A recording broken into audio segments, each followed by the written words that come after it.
again. I love it, love it, love it. We'll see who joins, and we can actually see the amount of people that come up there. Do you see like the number where like the seconds are? No, where? Like, right? It's there. There's 12 people, 13 now? Though that's the amount of time that we've been live. But Okay. next to that, you see like the little gray box with the little tiny like person symbol. Yep. That's how many people are watching right now. But it takes usually a couple minutes to get some people on. Okay. So we'll wait a few minutes, and then as soon as we get a few people, we'll do the giveaway. But I have everything set, so but people can watch us at any point too, which is super nice. Okay. Takes a little bit of time, but we shall see.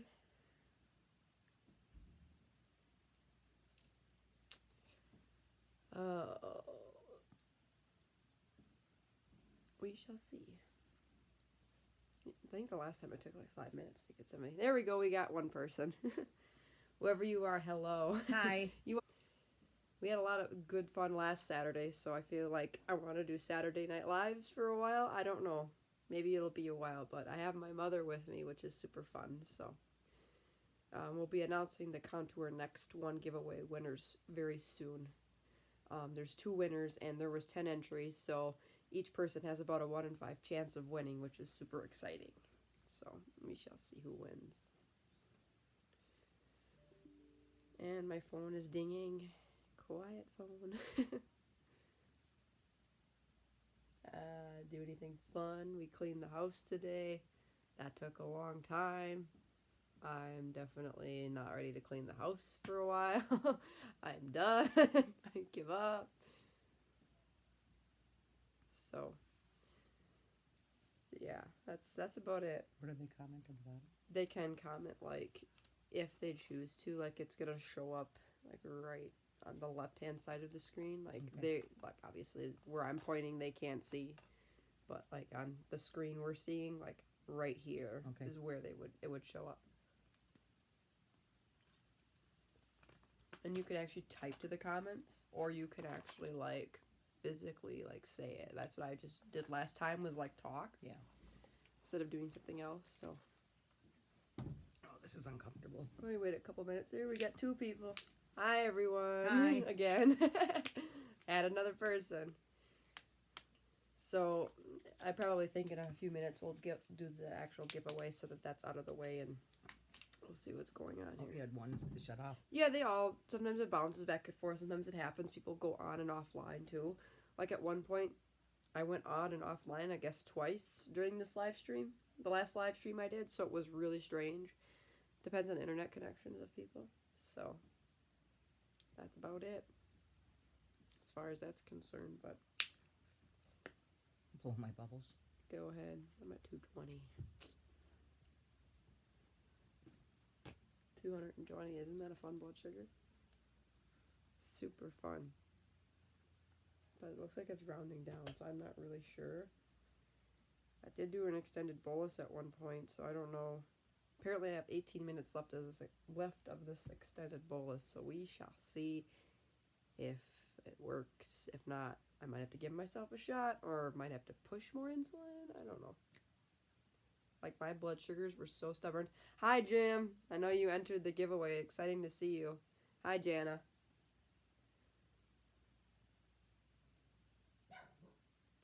$220, slight arrow headed up. Yeah, I'm not sure what happened, but I kind of got stuck at 200 earlier today, and I didn't eat a very high glycemic breakfast. So I'm almost... ate a whole plate of taco dip for supper. But the thing is, it's high fat. So Yeah. then I tried compensating with an extended bolus, and I might have went too slow. So it's kind of like 220, slightly rising. That's okay, Jana. It was more for people with diabetes, so that's okay. My non-diabetic viewers, I'll have to do something that can work for both non-diabetic and diabetic viewers at some point, so that's okay. But anyways, with my blood sugar, I don't know. Dexcom tells me I'm going home, but you just ate. Oh, don't be sad, Jenna. I'll do something else cool in the future. But like I said, I was stubborn. Like, I had a stubborn, like, 200. It, like, went to 200. Hi, Sean. My blood sugar went up to, like, 200, and it kind of sat there for, like, an hour or two. And I was just, like, the temp basals weren't helping. Nothing was helping. So I'm at the point of literally just, like, I gave myself a shot, and I'm near my period, and I think that's part of it, and I'm recovering from some sort of illness, so I feel like that's why I spiked. But then again, I know why I kind of spiked tonight is from the delayed fat reaction, because like taco dip's very high fat, and then you add some chips with it, that's carbs, so then it kind of makes for a disaster. So, but I'll wait a little bit and see where it kind of ends up, and then I'll probably give myself a shot at some point just to like not let it go too high. I'm pretty picky when it comes to my blood sugars. Like, I don't let them go really out of range or anything like that.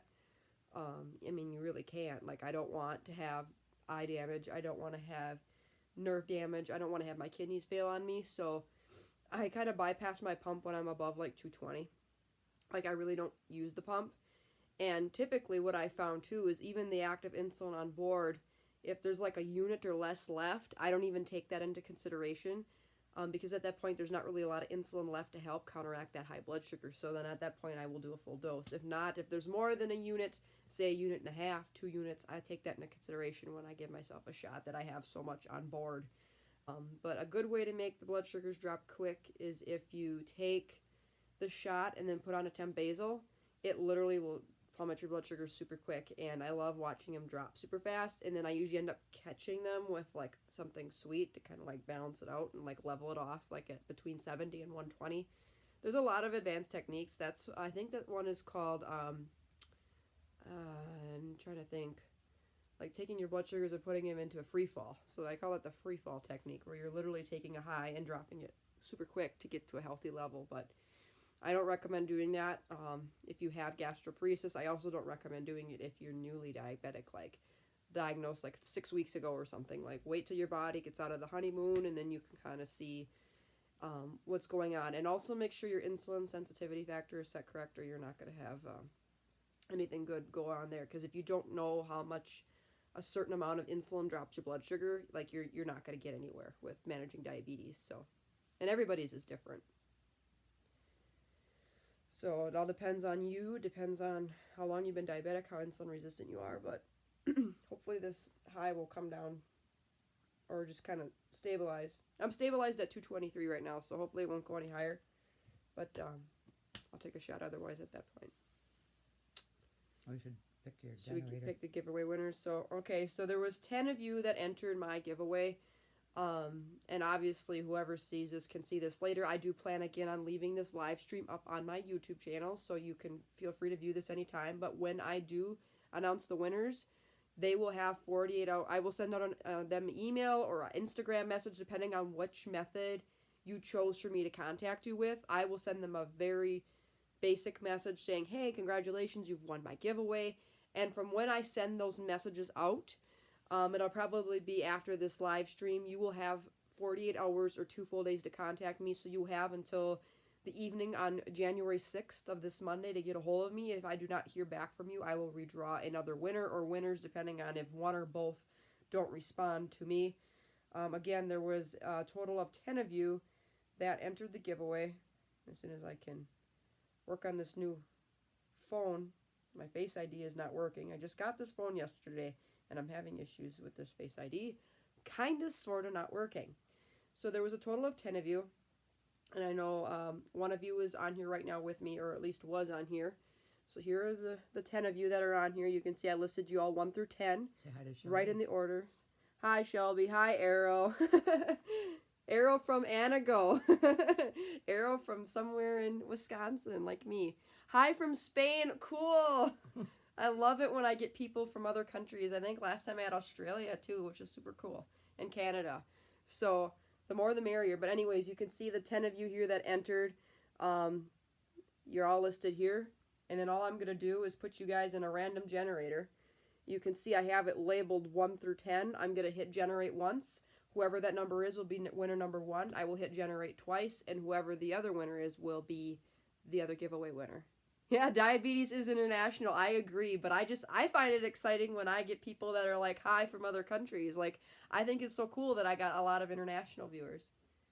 Your cousins live in Wisconsin? Yes.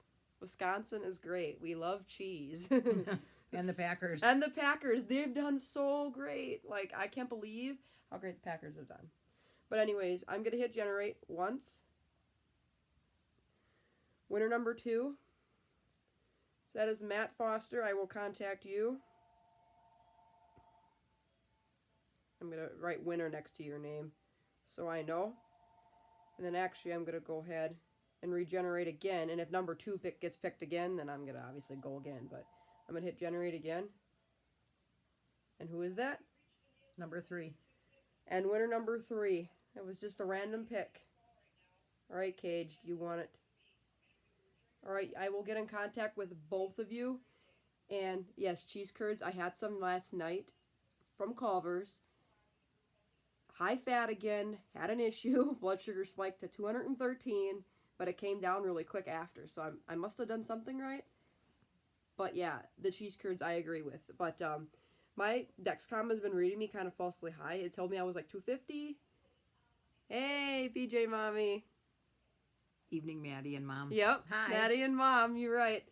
Talk So me into it. I have Matt Foster and Caged that won these giveaways, the meters, so I will get in contact with you. Thanks to all who entered, and again, I will be doing more giveaways in the future. So again, they will have a matter of 48 hours to contact me if I don't hear from either one of them. Within 48 hours, we'll have to redraw 2 new winners. If I hear from one and not the other, we'll redraw 1 winner. So if I hear from both, they will both get their meters. So again, congratulations, and thanks again for joining the live stream. I plan on being on here. Yes, you too, Arrow. Nice to see you. There's a lot that has happened over a while here. I'm still sick as of this week. I don't know what the heck is going on. But my channel has almost hit the 800 subscriber mark. I mean, I'm literally like inches away from it, and I can't believe it. And we're just 4 days into the first part of the year here. We're in January 4th, and I can't believe how fast the first 4 days of January have went by. I don't know if you guys feel the same way, but 2020 is flying. Like legit flying. What do you think? I think it's flying too. Flying like the wind. It'll be Christmas before we know it again. I want spring. I want to get through this semester, and I want a break, and I want to do clinic in summer. I want the Packers to win next weekend, and then we're on our way to Super Bowl. Yes. Exciting. We haven't been to the Super Bowl since like when? Like 2010? Yeah. We played it. Wait, no, yeah, 2011, because I was in 6th grade. Yeah, because they do the Super Bowl the new year, the beginning of the new year. Yeah. So then it would have been, yeah, it's been like 9 years. Hi, Tyshawn. Here's my mom. Hi. Or some people like to call her my twin. No. Got a little bit of gray here, not her twin. Well, the thing is, though, is like I have the red blonde hair and you have the dark brown hair, but Dad has dark brown hair too. You hate the Green Bay Packers? Come on now. Is he from Texas? Yes. Did the Texans win or lose? I was watching the game. He actually's from Minnesota, but he lives in Texas. Okay. Now, so Did you watch the Texans game tonight? I had it on TV, but they were playing the Buffalo Bills, but they were losing, but I didn't know if they won or not. So the Texans win. Well, if not, do we have to play them at some point? Are they like in the Super Bowl? Oh, they're the Vikings fan. He's a Vikings fan, and they won 22-19. The Texans won? The Texans, yeah. Wow. Looks like it. So, is there anybody... In overtime. Wow. Oh. Is there anybody in our division beyond us that's in the playoffs? Is Detroit, Minnesota, or Chicago in the playoffs? I think Minnesota is in the playoffs. Because I know Minnesota and us are usually the best 2 teams. Yeah. We're the NFC champs, though. In the northern, in the NFC. We're usually the best 2. Vikings are in, okay, that's what I thought, because usually we're like 2 of the best teams. The Packers played in that Super Bowl was in Texas. Houston, I believe, wasn't it? That Super Bowl? And they had an ice storm down there that time. Oh, no, I don't remember where they played. Was it? I thought it got to be Texas, I think. I think it was Texas. I don't know, I can Google it. Yeah, Google that was Super Bowl 45. Oh, the Vikings are in, yep. And we're coming for us. You will see. We have Aaron Rodgers. He's good. Where did the Packers play? Last Super Bowl, I believe it was Texas. 45th Super Bowl. Because now we're 9 Super Bowls beyond that, so we're at Super Bowl 54 now? Yeah. Because I remember XLV is the Roman numerals for it. Yep, Cowboys Stadium. We've defeated the Steelers by a score of 31-25. February 6, 2011 at Cowboys Stadium in Arlington, Texas. Yep. The first time they ever had a Super Bowl was played in the Dallas-Fort Worth area, so... Yep, it was Texas. It was Tejas. How close are you to Arlington, Tyshawn? Are you, like, close to that area, or are you... I think you're further south of that. I know Arlington's more north. Vikings are going to become for you. Mm-hmm. Well, we will see. I mean, it depends on how well we play, right? I mean... I have a funny feeling in our playoff game we're going to end up playing the New Orleans Saints. So we need a warm team up here because it's cold. I think we're going to play the Seattle at some point, aren't we? Or no, Philadelphia. Oh, I don't know. I have this funny feeling that we're Do we know who we're playing? Not yet? Nope. Oh, jeez. Not until tomorrow's over. Mm. We got games That's right. tomorrow.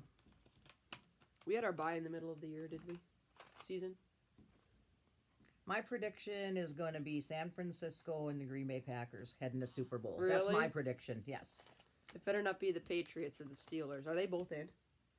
What? Patriots and Well, you know the Patriots are obviously in. Pittsburgh? No, Seattle's still in, I think. No, they lost. I don't know if Philadelphia's in. I know at one point they were talking about Philadelphia. Oh, it's hard to keep. You're in a Bears zone, but you're a Packers fan. Okay, Sean. That's great. Hey, you know what? I don't hate anybody if you'd like another team. I mean, it's whoever. May the best one win. It doesn't really matter, honestly. Like, there are some people that live in a different state, and they're a fan of a different... Like, Tyshawn moved to Texas. He still is I have a fan. lady from church, and she's married to a man from Illinois, and she is a 100% Bear fan, and he's a Packer fan. So it's just funny when the Bears and the Packers play. You know, they have parties at the house, and, you know, it's just neat. And then she'll wear her Bear jersey to church, and... You know, she gets comments on it and stuff, and it's a home Packer game, and we're playing the Bears, and it's funny. Who doesn't like the Packers? You live close to Arlington. You're close to Arlington, North Dallas. Know where the stadium is where the Cowboys play, but they're not in so well. I'm gonna have to go for New Orleans Saints to beat Minnesota. We'll see. Saints are a pretty good team. I feel like we played them one time, and I feel like we got our asses whooped. So, you support Real Madrid, no idea about American football. Well, for you, isn't football, that's soccer. So, not happening. You think so, we'll see. It all depends. But, yeah. I think that's cool that you guys have a lot of soccer stuff that goes on in international countries. How do you pronounce his name? Tyshawn? Tyshawn, yeah. Tyshawn, I tell you what. If the Packers win that Super Bowl, I'll get you a shirt and I'll send it there. Would you wear it? Would you proudly wear it, or would you get beat up? No, you wouldn't get beat up. So yeah, there is a lot of soccer, and okay, I kind of wish like in America we would like accept soccer as more of like we have like in high school and college there are certain soccer teams, but like it's not very like common. Like I feel like if I wanted to play soccer I would have had to have gone to a bigger high school. Like that's one sport I would have liked to play, and I played it when I was younger and I thought it was a lot of fun. I think it's less dangerous than some other sports. Now you can get kicked in the head and stuff, but I always like the idea of running around with a wall, not so much getting tackled by somebody else with the ball. I wouldn't have wanted done the goalie, but I would have easily made goals. Pad of plenty that I wear to the Packer games. It's too much. People are crazy. It's kind of like us with football. I feel like I love football, but at the same time, like there comes a point where you can only be so overwhelmed with football. Okay, if the Vikings win the Super Bowl, I'm sending you a Vikings jersey. I get kicked out of Wisconsin, but I wear it. I love the color purple. I actually know somebody that would love a jersey. Burn the shirt. When do I start back with school? Well, actually, I have a carryology session right now, which is studying 250K, and that's over January. So it's mostly online, but we have 3 face-to-face meeting dates, 6th, 13th, and 20th. Then that class is over with, and I'll have to deal with it in spring, but I officially start back full-time January 27th. So I have a little bit of time yet, which is nice. So accelerated program, and then I'm going to do summer clinic, and then I have semester 3, and then another J session, which is when we learn how to give each other local anesthesia injections, and then I have my final clinic level 4, and then I take my boards and I'm done. So it's a very fast-paced I'm gonna fast-paced program. Show Tyshawn what I wear. Oh, The hat of plenty. my mom's gonna get you something cool to see, Tyshawn. I don't know if you're gonna like this or not. So yeah, that's my schedule with school right now. It's not bad. Like, I'm not gonna complain. Okay. I'll be done sooner rather than later. Oh my gosh, you're actually gonna wear this? You're too funny. Okay. Okay, Tyshawn, this is my cheese hat of plenty when I go to a fall football game at Lambeau Field. You can He's see moving in with us. the sunflowers and the good stuff. He wants to move in. Cheese hat of plenty. So, well, we are cheeseheads here in Wisconsin. yeah, we are cheeseheads. So I just thought I'd show you that. I'm a cheese lover. I see what my blood sugar's doing right now. 228. It's kind of like meh. He would keep the Packers jersey but never wear it. Okay. Yeah, that's nice that you wouldn't burn it. Sometimes we swear, like, if a Packers lose a game and we get all upset over it, we're going to burn our stuff. I'm going Awesome cheese hat, Mama. It's my hat of plenty. It's your cheese of plenty, not a horn of plenty. Cheese of plenty. See, I got little gourds on it and fall flowers If you're a and type 1 apples. diabetic and you don't like cheese, there's something wrong. You want a grilled cheese sandwich? You know, I honestly have not had a grilled cheese sandwich in forever. You start college the 13th? Okay. Every college is kind of different, I guess. Like, for us, that's considered a January session. Like, typically, fall, we run, like, end of August through the middle of December, and then they have the J session, and then it's, like, end of January through mid-May is our spring. Hi, Denise. All the way from Georgia, it looks like. He wants you to burn the cheese hat. I can't. Who doesn't love cheese? My voice just sounded extremely funny. Cheese is amazing. Like, if you're a type 1 diabetic and don't love cheese, there's something wrong. I'm as honest as they come. She I live in doesn't like cheese. Wisconsin. I hate shoveling snow, and I don't like cheese. Maybe a piece at Christmas, you know. But sometimes she's eating a lot of cheese. I'll find myself eating it. I just, ugh. But I love cheese. We need to get some more string cheese. We have cheese in the fridge. That's really, like, the only thing, like, we produce now. Like, Wisconsin used to be this big dairy state. Now we only really produce cheese. Yes, I love cheese. Who doesn't love cheese? Me. Cream cheese is okay, but yellow cheese? Ew. Well, anyways, like, Wisconsin used to be this huge dairy state, and now we really only make cheese. A lot of our milk production's out in California now. Okay, good night. Yeah, I was going to say, in Spain, it's rather in the middle of the morning. So, good night. Thanks for joining. IVU. Smoked also. Smoked Aaron. cheese? I don't think I've had smoked cheese. Smoked string cheese, you Oh, yeah, that stuff. That's good. Oh, no, you're allergic to cheese? That's sad. Are you, like, lactose intolerant or something? Bye. Adios. Oh, Monterey Jack cheese is good. I like pepper jack. I'm actually a fan of Asiago cheese, too, and provolone. Those are all really good. But there's only one kind of milk that's made in Wisconsin, and we buy it. It actually comes in a glass jar. It's called Lamer's Dairy, and actually the milk is the lowest carb regular milk I've ever seen. Nobody likes pepper jack cheese. Swiss is good, too. Yeah, Swiss and Asiago have a very similar texture. How can you eat cheese with holes in it? That's how it's aged. I know. You know, I have not tried Limburger cheese. I heard that stuff is gross. Like, it smells like rotten gym socks. Ew. Like, I guess that cheese is super really old. bad. It's bad. The bomb, like, Limburger's the bomb. I don't... Stinky bomb. Yeah. I thought you actually had It it is and you stinky. liked When I it. used to work at a manufacturing plant when I was younger, they'd pull jokes and they would put, you know, the day shift would get mad at the second shift and they would leave Limburger cheese on the motor and it would just smell the whole place up. They got in trouble for it. You know, they couldn't figure out what the smell was, but they'd put it on the motor and melt it and it stunk. Jim's we got another cheese fan. Yes, we like cheese. we just need a sign. We like cheese. Ooh, some places sell Wisconsin white cheddar with cranberry mix. That actually sounds great. Packers are not going to make the Super Bowl. Oh, yes. We shall see. What did we lose? Like 3 games this year? Yes, cheese is my favorite. Favorite low-carb snack next to, like, raw vegetables and meats galore. And avocados, excuse me. I had a whole avocado tonight.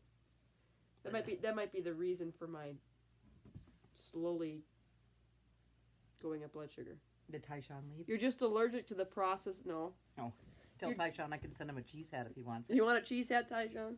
Triscuits are great. So if you're actually allergic to the process, and okay, that makes sense. Like, some people are allergic to, like, food dyes and different stuff like that, like the more artificial stuff in food. Like, I can see that. Like, my neighbor is allergic to MSG. So, like, if we go to, like, this Chinese restaurant, like, locally, like, she has to have it made separately. Like, she can't have it or pick it off the bar because apparently they put MSG in all their food. Monosodium glutamate. It's a preservative. Tyson said, yeah, send me one. I'd be happy to get one. What are you going to do? Would you eat it or would you wear it? Why would you eat rubber? Triscuits are amazing. I actually really like Wheat Thins, too. I feel like I have to set down the bag of Wheat Thins. So, yeah. Like, I have to, like, stop myself from eating Wheat Thins and certain things, or I'm like, up we go. Like, forgot the bolus. I do love cheese, yet it hates me. Well, it depends. Like, it doesn't mess with my digestion. Hey, Caged. Nice to see you again. Depends on everybody's digestion. And my mom's here too, Cage. Say hi to my mom. Hi. So, got somebody else different in here. So, yeah.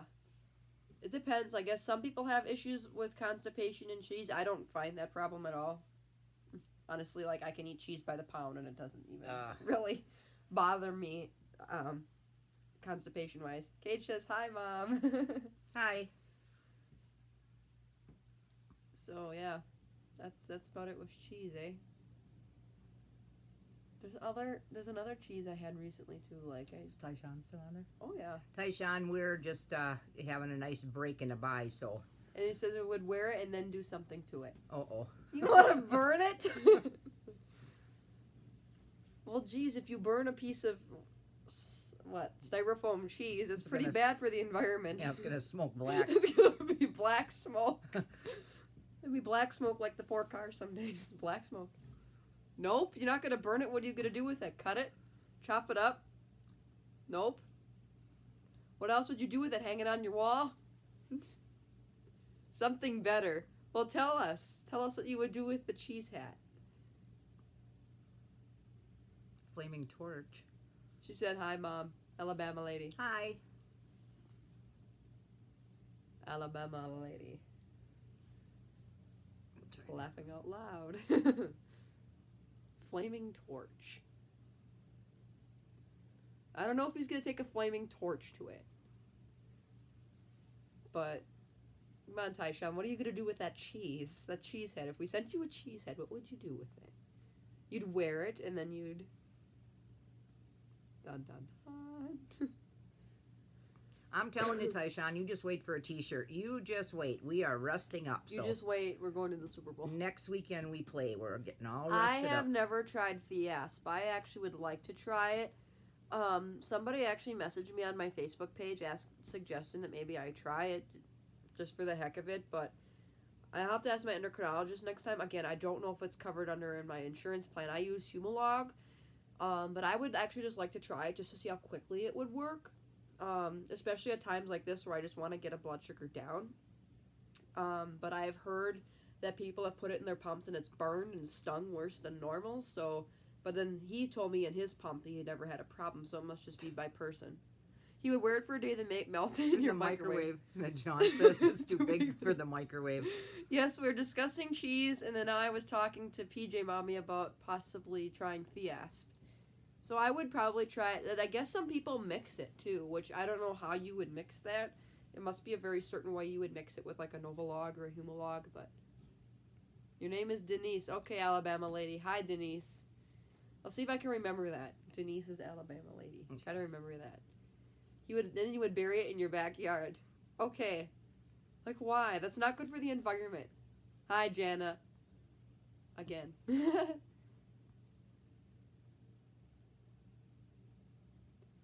So yeah, we were discussing cheese, but yep, that's my mom. Hi, Jenna. Jana. You went to school with her dad. Wait. Oh. Yeah. You use Humalog but tired of pre-bolus. I usually just pre-bolus and it doesn't really bother me, but like today, like with my insulin resistance, I would gladly take some Fiasp because like I said earlier, I spiked to like, didn't really spike, I kind of gradually went up to like 200 and I sat there, took a shot, now I'm at like 240 and just kind of sitting there, so I'll just figure it out later. Arrow. My cat would look good wearing a cheese head. I love my cats. 99% exact to Novolog, one different chain. Well, that one different chain can make a difference. It's an amino acid chain, and actually, amazingly, a lot of the proteins in our body, but just by changing one little amino acid code can mean the difference between a certain types of insulin. My mom's name is Julie. She was Julie Blashuda. Is that Jenna? Mm-hmm. She was Julie Blashuda in high school. No longer Julie Blashuda now. You want to get all NFL team jerseys besides the New England Patriots. Well, aren't you smart? I would never want a Patriots jersey. Tell Jana to find her dad. I can say hi to him. Tell her. What are our signs? Like, do you mean like astronomy or astrology signs? Is that what you're talking about? Where's my dad? He's divorced, so from my mom, so he lives elsewhere. It's been a long time since they were married, so. Okay, astrological signs. I'm a Libra. She's a Virgo.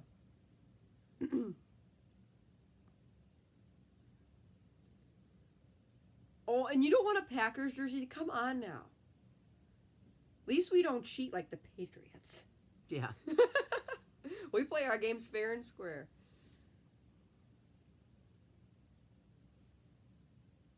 Caged is a Cancer. I don't even know what time of the year Cancer would be. Is that like summer-ish? I don't even really know. Honestly, I don't know half of the other signs beyond the two that my mom and I are. Cancer's fall, isn't it? We live just south of you, Jana.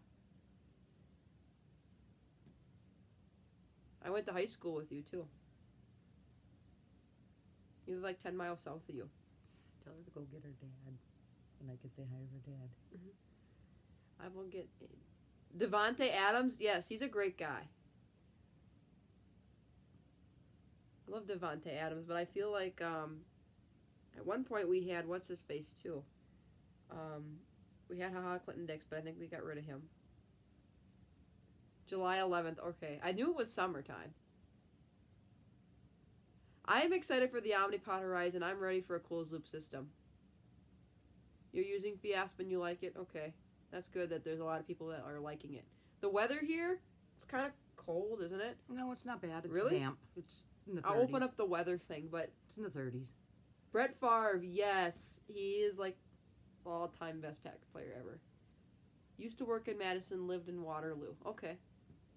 I know where that is. I've only been down there a few times, though. I had a Chris Carter jersey. Oh, interesting. Yes, I need weather. No, thank you. I'm trying to learn to use this new phone of mine, so... It's 27 out. Which I guess is actually kind of warm. It's warm for this time of year. Feels like 22. Excuse me if I burped. Sunrise is at 7:30. Sunset wasn't that long ago. It's supposed to get to like the low 20s tonight, which is actually pretty. 3 to 5 inches of snow tomorrow, they said. What? 3 to 5 inches of snow? No. Yeah. Enough snow. Randy Moss is a legend, yes. As Happy Newish year, I agree. Happy New Year. Famous person would I like to meet? Honestly, I wish the person that I'd like to meet was still alive. I'd love to meet Johnny Cash. Honestly. That's just me. But if it was somebody alive now, I don't know. I feel like I'd like to meet a country artist. Like either like, well, Taylor Swift's kind of gone more pop now. But I don't know. Brad Pitt. Jason Aldean would be cool, right? Brad Pitt? He's a movie star. Oh, shoot. You know what? I meant Brad Paisley. Yes. Why am I like... Okay, this is what tells you when you're sick. You can't think straight. I had a hard time setting up my voicemail for school, and I had to call one of my friends and be like, I can't figure out which number to dial, and she's like, flip the page, and I'm like, oh, okay. No, we're not going to send the snow down to Chicago. No. Madonna? Oh, she would be cool to see, too. I don't know, but if I could, like, meet somebody dead, it would be Johnny Cash. I don't know why. I just like his music. I like a lot of the older country stuff. Don't feel bad. Like, 3 to 5 inches isn't bad. As long as it comes slowly and it doesn't occur with ice, we're all good. Oh, no, I'm sorry you had a poor day. I hope tomorrow's better. And it was nice to see you on here, so... Bye. Bye. Ooh, raining for 4 days, and now it's cold. Be careful. If it drops below freezing, you can get ice, so... Although I would doubt where you are from that it would get ice, but you never know. It can get cold down south. You want to lean in a little more so you have 3/4 of your face now? I guess I'd like to meet Brad Pitt too, even though he's a movie star. Yeah. Okay, Tyshawn, why is your day so bad? I mean, I kind of had a weird blood sugar day. I'm just kind of sitting there, but... Want to know why? Yeah. Yeah, we want to know why. We want to make you feel better. It's kind of my goal is to make people happy. Pretty mild in Canada. That's good. I would like to meet you too, Arrow, someday, seeing as though we both live in Wisconsin. Packers made the playoffs. Well, yeah. Oh, that why you're so upset? Come on now. Come on now. You know what? We're in the playoffs, but it doesn't mean we're going to win anything. But we're the NFC North champs. That's a good thing. Well, then Minnesota must be second best then if they made it into the playoffs. I think so. Like I said, I've been to Anago a couple times, but not recently. The Bears. The Bears still suck. That's what the saying Well, we is. said the Bears, Al. The Bears lose? The Bears, I don't Big know. loser? I don't know what he's trying to put the hands up. I see all kinds of emojis coming on the screen. Lots of emojis. Someone sabotaged your work. That's ridiculous. So that they could work longer. What the heck? People, and I'm glad I don't work right now. I used to work at a gas station and that was enough. Gonna give Green Bay Bears can take the lose. their karma and beat the Saints tomorrow. Oh, you love the Bears. Oh, you're a Bears lover? That's alright. One of my uncles is too, so, which is fine. Honestly, they're not the worst team. At least you don't cheat like the Patriots. Sorry if there's any Patriots fans out there. It was a mistake. Laugh out loud. I love the Bears. He loves the Bears. So that's what I said. At least it's not the Patriots. I feel like the Patriots are just big cheaters, in my opinion. In my opinion, but then again, everybody's got a right to like whatever team they like. So I think the best trip we ever had is when we went to Washington, D.C., wasn't it, Maddie? yes. For the I got to go in her senior year. We got to go to Washington, D.C. and see the inauguration. It was awesome. It was just... It was for Trump, but... Yeah, but we didn't care who actually won, it was just, honestly. But it was fun to go. I mean, the security and the helicopters and... The Women's March. The Women's March scared me more than the actual inauguration. I know. So. You'll root for the Packers if the Vikings lose tomorrow. Okay. Well, if they lose, they're not going on, right? If the Vikings lose tomorrow? Yeah. No, then they don't go on. Oh, that's right. With the playoffs, it's like it's either you lose or you don't. Or you win or you don't go on. It's kind of like a elimination thing. Nearest team is the Redskins. So I don't care too much about football. Northern Virginia, okay. Yeah, like it's on and off for us, I guess, too. Like, we like our football teams, but at the same time, it's like, I don't get too involved in it just because I feel like it's kind of weird to get. Yeah, if Vikings lose, they are out. Yep. You know, for a long time, I always thought the Redskins were in Washington State, but that's not true. Washington, D.C., right? Yeah. For the longest time. God, I don't even know how long I thought that, but then I'm like, well, duh, they have Seattle Seahawks. Like, that's Washington State. Even for the longest time, I did think that. Your nephew ran into a back of a... Oh, no, I'm so sorry. Oh, our sympathy. I'm Oh, sorry. man. Aw. It sucks. Your dad's originally from Virginia and then moved to Chicago as a teenager. Her dad was originally, I think your dad was born in Poland, wasn't he? Yeah. As a real young baby, and he moved to Chicago. He was 2 with his mom and dad. Seattle Seahawks are a good team, honestly. Like, I was happy when they won the Super Bowl that year. Yeah. I don't even know what team they were playing. Were they playing the Patriots or the Steelers? They were playing somebody out east, I think. I think it was Pittsburgh, I think. Yeah, I was happy that they won the Super Bowl that year. Like, honestly, I was so happy for them. Somebody different. Love the Seattle Seahawks. I'll root for them over the Packers. That's okay. That's okay. Honestly, like I said, I was pleased that they won the Super Bowl that one year. What about the Patriots? They played the Patriots. Well, I don't know if they'll get their butts whooped or what, but what I have for dinner tonight, taco dip. Hence the reason why my blood sugar right now is like 240. And I'm sick and I'm insulin resistant from before I start my period, so I'm kind of having a fun day. It went up this morning too, and I had a very low glycemic breakfast, and I pre-bolused and everything, and so sometimes you win, sometimes you lose with diabetes. That's for sure. Oh, Tyshawn, I hope we get some more snow because I take green and yellow food coloring and I go in the front yard, NFC champs, and I take a spray bottle and you can see it from overhead and I just color the whole front yard green and gold. It's fun. What's Yukshimotion? Yukshimotion Polish. I don't know what that means. Oh, to write in Polish, so it sounds, yeah. I don't know. All I know is, what's grandma? Busha? Busha is grandma. My favorite meter is the meter I use now, the Contour Next One, and actually, I picked the winners for those.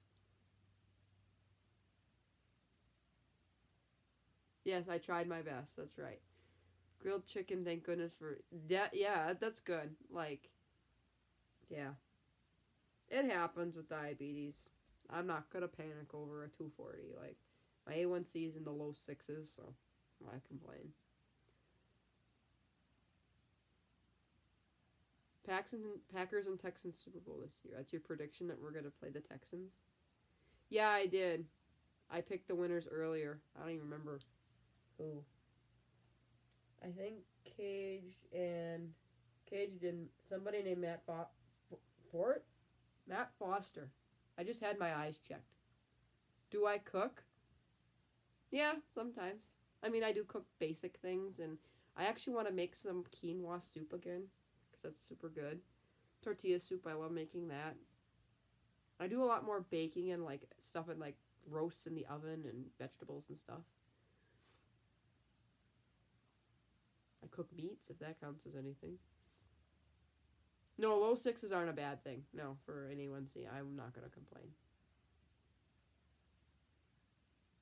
When you cook, you burn the house down. I don't think so. That's not good. You're not supposed to burn the house down.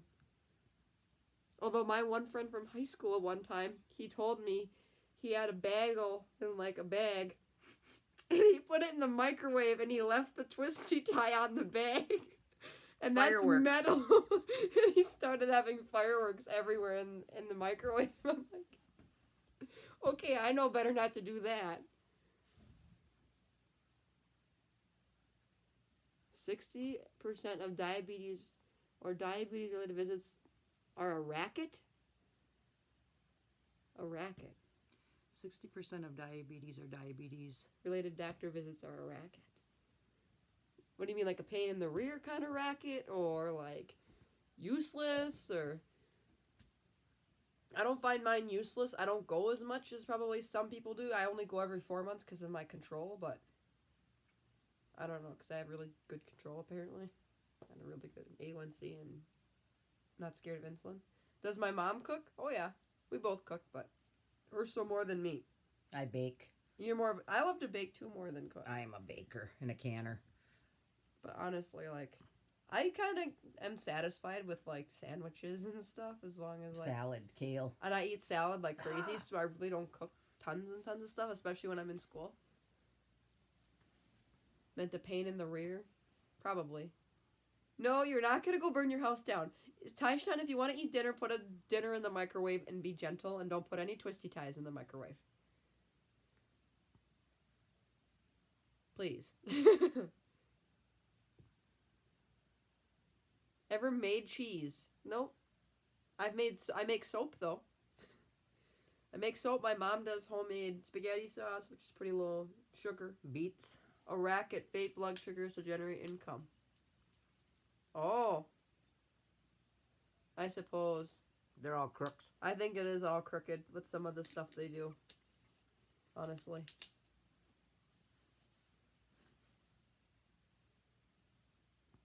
Yes, I Yummy love cookies or homemade bread. Yes. Sweetbreads I make. Yes. AKA insulin. Like I said, I don't eat a ton of high glycemic things just because I know what it does to me. And probably why I keep a decent blood sugar levels is because I eat a lot of low carb stuff. Well, that one day we had to shovel snow. I made to shovel snow, and you go, I'm the only diabetic at Christmas time that can shovel snow and come in and have a homemade Christmas cookie to keep her sugar up because it was dropping because the snow was wet and heavy. So stay out of them cookies. I won't have none left for Christmas. Every time I go in the house and get a cookie, have another cookie. Because they kept dropping. Yeah, I kept her stable though. So, and I hate shoveling snow. I suppose fake blood sugars, fake bull crap, same thing. Sometimes I feel like, I don't know. Bullshit. Means bullshit. I feel like sometimes they give fake data to insurance companies too. Don't want to know about my colorectal. Do you dabble in low carb desserts? Oh yeah, sometimes I like low carb almond flour cookies. I do eat like low carb waffles, low carb pancakes. That's about the only really low carb stuff I eat. Sometimes we'll do like strawberry shortcake or raspberry shortcake, and I'll have mine mashed and I'll add stevia to it.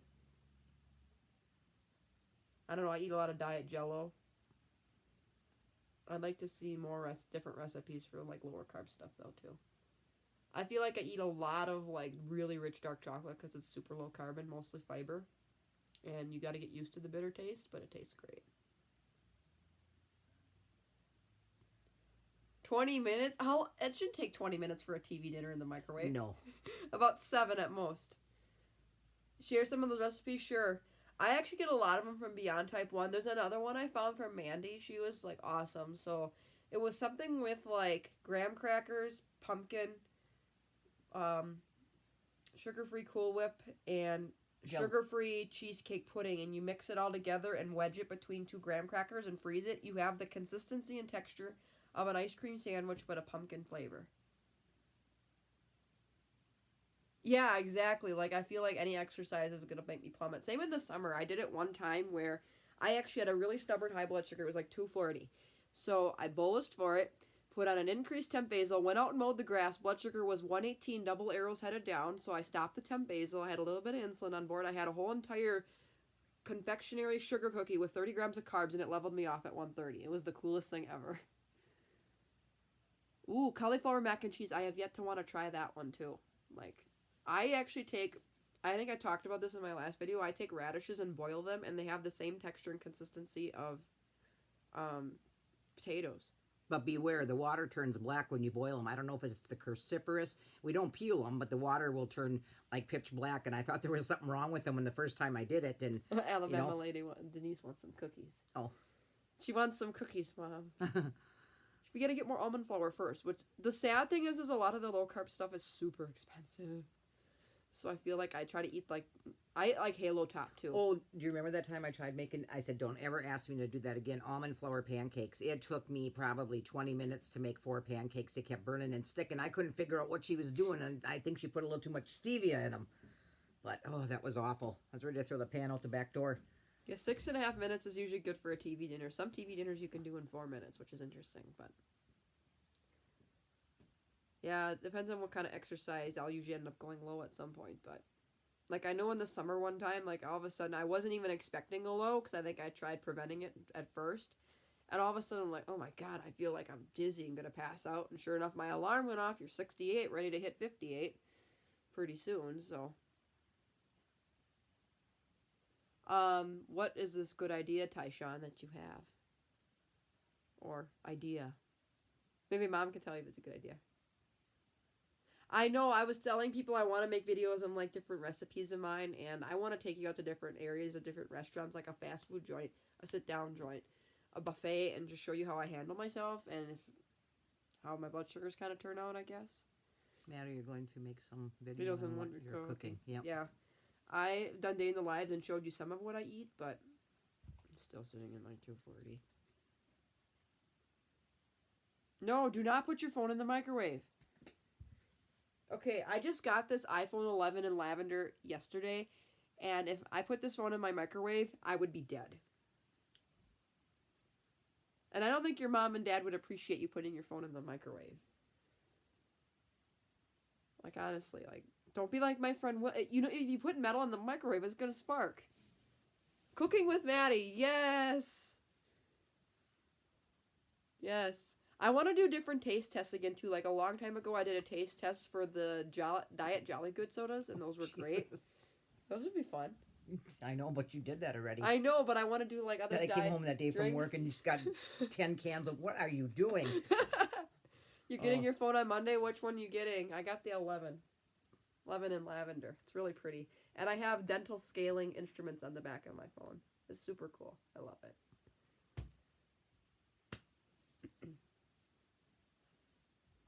Yes, I want to do lots of cooking videos. I want to do tons of videos. We should do the veggie omelet and put that on. Yeah, I do a lot of omelets in the morning. You know, with vegetables, you know, onions, the egg is protein, but just a little bit of milk in there, some salt and pepper. If you have broccoli in the refrigerator, onion, tomato, cheese, and they turn out really good, you know. So it's a low carb and, you know, good protein too, so. I'm going to see what my actual blood And they're sugar good to is. eat any time of the day. An iPhone 11 is great. Like, there's so many different colors, too. Like, I was pleased to get the lavender. I had a rose gold phone previously, the 6S, and it was like 4 years old. I was long overdue for an upgrade, and it actually, when I was telling you guys last week, I think Arrow mentioned something like if I still had that old iPhone, and I'm like, yeah, I'm hoping to get a different one. Stevia and cookies are good, or Zevia. Yeah, I think stevia is one of the best artificial sweeteners out there because it's plant-based. Better than aspartame and, what's the other one? What's the other one? Aspartame? Yeah, aspartame that's what I'm talking about, and then there's, Splenda or whatever. So, yeah, anyways, I got a different phone. I was, like, it was telling me, like, service the battery, and it's like, you could spend, like, $29 on a battery. Ooh, red's a pretty color. I could spend like, you know, $29 on a battery or $50 on a battery, but then it would take forever. Sucralose, yeah. It's Splenda. It would take forever to like find somebody to fix it and then like to pay the labor to fix it, like an Apple specialist. My friend's dad did hers for her, but it's like, to me, is like at that point, just get a new phone and add an extra $20 a month to the phone bill. Like I can pay it off in 30 months. You don't know the last time you had soda pop? I gotta get off of the Diet Coke stuff, though, because I feel like I don't like the idea of drinking the caramel color. Like, I heard that's really toxic for you, too. So, I like the Zevia soda, just not the cola-flavored Zevia soda. So. How about that bubbly? Oh. Bubbly? Bubbly's okay. Like, it's just really bitter. Yeah. And, like, the LaCroix. I like to drink a lot of sparkling water in place of, like actual sodas. I have not had regular... I think I've had regular soda once to treat a low, and I literally almost puked. Like, I cannot stand, like, regular soda. He's making a deal with you, Mom. Let's make a deal. Let's see what Maddie's blood sugar What's up, Tyshawn? It says 258. I'm going to have to take a shot here pretty soon. Make a deal with your mom. Okay. What's the deal, Tyshawn?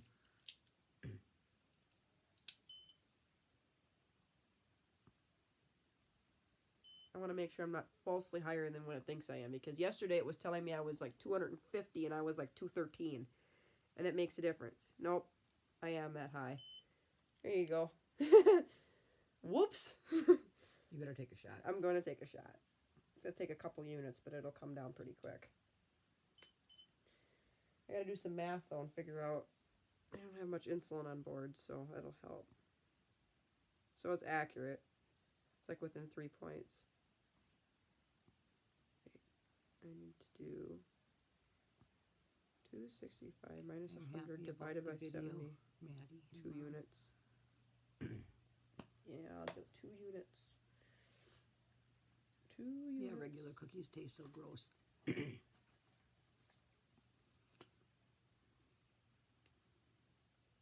Okay, so if the Your dental Vikings- hygienist warned you about yeah, it's not good for your oral cavity, honestly.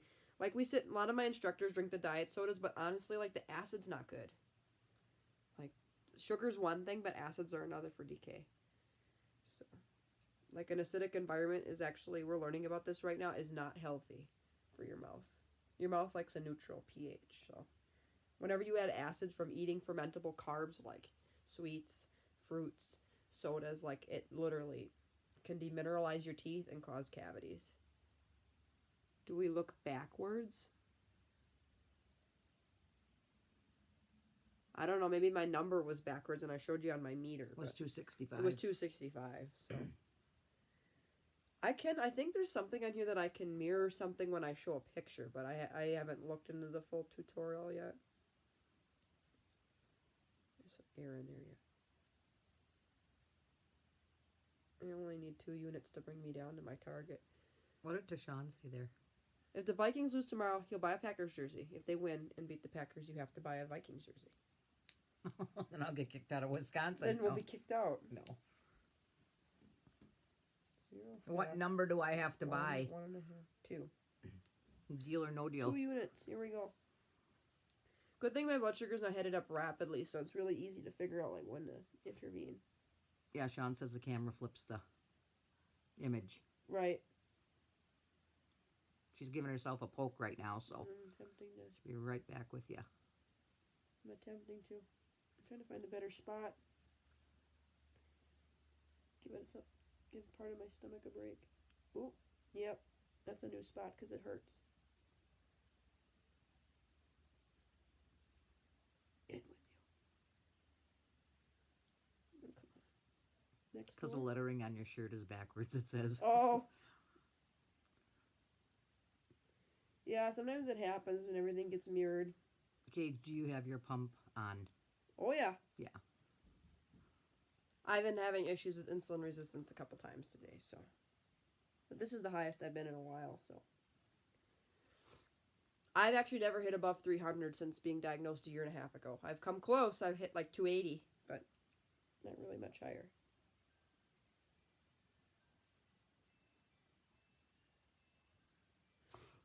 I just gave myself 2 units, so. Yeah, my pump's on my thigh. It's a new site, too, and it's actually working because overnight I was totally fine. I'm able to give corrections, but hormones don't help. They literally suck. So I'm going to mark. See, and it kind of went up real gradual, too. Like it's just. It's backwards. I know it's probably backwards, but this says 258 and I was 265, so it's pretty accurate, but it's pretty gradual the way it went up. Or you'll probably see it this way, but you can see it's very gradual. So I'm not really worried about this one. A number 14 jersey. Who is that? I don't know who number 14 is, to be honest with you. I don't know. Oh, Gage asked why, because he wondered why you took a shot. Oh, yeah, that's why I took it. I always bypass my pump when I'm above like 220. I'm very picky. I find the pump is much slower at delivering me to come down from a high that I don't like. Like, honestly, right now, if I'm above like 180, I feel funny. I always don't feel quite myself. Like, I can get past it. Like, right now, my eyes feel really dried out. My skin feels really warm. Like, so. I just wanted to make sure that this wasn't going to come down on its own. I don't like go nuts and try to go crazy with insulin, like as far as like being what they call stacking, but I definitely am bold with insulin, but I just wanted to make sure this wasn't going to like crash on me, and then I take a couple units and it's like I got to fight it. Stefan Diggs. I feel like I've heard of that person. 2 units. Okay, Tyshawn, I'm not going to Minnesota 6 hours to buy a jersey. If I can find one here. Sure, then. And I know some people were asking like what meter I use or what I love. It's the Contour Next one. It's the one I got with my pump, and I love it. It's so small. That's what you're giving away, right? Mm-hmm. Yeah. Super small. I love it. It's really portable. No, my pump's okay. Oh, the Vikings wide receiver. Okay. Most of the day I've been pretty good. Like I was 119 this morning, 157 for whatever reason this morning my alarm woke me up and told me I was like 180, and I'm like, what? I normally don't go that high in the middle of the night. And I took my blood sugar, it was 157, and that's a difference to me to take insulin. So then I woke up at 119. It was 145 last night. That was the 213 that I thought Dexcom was telling me I was like 250. And 96, 132, 95, 110, 107, 87, 79, 98. I have pretty good blood sugars. I gotta go check the answering machine. The pump's totally working. Yeah, I can actually tell like if a pump isn't working. Like if a pump's cannula is bent, at least with me, or like it's not working properly, my blood sugar will start heading up super quick. And I also give myself a shot to buy myself time to see if it's the actual pump. Like, I don't think I've ever actually had to pull a pump off because it wasn't working. Isn't it a great meter? I absolutely love it. Oops, it's still on. 98. 149. Oh, God, that was the one day I was sick. Like, I was 217. 230. 219. Like, it would not come down. Oh, I had a 279 a few days ago. But most of my blood sugars have been, that I've tested on here, have been really good. Yeah, I know I'm high. It's going to take time. Hi, Whitney. It'll take time to get this down, but Patriots winning 10-7. Wow. So, no, I think my pump is totally fine, honestly.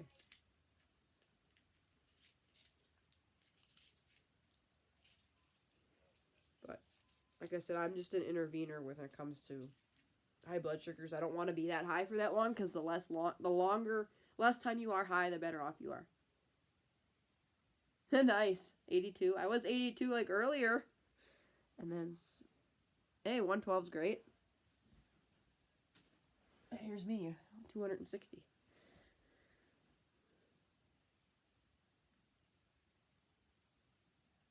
See, I could have intervened earlier, but I just wasn't sure, because also, since I had a higher fat meal, I don't want to take a ton of insulin and watch it go whoosh, and then try to eat something or drink something to try to bring it up, Just kind of let this one go a little bit, but like I said, it won't take long for it to come down.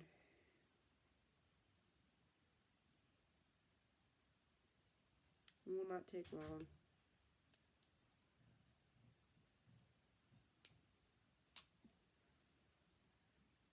Ooh. Good night. Sleep tight. 4 a.m. wake up's not going to be fun.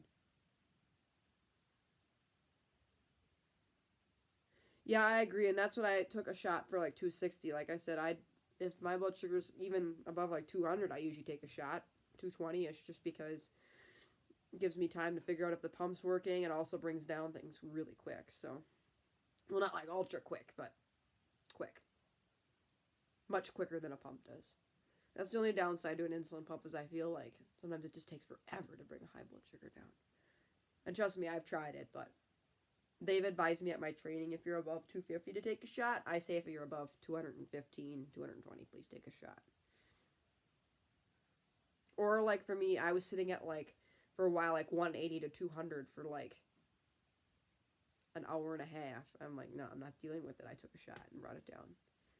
I actually could throw on a temp basal right now just to try to bring it down just a little quicker. I might do that in combination with the shot.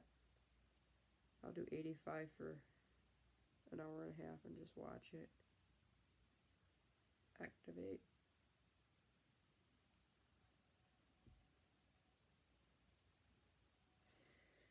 So it should come down soon.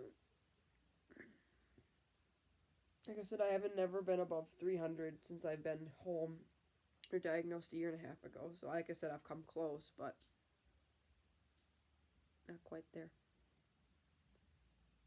Yeah, I'm definitely sick too. Like, it's like when I first started getting sick, it was way insulin resistant, and then I feel like it's just on and off insulin resistance for this sickness, so it's not like truly all day long sitting 200 plus. So, oh no, I don't know why my live stream's cutting in and out. I think my internet connection's okay. I have almost 2 bars or 3. I almost have the full 3 Wi-Fi bars on my phone, and I'm in the exact same spot, so that's weird. Maybe it could be on your end, but I don't know if any of you else are having issues seeing me. You might be. I'm not sure.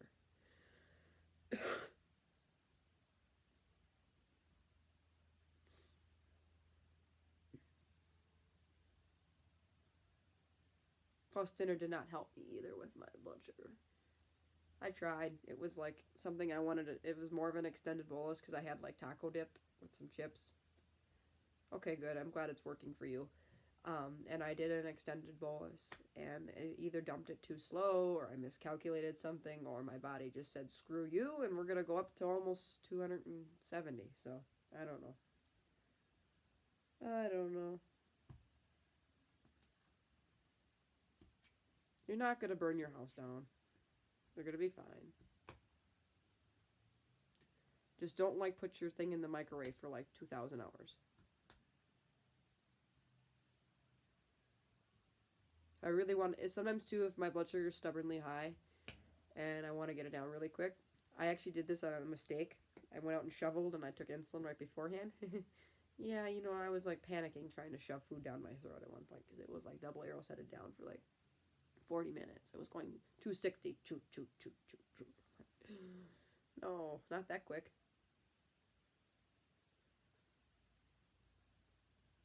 If he puts his dinner in the microwave too long, we're going to have problems.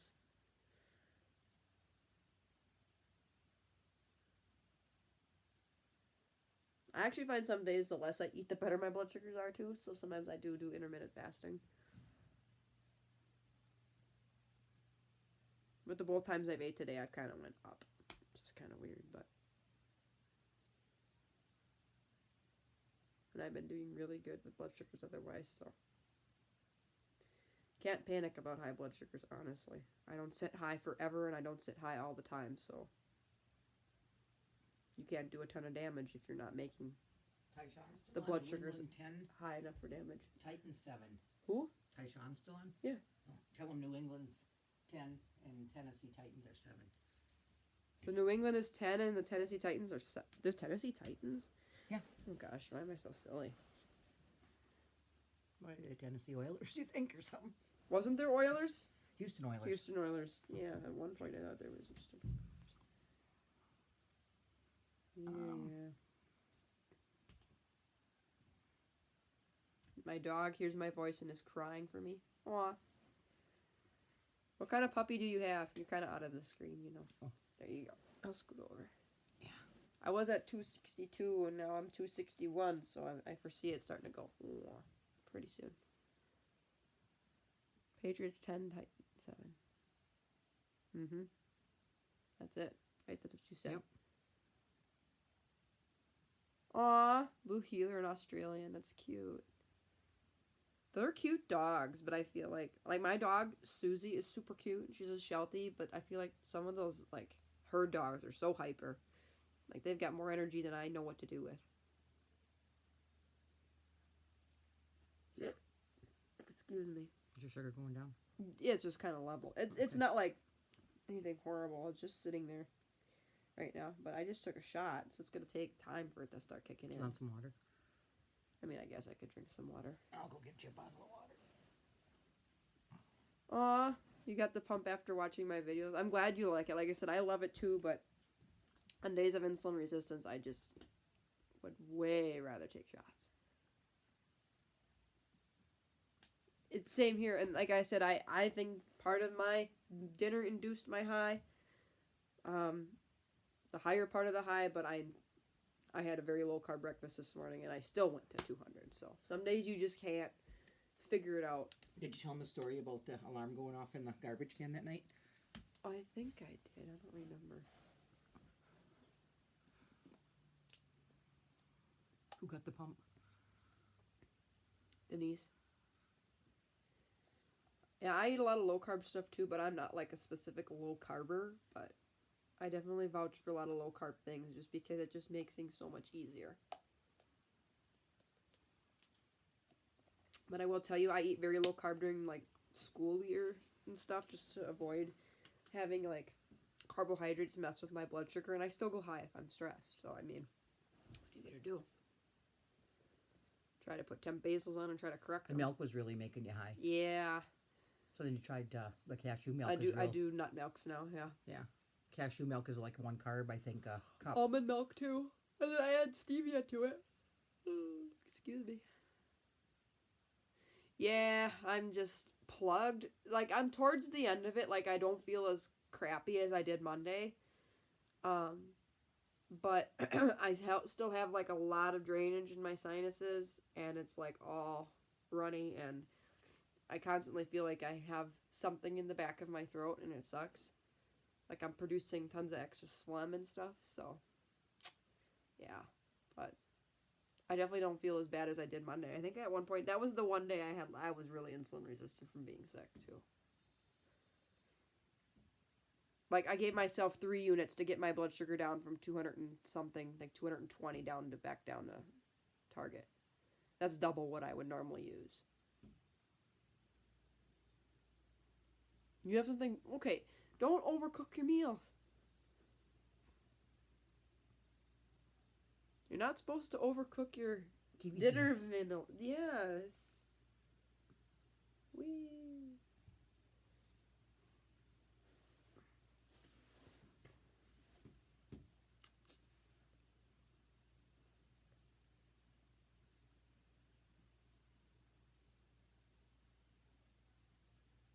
Call 911? I don't think so. I don't think it's that dire of an emergency. Hot dogs.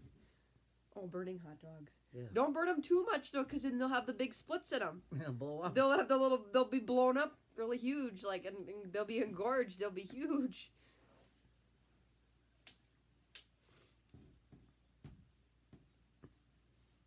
I do find though randomly if I have more random highs with no insulin on board, it usually tells me my basal's really off.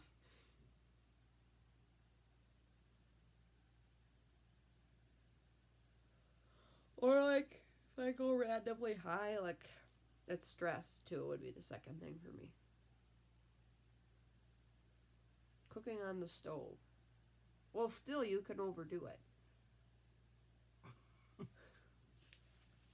Like, you could clearly overdo it. Yep. We are like, I'm like 262. It's 260. 260. That tells me when my blood sugar starts doing this that it's ready to hit the down arrow pretty soon. You're gonna eat salt? Okay, you could overdo that too. Like,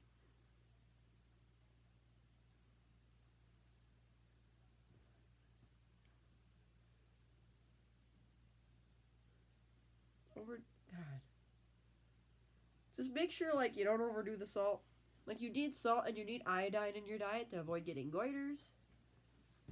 But, okay, if I had that much salt plain, okay, the other day I had a salad, a nice salad with an avocado on it. I dumped way too much salt in it. I was literally trying to It's in his hand. spread the avocado. Okay. Don't eat too much salt. You're going to be thirsty. Speaking of me, thirsty. Another reason for random spikes is definitely heat too.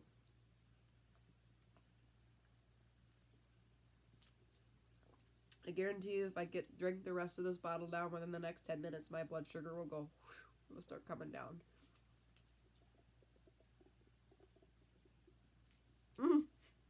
Toss the sugar over your shoulder. Yeah. It's like when the doc gives you a pill, just throw it over your shoulder. Yeah. Oh. Wish I could toss this over my shoulder and never see one of these again, eh? Yep, stress always does it. Why did you do what? Eat salt, or did you throw it over your shoulder? Like, did you literally throw it over your shoulder?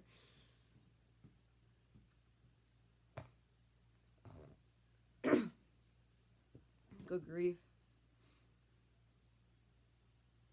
Love the only thing I have salty right now in the taste of in my mouth is phlegm. It is salty. Oh, I know. I don't want it. I've had it. Eat a handful of plain salt. Well, if you get your sodium tested within the next 24 hours, I guarantee you your numbers would be through the roof. I had my sodium tested on a metabolic panel and came back normal, so I'm not overdoing the salt. Well, actually, that's one portion of salt. Sodium chloride is salt itself. Or anatomically and chemically versus the elements of the periodic table is NaCl.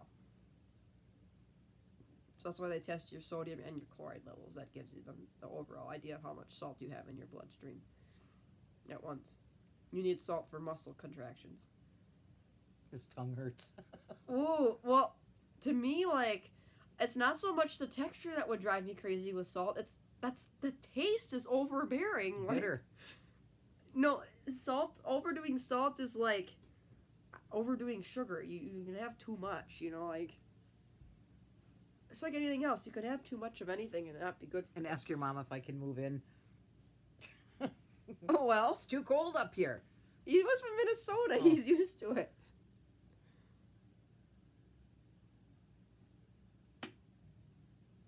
Keep a journal of everything you eat, drink. I did do a diabetic health journal, but then he's talking to somebody else. But I did do that myself. And honestly, like, once you figure out your triggers, you don't really need to worry. But salt, yeah, great cure. Honestly, like I said, I foresee us getting some sort of weird transplant type thing or weird type of implant, but can't wait for a closed loop system. And if there's a way to hack into the Omnipod Dash before the Horizon comes out, you bet your darn dollar I'm going to be hacking into it. I've only heard really good things about. I mean, there are some people that don't work well with the closed loop things, but I feel like I do really well with it. Yeah, we wish salads would cure type 1 diabetes.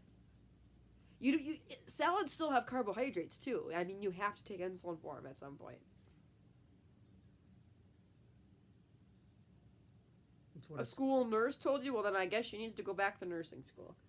She clearly does not know the difference between type 1 diabetes mellitus and type 2 diabetes mellitus. And clearly type 2 diabetes, it can kind of be reversed, but not even so. They're still going to be having issues with it. Once you have issues with insulin resistance, you're going to have issues with it for a lifetime. So, you can't reverse really anything.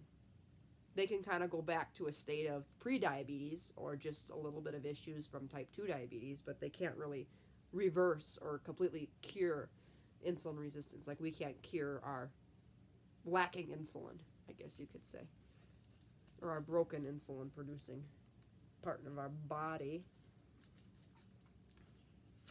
There we go, 254 from 260. We're starting to go down.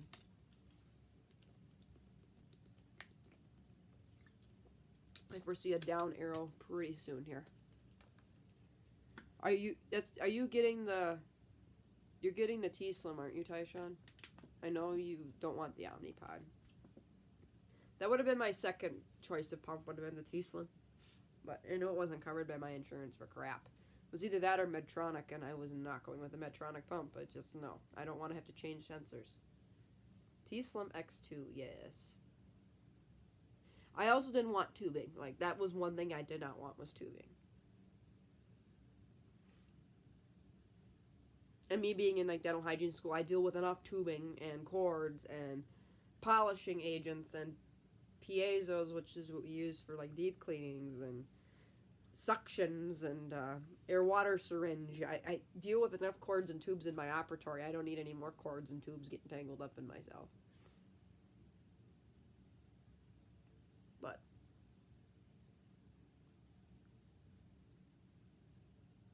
your mom made you go with the oh, I thought you didn't want the Omnipod. I thought you said that you didn't like it, but honestly, like, if you're an adult, you should be able to make that decision for yourself. Like, even like if I had a kid with type 1 diabetes, ultimately it's their body. I feel like they should make the choice on what they want the best for themselves. Oh. Because you never forced me into going with a certain insulin pump.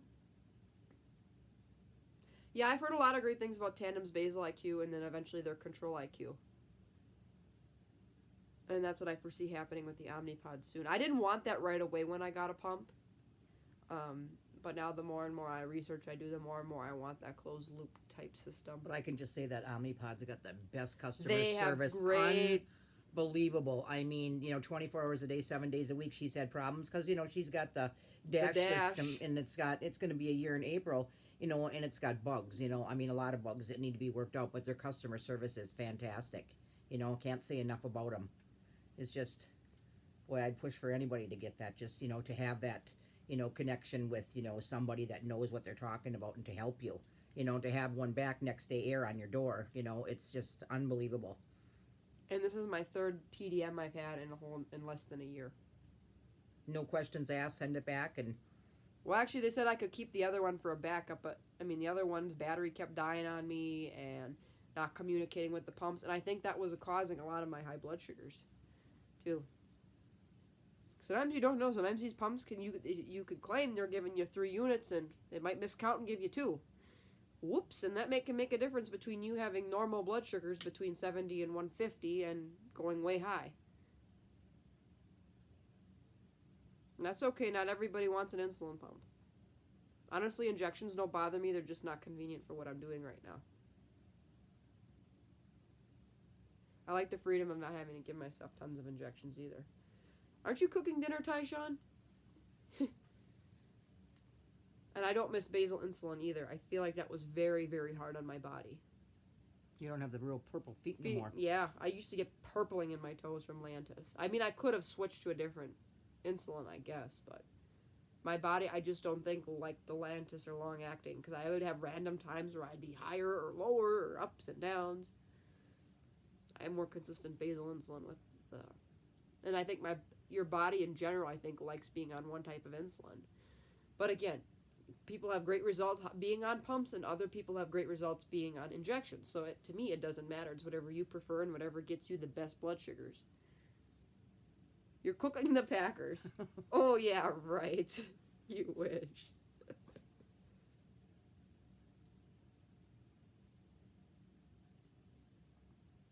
It's very cool. You need all the help. Yeah, they're great. Like, they're a great customer service. Like, I won't complain anything about Omnipod. They're fantastic. Like, beyond fantastic.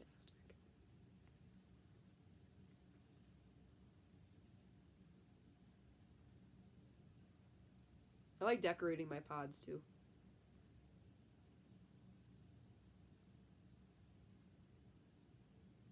I will not trust my life wife, Skynet, however. Just kidding. One day you're going to be like me. Well, what do you mean? Like with a pump or like an Omnipod? Quite honestly, at any point, any type 1 diabetic can die from anything. I mean, sometimes things happen. We literally have our life in the balance every single second of the day. So, I mean, at any point we could go bye-bye. I mean, anybody could. I mean, you don't have to be diabetic to have your life on the line. Nope. Anything can happen. Life with the pump. Life with the pod. Life with the little podder. One beyond type 1, my, whatchamacallit, like, you can, like, pick your little, like, title name or something like that. Mine is, somebody helped me come up with it, kind of, useless beta cells to YouTubeless podder. So, like, useless beta cells to YouTube less tubeless podder. So, that's me, useless beta cells to YouTubeless podder here. Well, hi, Belle. Well, kitty, come in. You want to come in and join the live stream? You want to come in here? Insulin is lifesaver. Got it, lifesaver like the candy. Do you want to come and say hi? Yes, I agree. Technology is enticing. I agree. Do you want to come in and say hi to your friends? I would agree. But I think, for certain things, it's more beneficial than not. Hi, Tinky. Come see me. I have a kitty. And her name is Tinkerbell. Say hi to everybody. Say hi. Hi, Belle. You're very big. She's a big girl. I'm a big girl.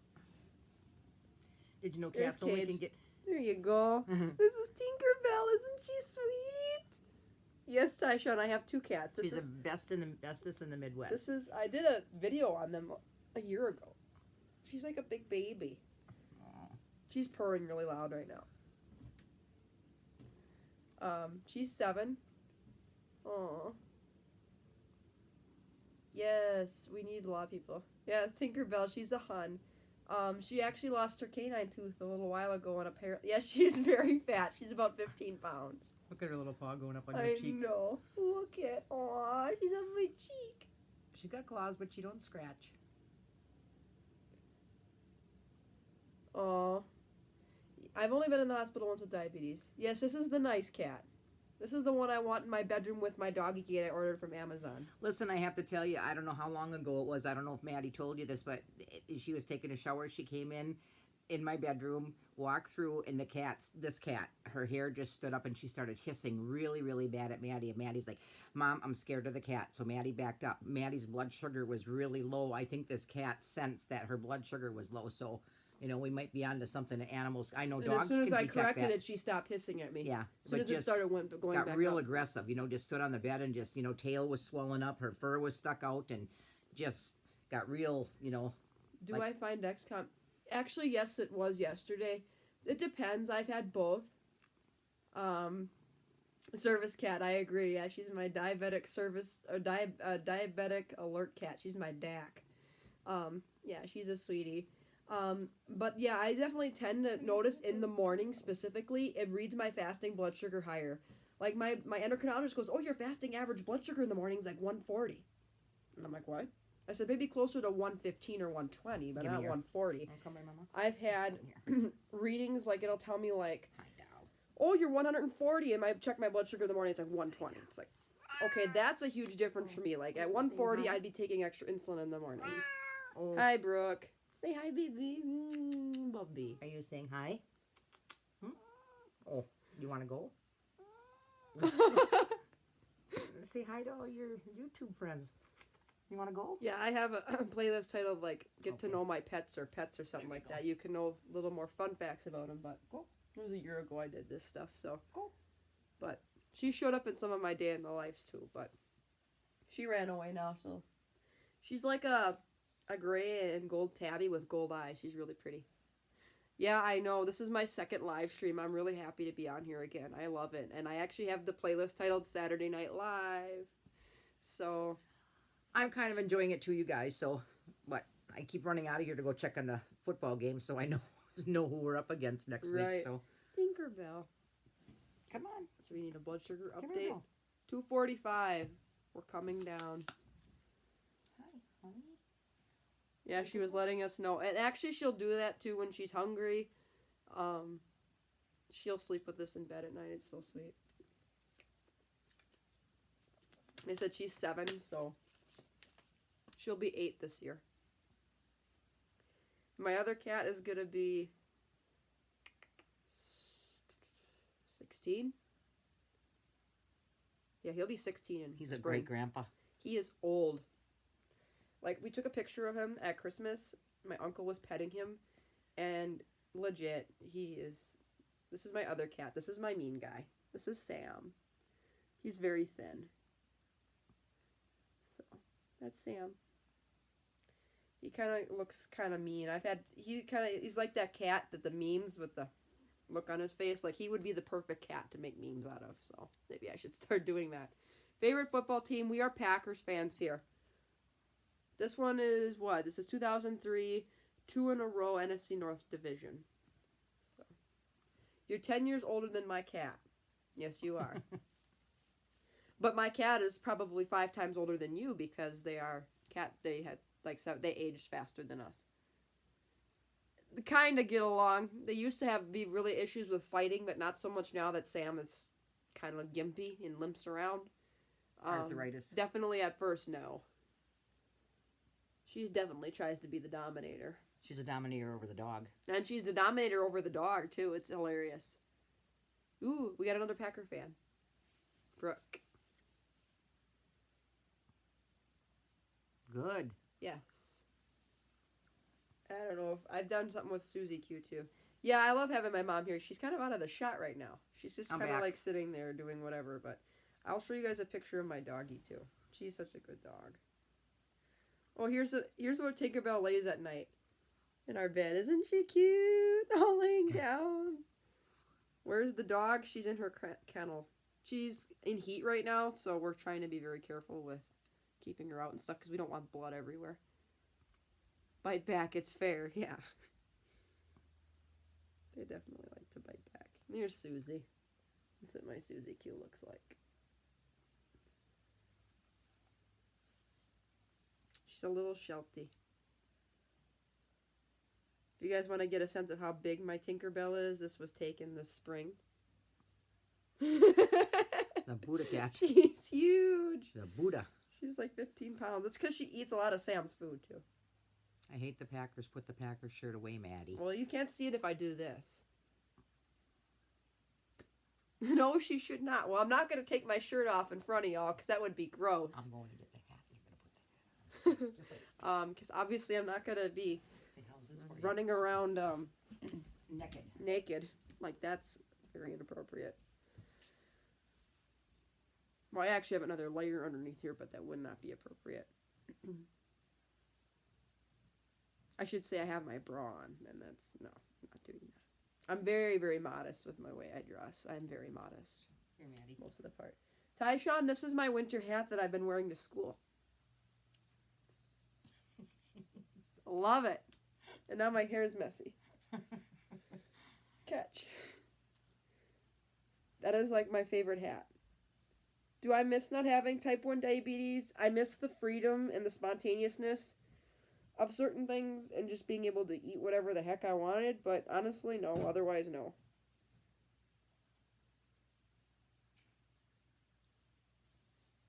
Doesn't really bother me. Oh, Mom, we got a question for you.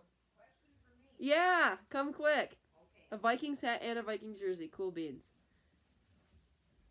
What's my question? Rob and Lindsay say, do I get mean when I'm low? Does Maddie get mean? I when wouldn't she's say low? I'm mean. I would say I'm very anxious. It's sometimes a little aggressive, a little snappy. Yeah, I can tell when, you know. But I wouldn't say I'm mean and I throw things at the wall and No. punch people and No. swear and all kinds of stuff like that. No. Yeah, Shelties are beautiful. They're beautiful dogs. I call it getting a little testy, you know. I can, you know, tell, you know, I mean, her cheeks will get red. I can tell when she's not feeling good, you know, or like her, you know, constantly blinking her eyes because they're dry or, you know, lips are dried And we got out. a down arrow. 233. Insulin's working. I'm already starting to feel better. What about when I'm high? I feel like I'm just really tired when I'm high. Yeah. Eyes dry out. A lot of the stuff I've learned to conceal, like, just because of school, and I've told my instructors, like, hey, like, there have been times where I've been really high, and you don't even know it. I'm good at concealing my high feelings. I like ironic pet name, like hairless cat named Harry. That would be cool. We called her Tinkerbell because I wanted a Disney name, and I just thought Tinkerbell was cute. Good night, Denise. Bye. Nice to see you. I'll do this again. Years, wow. Wow.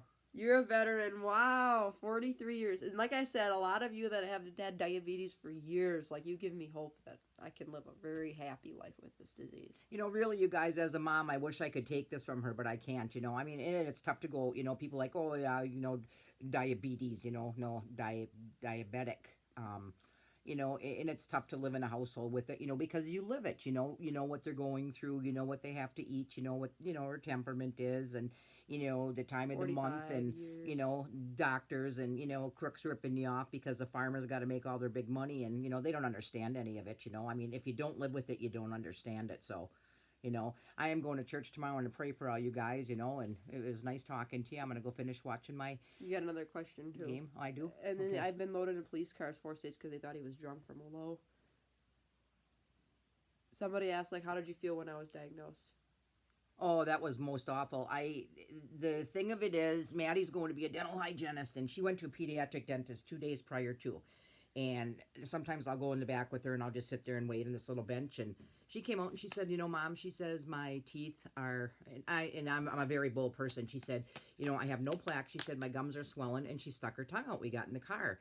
And her tongue was real thick and brown. Well, right there, that was a sign that she had a yeast infection inside of her mouth. The hospital that I took her to, the emergency room, was right directly across the street. I went back to that clinic and I said, what do you guys look for? I said, what do you look for as a pediatric dentist?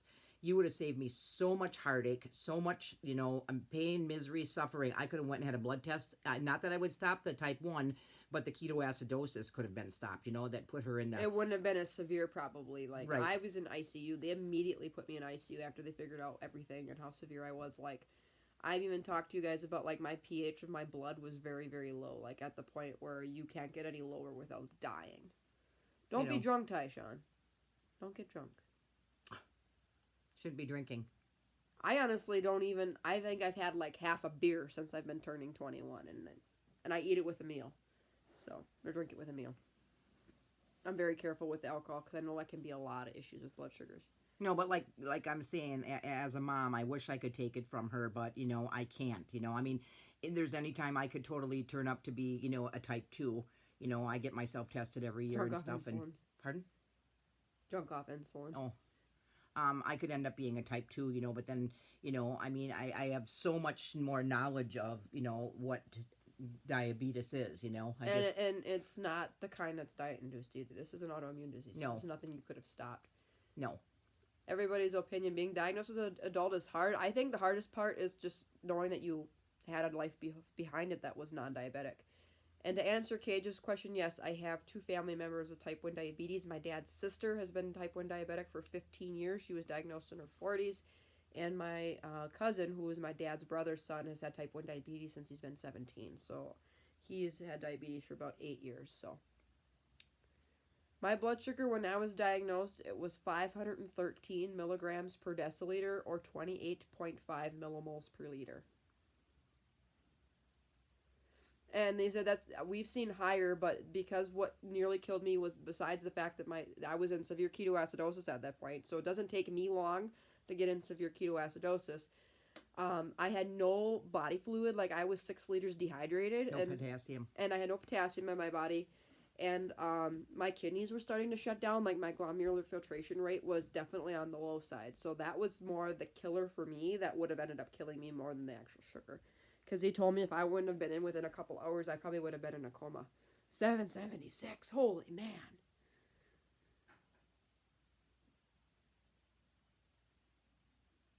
You don't have to test before you drive a car if you're type 2. I just look at my Dexcom, but yeah. Or what I used to do too is like, before I knew, like had the Dexcom and knew what, learning all about different sugars and stuff and like how it affects you, I would eat a meal and then go out and drive, so I would save myself on test strips. 43 millimoles, 700-ish. I can do math if you want. So 43 millimoles times 18 gives you milligrams per deciliter. Yeah, your blood sugar would have been 774 milligrams per deciliter at diagnosis. That's pretty high. Like I said, mine wasn't as high as some are, but because my body was in that severe ketoacidosis and no body fluid and kidneys were starting to shut down is what literally, and I had so much protein coming out of my urine. It was scary. They took mine from actually the median cuboidal vein in my arm, but my blood was really, really thick and dark, like like Coca-Cola. No, it was like maple syrup. And it was like Coca-Cola colored. Yeah, it was thick as maple syrup. And that was really scary. Could I ask my dad's sister to test her blood sugar? I mean, I could. I've actually never really seen her do a lot of stuff with her diabetes. I don't see her very often because she lives a couple hours away from me. But my cousin's now got a G6 Dexcom, and they're honestly like I think my grandma really only learns about diabetes through me because I'm the one who's the most open about it. The dry mouth is horrifying, and that's what, one of my warning signs was. And the hygienist is like, this is weird, no saliva.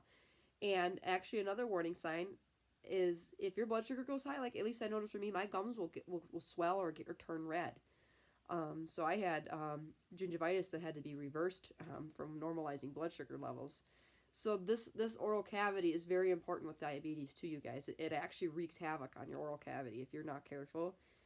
We are more prone to periodontal disease, which is bone loss around the teeth. So be mindful if you have gingivitis, which is just inflammation of the gums. That can be reversed. If you actually have periodontal disease or periodontitis, that can't be reversed. You can't reduce bone or fix bone loss. So be very, very careful. Go to your dentist regularly. Have your teeth cleaned. Clean your teeth well. And like I said, maybe I could talk more about this as I learn in school and dealing with different things. And I'll be treating diabetic patients myself. And I'm glad I'll be able to really convey to them, like, hey, take care of yourself. Like, I live it and breathe it and sleep it every day. Am I happy I'm not the only one? I mean, I guess so, but honestly, like, I really didn't. I mean, I got a little bit of advice, but not a ton, because everybody's different. Like, honestly, I figured it out myself pretty quickly, as intelligent as I am, what it really takes to manage yourself. Yeah, I don't get it either. Back in the day, you were called brittle diabetic. Whoa. Yeah, I lost a lot of weight, too. I went from, like, 160 to 139 in, like, 2 weeks. It was pretty horrible. And now I'm like in like the mid 140s. That's where my weight kind of sits. You're on track for a pump. You can't decide between Omnipod. I had a hard time too, but my main thing was my insurance covered the Omnipod better, but my main thing was I didn't want tubes. That was my big thing. I did not want to deal with tubing being in the dental field. I deal with enough tubing, air, water, syringe, suction, polishing, tubes, and piezos and stuff. I don't want to have to deal with extra tubing on my actual pump, if that makes sense. So everybody's going to have different opinions, but I personally don't like the tubing. But I kind of wish I would have gotten the old Omnipod system because there's been a lot of bugs. I've had 3 dash PDMs already in a year. But their customer service is fantastic. But they have good customer service. Oh, fantastic. If you don't like tubes, you really have no choice. There's somebody told me, was it the last live stream, that there's a pump going out in Australia, an AccuCheck something that's tubeless. Because I guess Australia doesn't offer the Omnipod. I know Germany has the Omnipod. I know England has the Omnipod. Canada has the Omnipod, but I don't know how many other foreign countries have Omnipod. Not every single one in foreign continents. I guess Australia is a country and a continent all in itself. It's Oceania. 211, we are headed down, down, down, down, down, down, down. Yay. Caged also. Ooh, I didn't know you had the Omnipod too, Caged. Why do I feel like I didn't know this before? I don't know. You don't have the dash, does he? I don't think so. Okay. You don't have the dash, do you, Caged? I assume you still have the normal thick PDM. Like, I would have rather have had that one to start because I don't think there's as many bugs.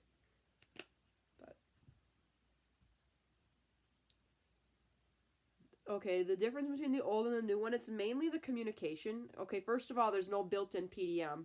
There used to be like a freestyle meter. This is the Contour Next meter that comes alongside it. The Dash PDM is touchscreen. The other one isn't. This one is rechargeable. The other one, you have to have AAA batteries to replace. But like I said, the main thing is the communication. This one communicates to the pods via Bluetooth. The other one is like something else where it's like close range, close range proximity, kind of like radio waves. Okay, so you have the normal system then.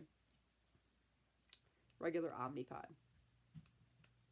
So those are the main differences. It's really the communication, the style of the PDM, and how you use it, how they have switched over from a freestyle meter with like the butterfly symbol to a Contour Next meter. Or Essentia Diabetes is the big company that makes Contour stuff. Time to eat plain pepper. Like raw pepper or like, no, you're going to eat like pepper? Don't. Like you're going to sneeze.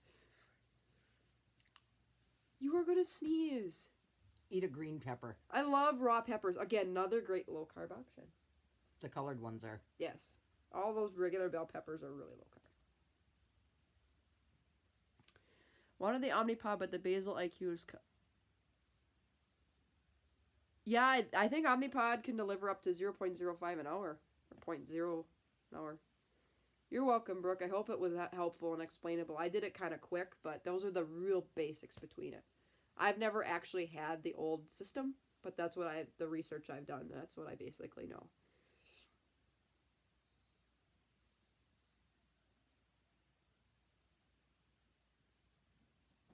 And with the Omnipod Dash, you can have the apps hooked up to your phone, so you have everything like you can see your insulin on board as a widget and the percent of your battery up against like a Dexcom widget, so you can kind of make a better decision. What are you doing, Belle? That's what I said. Pepper the seasoning. You're gonna be like really, really What are you doing? like your mouth's gonna be dry. I don't know specifically what kind of a dose the Omnipod can give, but I use, well, like I said, I'm on a temp basal right now, but I think I use 13.9 units a day for basal. You don't have the Dash in Canada yet? Well, let me tell you, it's not all it's cracked up to be. They have the newest and latest system. Yeah, and I actually had that issue with my 2 PDMs that failed on me. It was the communication.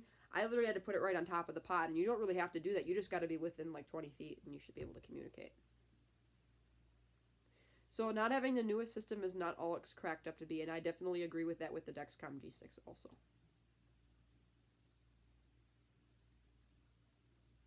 Not always an issue, but sometimes it makes you frustrated when it's like reading you really high and you're not that high. I mean, I had that like the other day. I actually one sensor failed on me. It started telling me I was like 150, then all of a sudden it was like 210, 245, double arrow set it up, and then it would be like sensor error. And it's like, it's a good thing I didn't dose myself because my blood sugar was 126, and I could have taken 2 units of insulin, and I could have killed myself if I wasn't paying attention or ate something, you know? So, not having the latest and greatest isn't all it's cracked up to be, but I would say overall, if you can handle and understand that there's going to be bugs with the new system, like a new system, there's nothing wrong with that.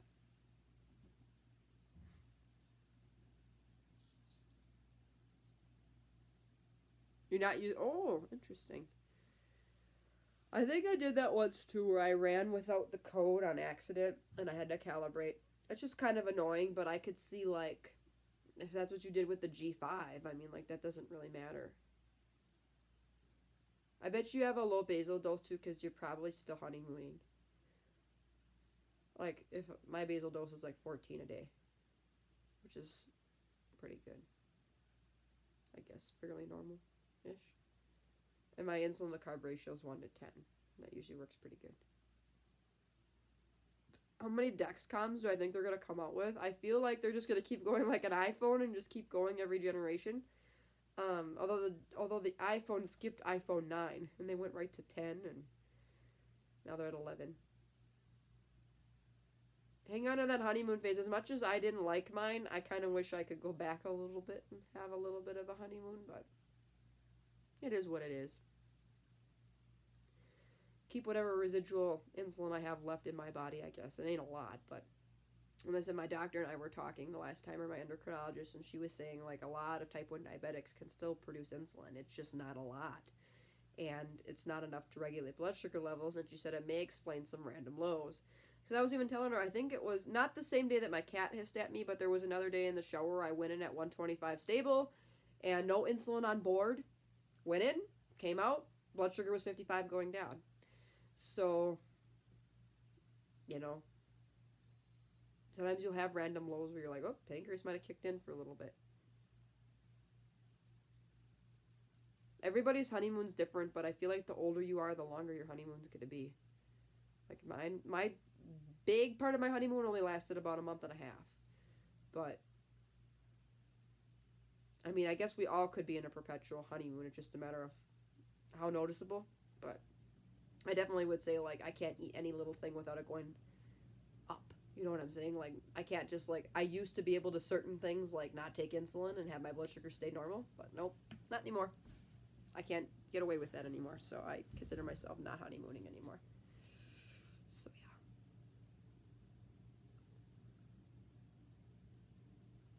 yeah. But like I said, everybody's is different, too. And some people can honeymoon 10 years. Some can honeymoon 5 years. The Dexcom G6 is a babysitter too. And I love my G6. Yeah. If nobody has a Dexcom, that is a nice babysitter. You don't have to worry about, when you go to sleep, that alarm's, and it's loud. I'll tell you, you can hear it across the house. You can just, you can hear it with the TV on and stuff. I mean, it's a fantastic babysitter. Just to know at all times what that, if you're going up or down, wakes you out of a dead sleep, because you can hear that. It's. Taishan answered the score, so I'm 201 going down now. And I took the insulin about an hour ago, so about a third of it's gone.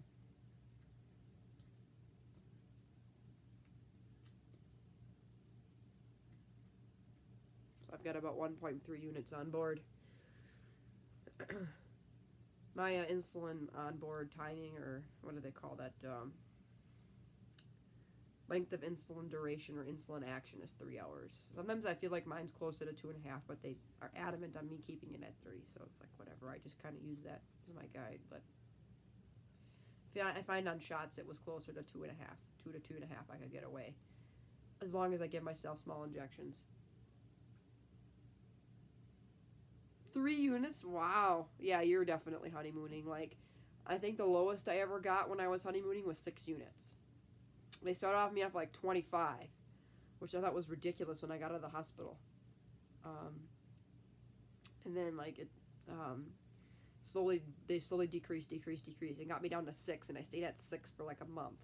And then all of a sudden I went to 8, and then it was pretty soon I increased it to 9, then 10, then 11, then 12, and then I was between 12 and 13 before I started my pump, and now I'm closer to 13 to 14. Why is insulin so expensive? Because there's only one manufacturer. They won't let it go generic. Because there's 3 big manufacturers. They don't allow the patent to go generic. They have Humalog has come up with Lispro, which is the same thing, but Eli Lilly has tried to push generics, and I feel like they're the best company beyond Novo Nordisk and Sanofi that have actually tried to push for cheaper prices. And I don't know. Honestly, my insurance covers it well, and I feel like now some people pay a lot when they have insulin under insurance, but I would say 70 or 80 to 90% of the people I talk to that pay a lot for insulin are usually underinsured or uninsured, like meaning like they don't have any pharmacy coverage or they don't have insurance at all. So not always a guarantee, but I definitely don't pay a ton for insulin. I'm glad you enjoy this channel, and I'm glad you're on here. And like I said, I like a lot of people like yourself that have had diabetes for decades and have rocked it, and that makes me so hopeful that I can have kids and have a life, and and not let it define me. And it can happen to anybody at any time. Like, I don't know if you saw my YouTube video. Like, I didn't ask. I had a brain aneurysm, and I don't know. And there was nothing genetic, nothing hereditary that I would have this. But one day I just tipped over and I had it. And I came through it good. Thank God. Technology was out there. It was good, and I'm here for a reason. I went through it for a reason, and hers was actually bleeding, and most people, like, I talked to one of my art teachers about it, and she said she knew somebody who was outside playing with his son. One minute he was alive, the next he was dropped dead. So most brain aneurysms, once they rupture inside the brain, once the blood vessel opens, all of a sudden they have a big headache, or they just massively tip over and die. What saved her is the blood vessel was slowly leaking, and it actually was leaking into her spinal column and mixing with all her cerebral spinal fluid. But that's what saved my mother's life, is that it was a slow leak, and they were able to get her brain surgery pretty immediately. Most people don't survive brain aneurysms, or when they actually rupture. The best chance you have of surviving a brain aneurysm is them to find it in a scan and then do surgery on it before it ruptures. But most people don't survive a ruptured one at all. It's actually, from what I hear, it's a few dollars to make a vial. Not a lot. With the technology we have, with the recombinant DNA technology, E. coli spits it out, basically. So, quite frankly, it's not a lot to make. And I'm talking US dollars, too, so. I don't know what that would convert for other countries, but it's not that expensive nowadays to make. Maybe back then, maybe when first Humalog and Novolog and all that came out, in the late 90s, early 2000s, when they first came out with rapid insulins, the analogs, it may have been more expensive because it was a new thing on the market, but now we can spit out synthetic insulin like nobody's business. It's kind of become as common as people taking lisinopril for high blood pressure. I've heard of people making their own homemade insulin, yeah. I think Maddie could do it. She could make soap. biochemistry in the basement with the. I understand a lot of the biochemistry behind it, but I don't know if I could do it, and I'd be scared. But I don't know how you would make it. I don't know how you could make it, but or make it on your own, I guess. If I find a way, I'd gladly do it.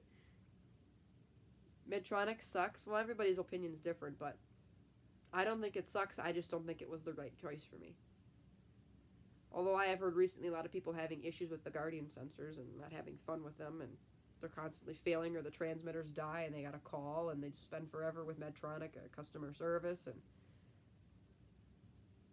and I feel like for an auto system, like I feel like you should not have to calibrate a sensor. And I've heard their sensors are really off too, like they read off. But if some of you use Medtronic and have great luck with it, I'm happy for you. But from what I hear from other people, they're not as accurate of sensors, and they have more issues with getting items replaced from customer service. So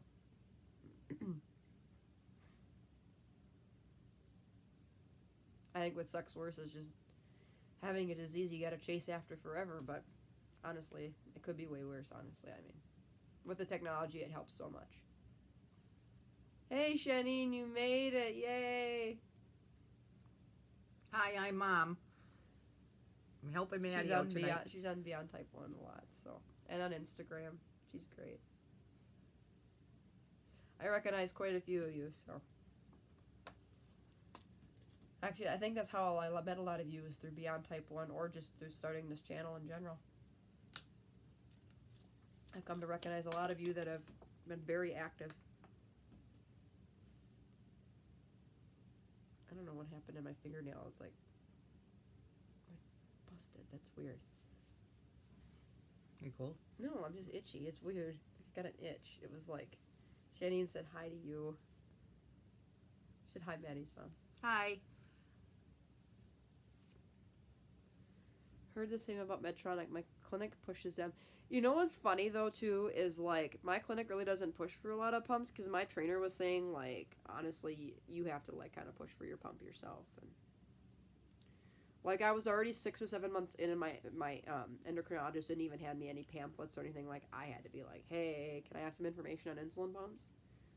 And even she really didn't give me a lot of information. The diabetes nurse gave me more information than anything. Are you on the T-Slim now, Shanine? I feel like if you had Medtronic before, I think... Did you switch? I thought you have the T-Slim now, but I don't know what you had prior, because I think you've been diabetic way longer than me. I've only been diabetic for almost 2 years, so... And it'll be a year in May that I got an insulin pump. Okay, that's what I thought.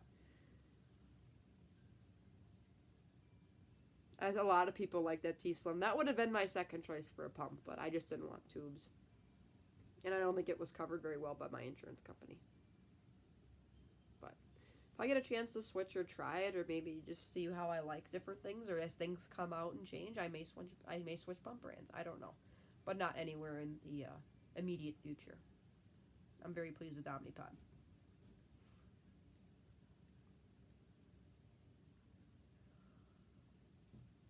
Because right now I have it kind of on like my inner thigh kind of area, and it seems to work really well for me.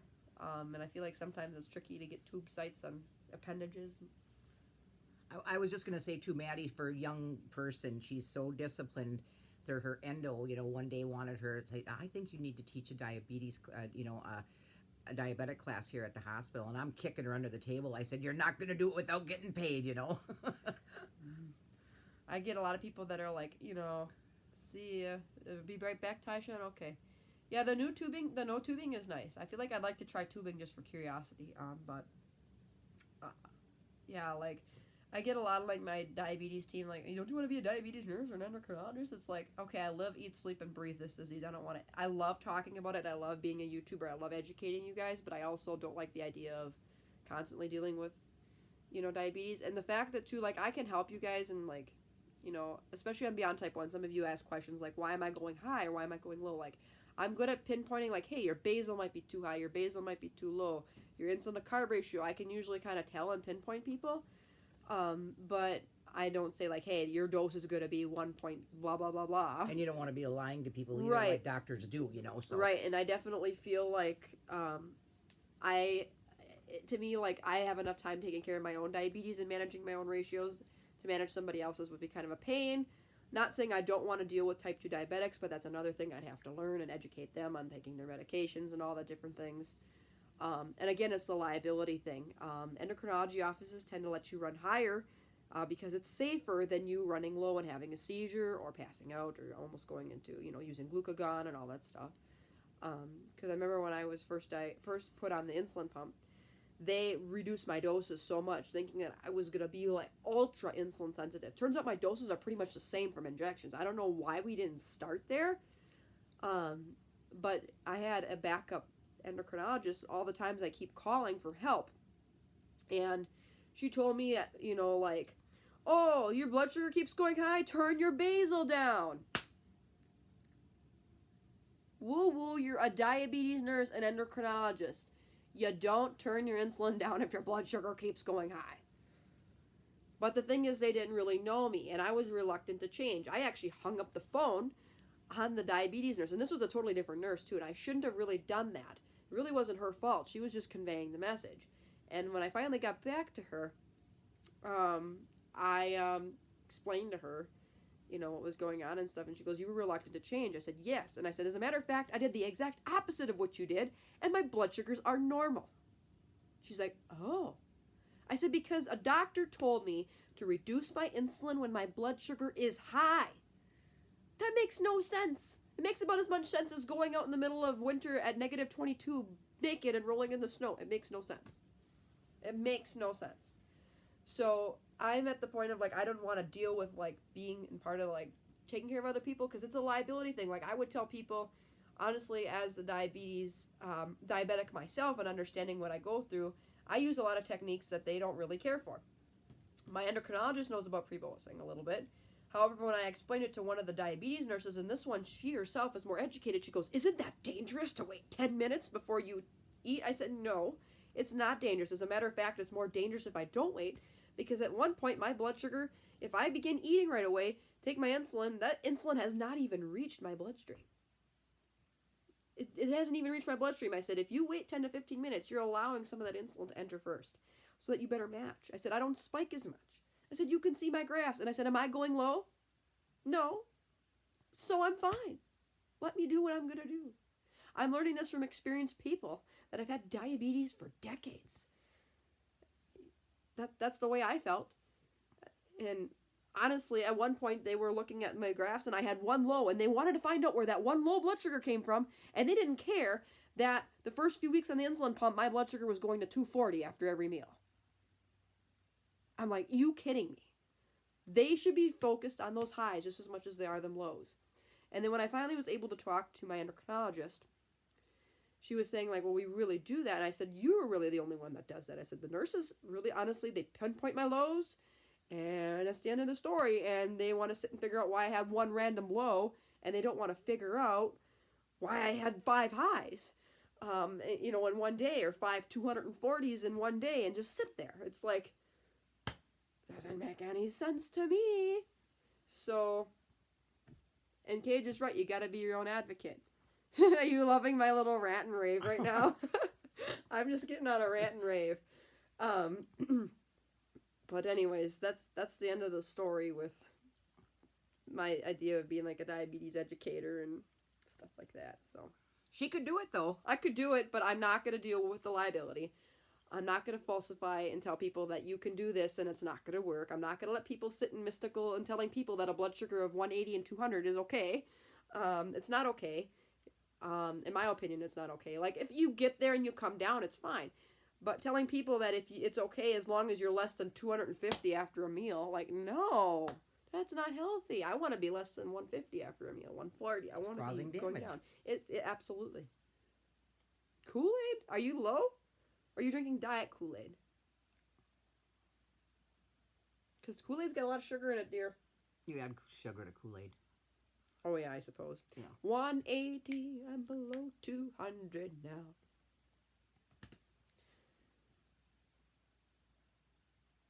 You're not low, but I suppose, like you said, you can add sugar. So, like, you can drink it plain, right? Yeah. I've never had plain Kool-Aid. Flat. Oh, it has sugar. Tyshawn, you're 312? Weren't you at 112 like an hour ago? I wouldn't be drinking Kool-Aid at 312. At 312, I'd be almost ready to puke. I mean, I was ready to puke at 260. Now I'm at 180 and I feel great. Better. The last appointment, they pulled up my graph, questioning my lows. Stopped them in their tracks. Yes, I've told it to my doctor too. She's like, oh, you go low at 4 o'clock in the morning. I'm like, because that's when my monitor does weird things in the middle of the night. It's a dawn phenomenon, isn't it? Dawn phenomenon will usually make you go higher. But usually if I have issues with my G6 telling me, oh, your double arrow's headed down, it's usually because it's a false low in the middle of the night because you roll on it or something. Yeah, and my endo says the same thing. Like, I'm great and everything, but it's just like the other people in her team and her backup people that are like, like they don't know me personally. I have issues with them. Like, I don't deal with them. I don't even call them anymore. I make my own damn adjustments, and if they don't work, I will keep working until I find a way. And obviously, I must kind of know what I'm doing, and I know my own body pretty well to keep my A1C at 6.2 or less for the past year and a half. Gauge is 123 now. Woohoo! That's good. That's really a good blood sugar. Heading down to a unicorn. I consider myself anything like 70 to 150 is like normal. Even up to 160, 170, 180 is okay as long as you're not there for a long time. But honestly, consistently, I like to see between 70 and 140 or 150. Yes, a new sensor is crazy. And I also find the new sensors, like, they go like boom, boom, boom, boom, boom, boom, boom, boom, boom, boom. Like, it's not a consistent, nice wave. Like it's very, like, jagged and broken up. Yes, put a temp basal on. Hey, Ray, glad to see you and glad you're on my live stream, too. I'm glad to have everyone here. And I have my mother with me this time. Hi. My twin. We look twins. alike. A little bit. We look alike, but there's a lot of features that aren't yours either. Hey, 170. 170 going down. Telling you, shots work great.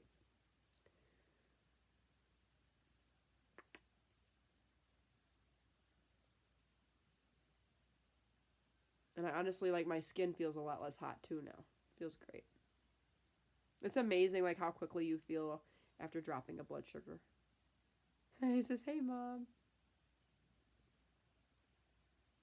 Hi. Yeah, 45 years, like, you have a lot of experience. And I feel like you learn as you go, too. And even though I feel like anybody at any point is still learning. And I definitely feel like it doesn't really take you long if you're as innovative as me and you understand the role of insulin and the role of food. Once you understand and interpret those things,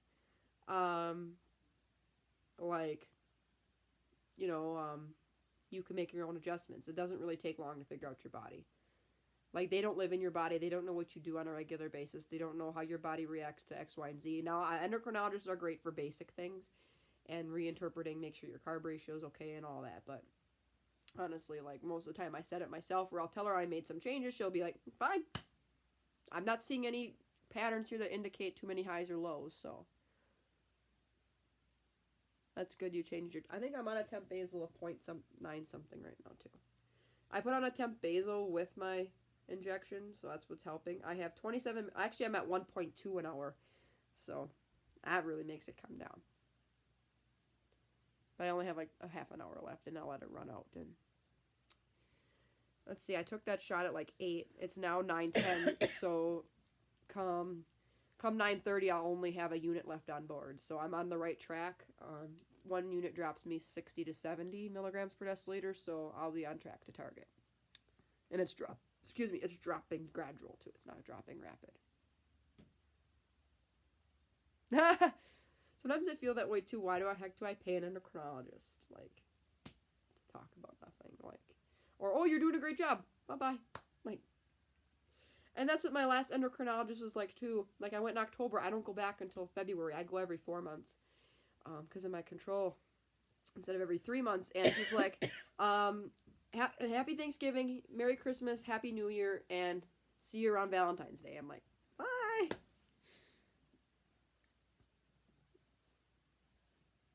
That's not bad for pasta, but then again, the honeymoon helps. But pasta is one of those that doesn't actually, surprisingly, as high glycemic as rice is for me. I don't eat high portions of it. It only actually drives my blood sugar to 140, but then I usually end up having a low. So it's kind of nutty, but I'll be right back. I'm gonna go grab something quick. You can stay on and chat. Scoot. What are you going to get?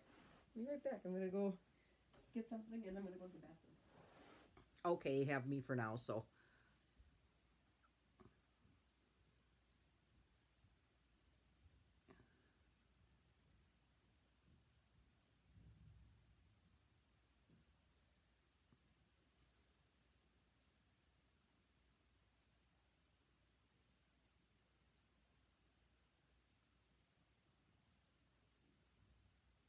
Am I sitting on the floor? I am sitting on the floor. Yes.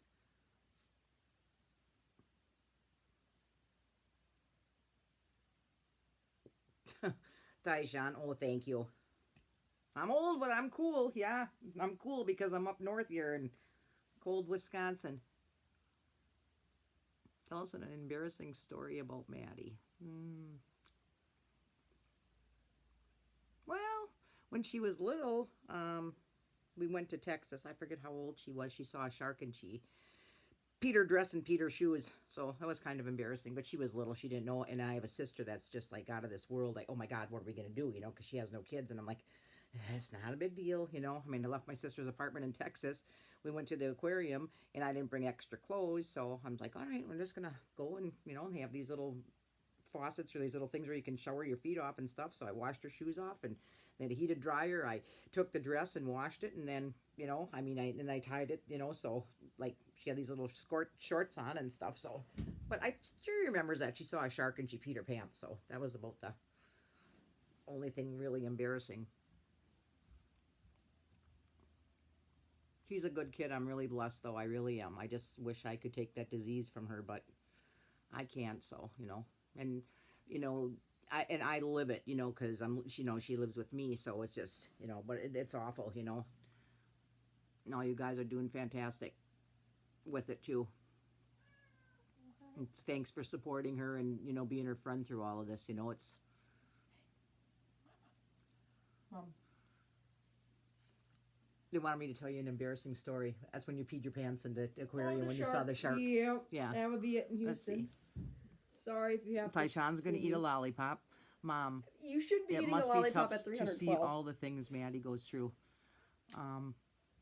Yeah, it I got is. baby back. It is tough, you know. I mean, as a mom, you know, you only want the best for your kids and stuff, you know. I mean, you know, that day that, you know, we were up in church and when she started going to the ketoacidosis, you know, I mean, I had to hold her up, you know, by the back of the, you know, pant loop to go to communion. And it's like, you know, she was just teetering. I could just see her skin sucking in. And I said, this is bullshit. We're going to the emergency room. And, you know, we went in. But like I was saying before, if that pediatric dentist, if they would have been aware of what they were looking for in her mouth, they would have saved me so much pain and so much suffering and her so much suffering. It was just been a simple blood test. We could have stopped that, you know, not that she wouldn't have been free of type 1, but we would have known what it was instead of her ending up in the ICU and having to get the potassium, you know, and being in the hospital and just being as sick as she was. The potassium is the worst thing to have put back in your body.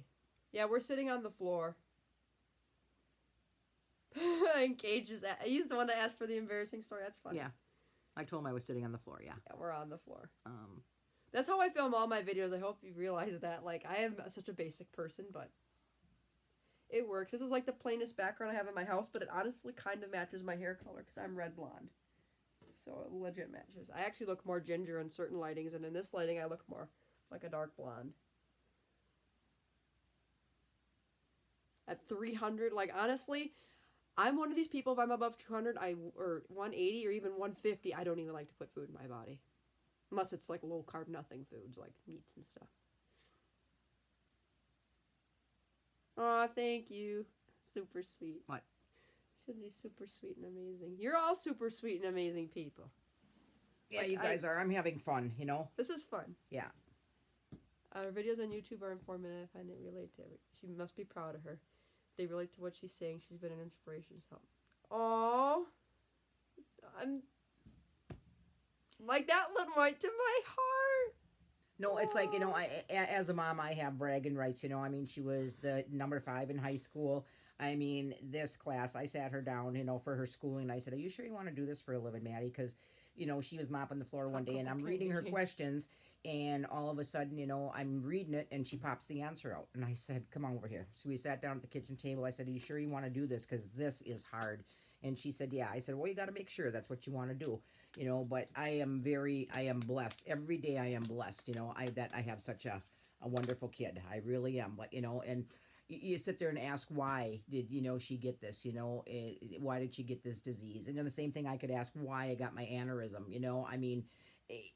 you're a role model for other people, and I believe that God gives you something, because he knows you can handle it, and I am truly blessed. He is one of the best out there, I'll tell you. Potassium sucks, and Kayla, I'm proud of your 4-year-old. Wow, that's incredible to get that A1C down quick. Mine was 12.7 when I was diagnosed, and when I got it down to 6.2, then it was 5.8, then 5.9. And now I'm at 6.2, so I've been kind of like 6.2 or less for the last year and a half. Aw, she said I was a great mom. Yeah, she is a great mom. I literally cannot ask for a better mom. Like, legit, too, like, at first I questioned why the heck I had this disease, but, like, saying, Ray, like, that I've helped you come out of burnout, like, that's what my life goal is all about, is to help people, and that's why I picked the career I picked, because I get to educate people every day. I get to help people have a beautiful smile every day and help people, this is what you could do to better your home care. So, like, this is the reason why I started this channel, was to really help people and just share what I know and share the truth, share the raw and real truth, because I don't think a lot of people are real. Like, what you see and what I tell you is, I'm going to be as honest with you as I can. And honestly, like, to hear a lot of people say, like, I've helped them, got out of burnout, like, tonight, and people saying, like, you've really helped me pinpoint on what's this and what's that as far as diabetes management, and, I've lived with the disease for years, and you really are an inspiration to me, and I've only lived with it for a couple years. Like, that means the world to me, that I can help anybody, no matter how long ago you were diagnosed to diagnose today. Like, it literally means the world to me, and, in this life, I'm in this life to help people, not hurt people, and I couldn't be more thankful to have this YouTube channel, and I can't wait to see where this YouTube channel grows, and I'm glad I finally went around and did it, and who knows, maybe that's the reason why I have this disease, is to help a lot of other people. Aw. Yeah, she is my mom.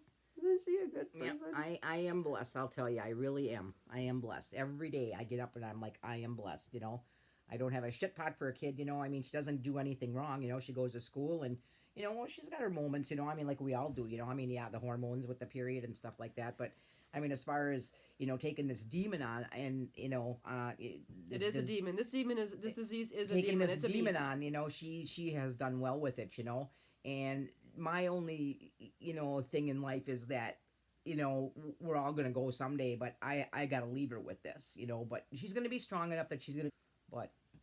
Hey, Tyshawn's uploading another video. He's a YouTuber too, right? He started a channel like a little while ago.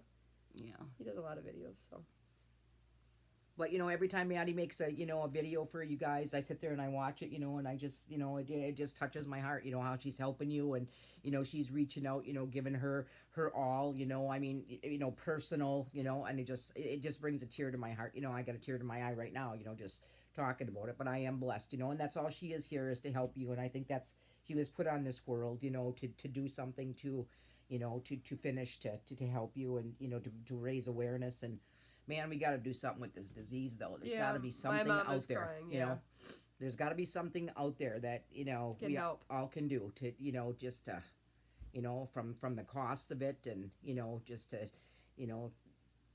it's awful, but how many people are diagnosed every day? It's just. I think I read somewhere there was like two a day. 2 a day in the United States. My mom is my number one fan, Cage. Like, I legit, like, I don't care what anybody says. She's my number one fan. She's my number one in general. Or maybe Tinkerbell is, but she's gone. I'm kidding. Yeah. Yeah. And she's my number one fan too, so. Yeah. Yeah, I'm glad to be a part of this, and I'm glad I got my mom on here. And if you guys want to see her actual brain aneurysm story, she did do one a while ago for me. I did have her share that. Maybe I'll link it in the description after this video. Again, I'll keep this video up and this live stream up for the rest of the world to see from now on. So you can come back and view this anytime. If there's any questions that we've answered or anything you want to re-listen to, you can go ahead and do that. But she did share her story more in detail on a video of mine. Aw. See, she was one of the first ones that started following, being diagnosed 6 months before you. Yeah, I was pretty newly diagnosed when I started this channel. I was diagnosed in July, and I started this channel at the end of October of last year. No, not just 2019, but 2018. Yeah. So yeah, like a year, just a little over a year ago. So yeah, as a person, like I can't imagine hurting people, like, and being rude to people, and you know, when I see other people hurting other people, or people that are doing things that they shouldn't be doing, like, it makes me mad. It literally angers me, and I can't stand it when people can't get medications they can't afford, or people are in abusive relationships, or people are getting abused, or people are getting turned down for certain things that they shouldn't be getting turned down for. Like, it's not fair. Tyshawn's been 10 years. She's been since he's been like 8. Wow. So he's had it young. And you started watching right when you were diagnosed. That's cool. And like I said, I love all the other... I actually got inspired to do this from other diabetic YouTubers too. But like, I like the beauty of it. I did shout out a bunch of diabetic YouTubers, but like Michelle Lord. I love Michelle Lord. She's great. T1D Lindsay, she's good, and Lena Elise is the ones I watch the most. They really actually helped me in the beginning, like, show that, hey, this is okay, and you know, and honestly, what I love is that we're not all the same in our channels. We're not all the same people, and the way that Lena manages versus Lindsay versus Michelle versus me. There's another one too, Nerdabetic. Like, the way we all manage diabetes is way different. So it's not like you're going to get the exact same opinion from everybody, and everybody's going to convey what they learn differently. And who knows, maybe something I teach you only may work for you, and you know, and something else that I might share may not work for you, but something that Michelle shares may work for you. So the beauty of it is that we learn from each other, and I just don't, you know, come up with this out of my head, and I definitely don't do this all on my own. I learn a lot from you guys too. Like, I would have never thought about a pre-bolus thing until I heard it from Michelle, like, she pre-boluses. Like, great. And a lot of you on Beyond Type 1 were saying, I pre-bolus. I wait 15 minutes ahead of time for a meal, you know, or 20 minutes. And ever since I implemented that, like, my blood sugars have been a lot better. So any little thing that you can do to help your blood sugars out is amazing. And the more and more I share that, and I found other tips and tricks myself, the better off we are. And I'm not going to hide things from you, and I'm surely never going to hide things from you. Yes, Cage, start a YouTube channel. Please. Tyshawn did. The Cage. What? Who won that? I think he won one of them, yeah. I think. And him and Matt Foster might not be on here. I don't know. I think he entered, but... Thought you picked Matt Foster and who? I can't see. Right there. Caged. Mm-hmm. Maybe one day I'll start a YouTube channel. Yes, please, all do start YouTube channels. It's great. Hey, Caged, are you happy you won the prize? You won one of the meters. Won one of the meters. The other guy's Matt Foster, and I think I have to contact him elsewhere.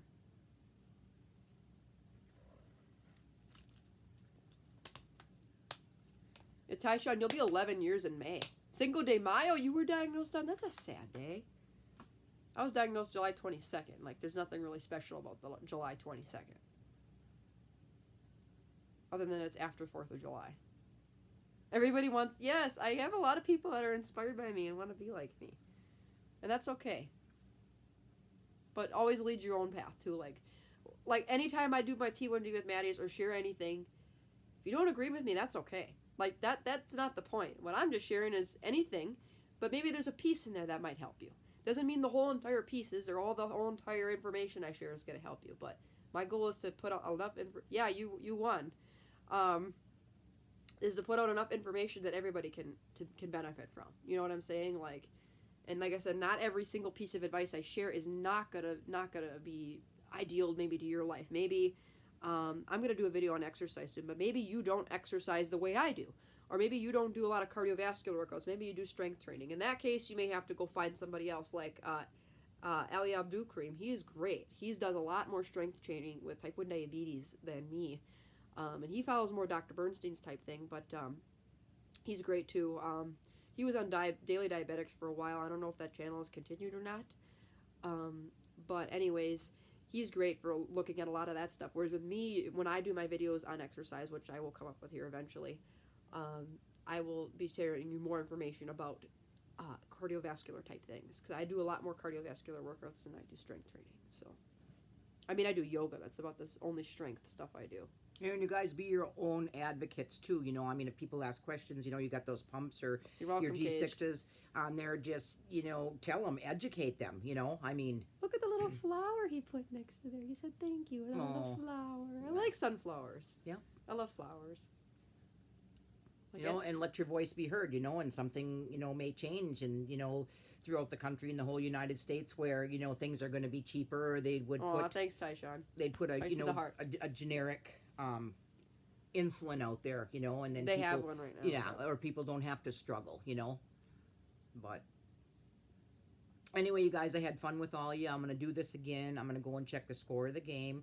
And like Maddie always says after she's done, be kind, spread positivity, and be thankful, okay?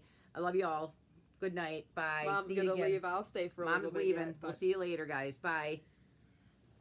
Yeah, I love doing day in the lives, too. Like, I did one recently with, like, 400 subscribers, with, like, day in the life of a dental hygiene student. You can tell Cage I'm too old. I got to get off the floor. My mom's got to get off the floor, Cage. She's too old. Did you tell him how old you were? No. Oh! I can guess. Anybody want to guess how old my mom is?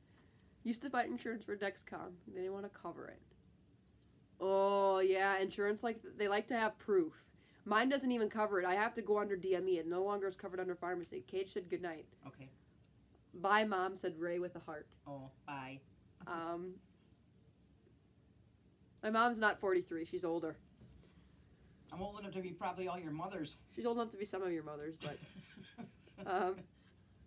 PJ, Mommy said she's probably as close to you in age. What's PJ? Yep, I'm in Wisconsin, Shanine. PJ, Mommy? I don't know. How old are you, PJ? Are you willing to share? And then we'll narrow it down. Like, I'm 21, but obviously a 21-year-old... You're close, Tyshawn. You gotta go a little higher. He said 53. He's close. But yeah, the insurance stuff is annoying, and I want to make a video on how I navigate my insurance and how I do some things outright and other things I don't buy through the insurance, X, Y, and Z. A little bit higher, Tyshawn. She's actually 2 years older than that. So, you got it now. My mom's 58. She just turned 58. But she don't look it. She looks like she could be in her 40s, so. She was in her 40s when she had her aneurysm, so. And she was 37 when I was born. Closing it on 60, Shanine, but not quite. She'll be 59 this year. PJ Mommy's just under 50. Huh? She's just under 50. Okay. So my mom's got about 10 years on you. So my mom was born in the 60s, 61.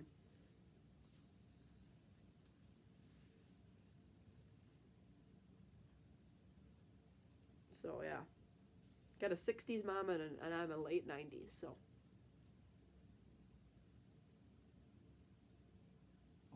Have fun. Yeah, I don't know if Matt Foster's on here, but he's the other guy that won the Contour Next meter. But I think I got a contact. I think he left me an Instagram handle to contact him with, but I don't know if there's any easy way for me to contact you, Caged, but I don't know if you have a junky email or another social media that you want me to contact you on, but don't give anything out, like, don't say your address on here, like, I wouldn't want you doing that. Like, that's not safe. Even I mail my stuff in a different town, just for YouTube, just to keep myself safe. So, I am in the northern part of Wisconsin. So, Mom, oh, you could be. Maureen is 55, so you could have a baby sister. Okay. I'll be the big sister. Why? I'm not calling 911, Tyshawn. What is going on? She said she'll be your big sister, Maureen. I love that name too, Maureen. I don't think I've ever heard anybody with the name Maureen. Tell her to teach her how to bake diet cookies. We'll teach you guys how to make some diet food. I'm at 137 now. I'm feeling a lot better. Yeah, she could definitely be your mom if you're 18 for sure. So I'm thinking I have... Yep, I got 1 unit on board, so I may have to... Okay, your email is that. I'm going to take a quick screenshot of that. So don't mind me. Haha, got it. Cool. Cage Tiger Steve, I like that. I like that email. So I'll be emailing you guys through my business email. So you'll be able to recognize it pretty quickly.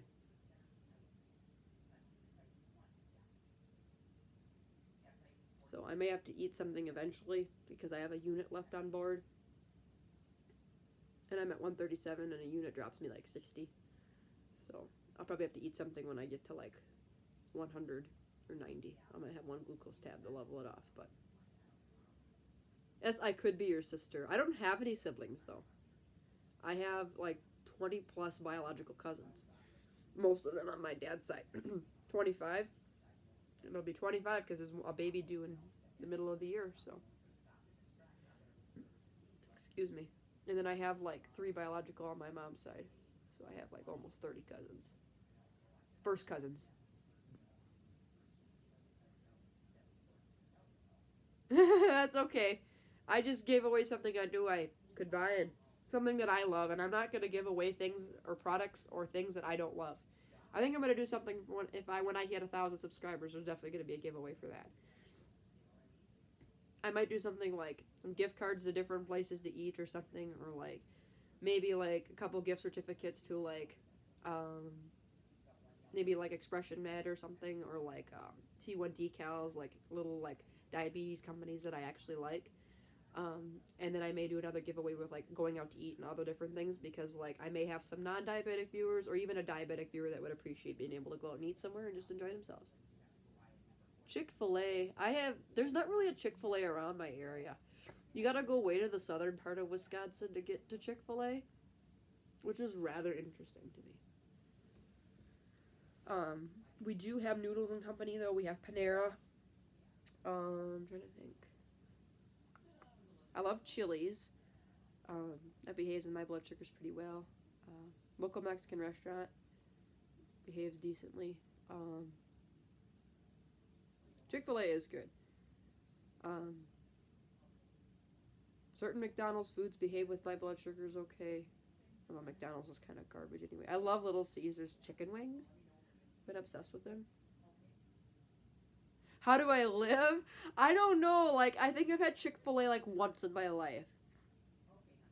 Yeah, I sent them in the Omnipod box. Isn't that funny? Because I had so many, and I thought they were perfect to send them in because it was enough to like cushion it, and it was a way to get rid of the old boxes, and I had everything like covered up nicely and stuff like that.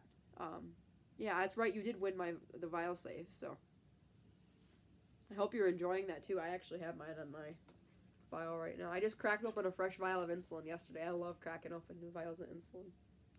Woohoo! Like, if I wanted a Chick-fil-A, I'd have to go to, maybe there's one in, like, there's a city that's, like, 35 minutes away from me that might have it. But I definitely know the nearest city to me does not have a Chick-fil-A, unless they've, wait, was there going to be a Chick-fil-A? I think at one point they were going to build one somewhere near me, but not, like, it would be, like, 35 minutes away. It wouldn't be, like, just the 20 minutes away that I drive to school and stuff. I have like a 25 to 30 minute drive to school, like 25-ish on a good day. It's pretty much all highway for me, which is super nice. Oh my god, like, can any of you mail me some Chick-fil-A? Like, honestly, I love chicken. And like, that's one of the few things I eat at McDonald's is the chicken nuggets, because they really don't drive my blood sugar that crazy high. Can't tell you the last time I really ate out. Although we had Culver's last night, and that was the cheese curds that sent me to 213. Oopsie.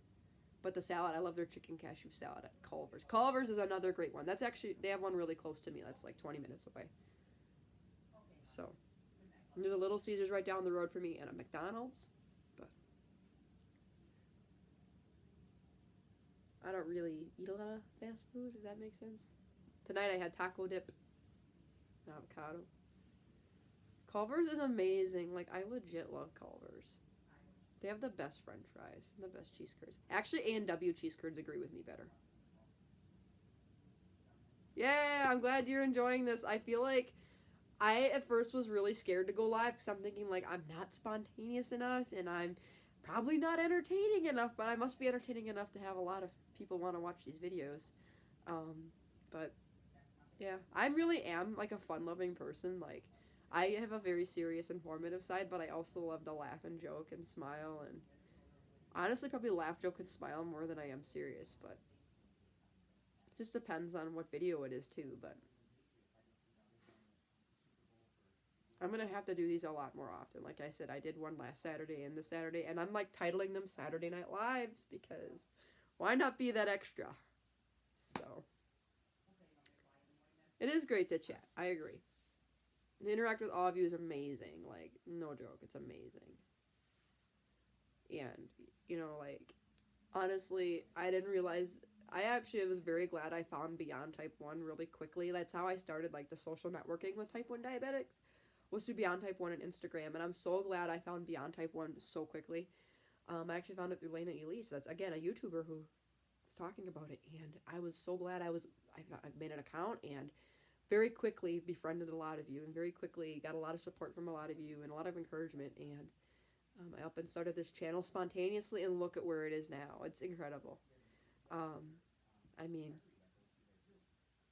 I always say, like, it was one of my dreams to be a YouTuber. I didn't know what the heck to talk about, though. I didn't have diabetes, you know, at the time I didn't really have anything interesting. Just a high school teenager, you know, and now I'm 21 and in college. There's been a lot of spamming on Beyond Type 1 also, so it's not the most fun thing right now. Like, I had somebody message me the other day, and I sent it to one of the moderators, and I want you to tell me if any of you could interpret what this is saying. And somebody told me on Beyond Type 1, she's actually one of my viewers on here, that her husband looked up this information and said it's something really inappropriate, but I can't figure out what he's trying to convey to me. Says, hello, Maddie, am Jack. You have gotten a batch already? What the heck does that mean? Like, is he trying to call me an itch with a B? Is he trying to call me, like, something sexually explicit? I don't know. Like, I'm really confused. But I've reported him to the moderator, and I blocked him. Like, no way. And I've had other people like that too, that have come up to me, and like I've had a lot of people on Instagram and even on personal Facebook pages of mine that have come up to me and like asked me for like sexually explicit things. It's like, no, it's like people are stupid. So I literally block them and I mark them to like the moderators and stuff of different, and then they get banned. So do you know what it means, Tyler? Please tell me. Like, I honestly like to know. You're in a mommy channel? Aww. And, like, I feel like I want to keep going with this channel, like, even as I'm done with schooling, I want to keep going. Like, I even want to, if I end up married someday, like, I want to document my pregnancies with type 1 diabetes for you guys. I want to, if I end up having kids, I want to document my life and all different things. Like that's what I'm thinking, too, but I feel like he meant to say, like, itch with a B. Because it says, hello, Maddie, am Jack. You have gotten a batch already? Oh, according to Tyshawn, it's something inappropriate, and I don't think I want to say it, but it's Southern slang, apparently. That's what one of my viewers on here, her husband, I messaged her on Beyond Type 1, and she said her husband looked it up, and it's some sort of Southern slang. I don't know what it is, and I don't want to know what it is, but if you know what it means, Tyshawn, you could personally message me later on Instagram. I just still want to know what it means. But either way, you just don't come up to me and, like, try to be inappropriate or sexually explicit. Like, that's not appropriate. That's not what I'm about. Like, I don't mind if people go into my DMs or message me here on YouTube and are genuine and want questions and they want to ask me things. I'm fine with it, but I don't like any of that inappropriate stuff. Like, that's not what I'm about. That's so inappropriate. And honestly, like, what I do in my love life or whatever is none of your business. So somebody doing that kind of stuff is not appropriate. But you should get your channel back up, PJ, anyways. I think that'd be so much fun. Thanks, Tyshawn. I'd appreciate that. Tyshawn knows what it's about. Okay. Because it's Southern slang, apparently. So. We might have to take Grandma to the emergency room. Why? Her brain is really pulling bad. Oh, no. You know, it's the main artery right there. Oh, yeah. So, Okay. but she said she would call me, so I'm gonna drive myself in. I said, no, you're not. So That's fine. So, yeah. I don't appreciate people talking to me that way, but like I said, I'm not unused to being a YouTuber. You're gonna get spam. You're gonna get hate. And I've even had it prior to being public, with a lot of my stuff. And like I said, it really doesn't bother me. What just bothers me is like people don't know how to stop. So welcome to the 1990s. I was born in 1998, so I don't know what else happened in 1998 besides just me being born, but 122. I'm at 122. My eyes don't burn anymore and they feel great. Yeah, people are just rude. Not all people, obviously. You guys are great, but like in general, there's a lot of people out there that their goal in life is to like put other people down because they're either jealous or that makes them happy.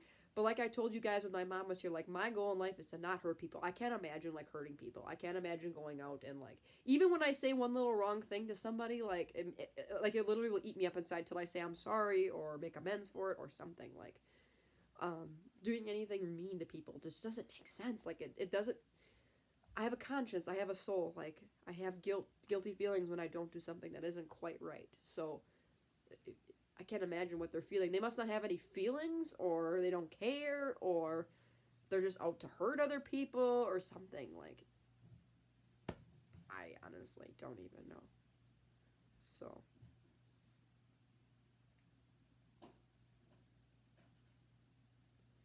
You're 135. You're getting close to the point where if I was just gradually heading up like that, I'd push a half a unit of insulin to bring it down.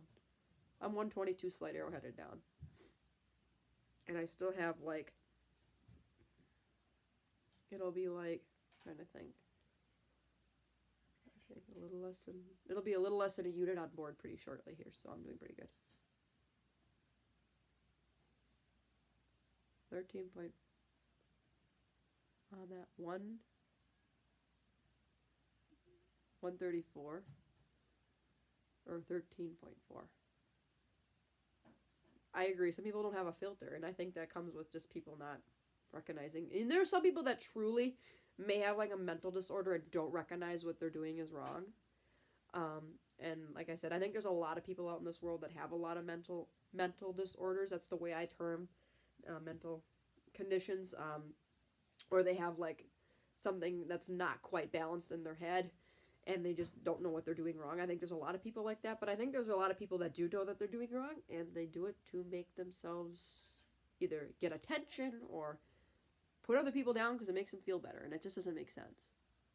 7.4 is still really good, though.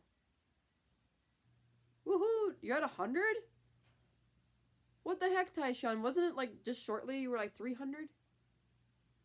Oh, you were looking at the conversion 100. That's what I said, 134. That's what I assumed you meant. Trolls. That's another great way to put it. Yes, the internet is full of trolls. A lot of them. What are you going to do about it? I mean, you just kind of got to deal with it. But I know when I first had a spamming incident on Beyond Type 1, there was somebody like saying, like, don't post your links because, or somebody posted to a moderator, I was posting links to get like monetization or marketing or something. It's like, no. Even if I made money off those YouTube videos, I put them up there because I know. Oh, I'm sorry. I hope that low comes up. 53 is getting low. 176. Yeah, you got to get yours down a little bit. Not too bad, though. It could be way worse. I was 260 not too long ago. But mine's really come down now.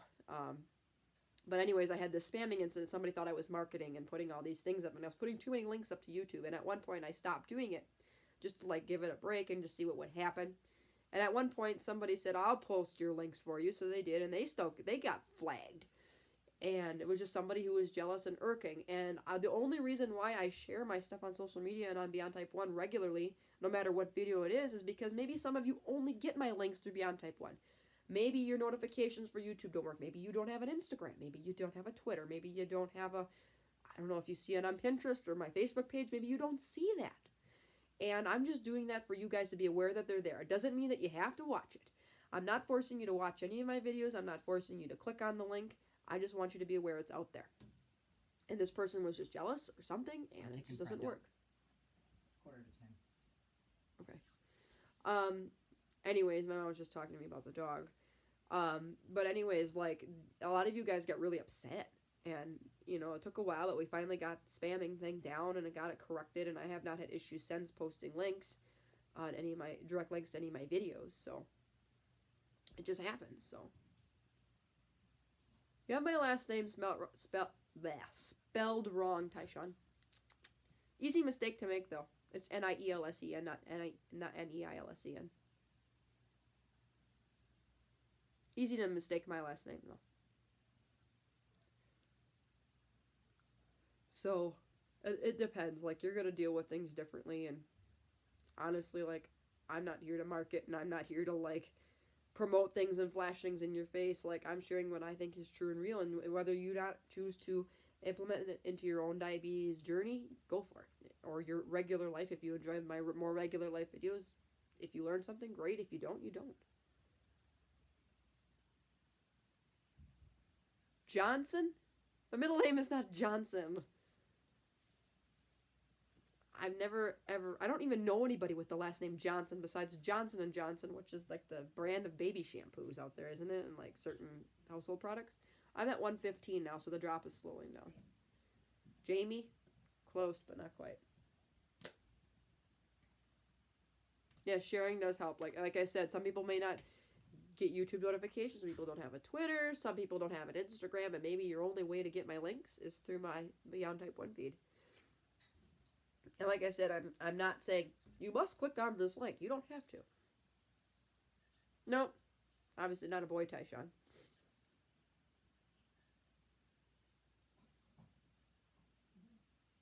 I can't believe it's going to be a year since JB Kloss has been found up here in Wisconsin. Wow. That was a big headline for us last year. I'm glad she's safe.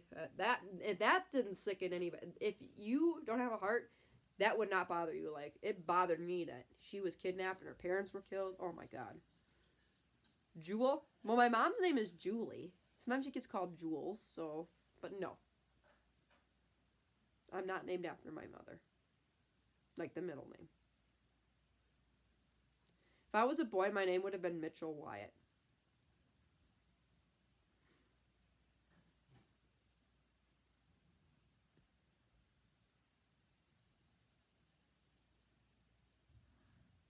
Natalie, Maddie Jewel.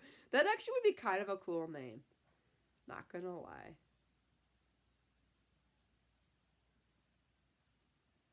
Maddie Joyous. I mean, that's nice, but no, it's not my middle name. I am a joyous person, though. I would agree with that, but it's not my middle name. Keep guessing. You can't guess too much more because, yes, we're guessing my middle name, I guess, now. Starts with the J, so, you know, for my Facebook and Instagram, if you follow me, and Maddie J. Neal is like my username. Nope. My mom's middle name is Ann, though. It's Ann without the E, though. A-N-N. Give us a hint. It starts with a J. Ja. Yeah, that's the first two letters. Oh, Tyshawn's trying to figure it out? J-E. Nope, it's J-A. Jean? Nope. Jean and Jamie and Joyous and Jewel. Jolly? Not quite, but I am Jolly. It's Jelly. J-E. It's not Jelly. Maddie Jelly. No, it's not. If not, eventually I'll type it out to Maddie you guys. Jumpin'. Keep guessing. PJ Mommy's got it, but the spelling is incorrect. My middle name is Jane. Jacqueline is my grandma's name. I'm Madeline, or Maddie Jane, I should say. Doesn't matter.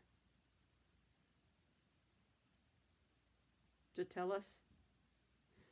It's Jane.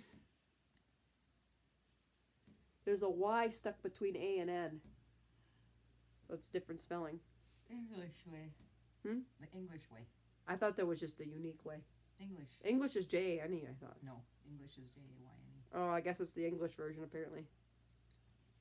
Nope, it's not Jade, it's Jane. It's the Brit way or something. It's the English way. I guess. I don't know. Maddie Jane. Mm-hmm.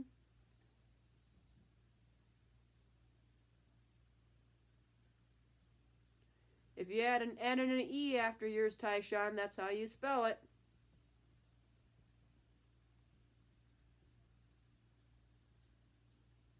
I think it's pretty with the Y in the middle, so.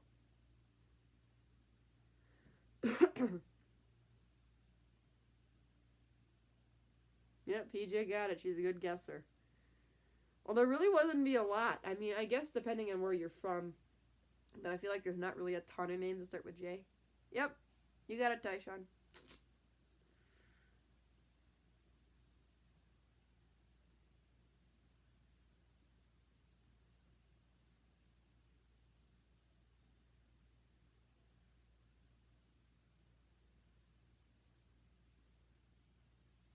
You got it.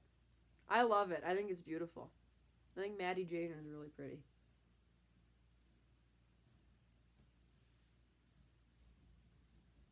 I absolutely love my middle name. Mom and Dad did a good job picking it out. It's very traditional, but kind of unique with, I think, the Y in the middle. Like, there's some people with the Y in the middle, but most people spell it Jane.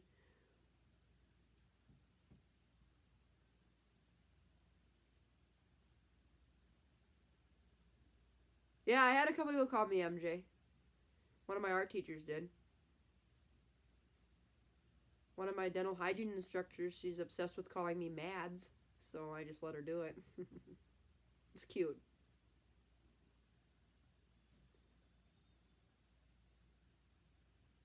So I think it's kind of funny. Mads.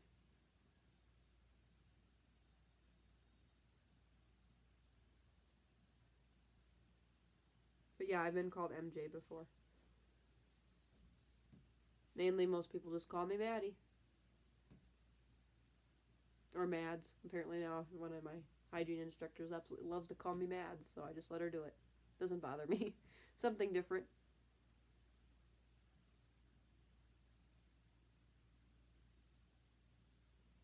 And I feel like my name was like a thing way back in the 90s too, like Maddie, like that's a huge thing. Like, you hear some people being named that way now, but honestly, I don't hear a ton more Maddies anymore. Or if there are Maddies, they're like all my age or a little older. It was a big thing back in the 90s, I guess. Popularity wise, I guess you could say.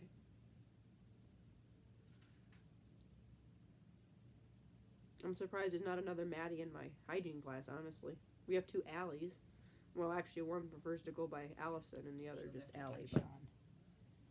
Like this, Tyshawn? That's what we're going to be. 54 or whatever. You tell me to burn it? I don't know what he's going to say. I have no clue what he's going to say. Tennessee's 14 and Titans are New England's 13. Really? Ooh, we're tight.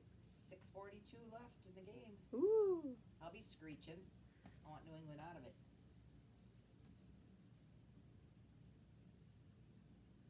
Yep, those are my initials. MJN. That was a close game. Aw, Mo from Maureen. That's so cute. I love that. I think it's kind of cute. Jane Austen, yeah.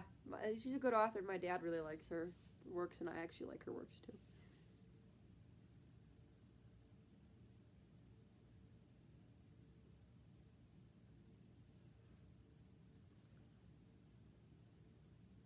Like, I love Mads. I think that's so cute that one of my instructors just started calling me Mads. And I didn't even really notice it till the end of the semester. I'm like, oh, that's so cute. She's got a nickname for me.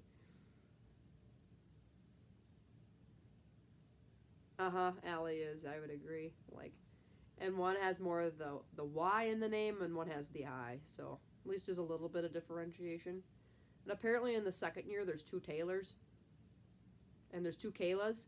But the one Kayla has a C, the one Kayla has a K. So, but both Taylors are spelled the same.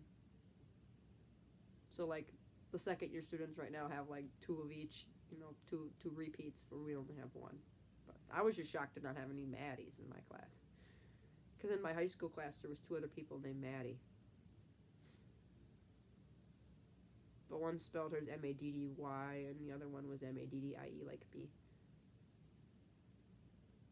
Yeah, sometimes it sucks if you have the same class together. But as we got one moved to Tennessee or Kentucky after like my freshman year, then there was just us 2, and we hardly had a class together, so it really wasn't a ton of mix-ups. But overall, there was just tons of Maddies in general and other grades too. So every time you listen for like Maddie over the PA to go to like guidance or something, you're listening for your last name, like just to make sure like you're not gonna like go to the guidance office and be like, oop, they meant this Maddie in this class. Oopsie.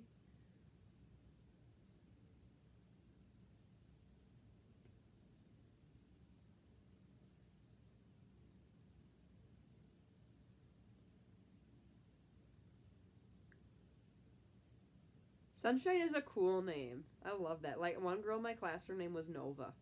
I love that name. And her sister's name was Rain, and it was spelled like my middle name, except with an R. Rayne.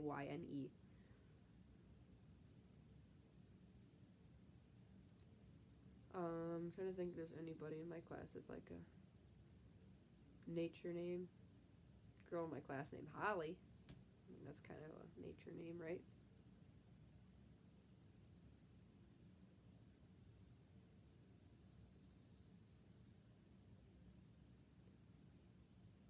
Nope, I have not physically met any other type 1 diabetes YouTubers. I'd love to, though. Maybe eventually when I get out of school and be making good income and stuff, I would definitely travel and do that.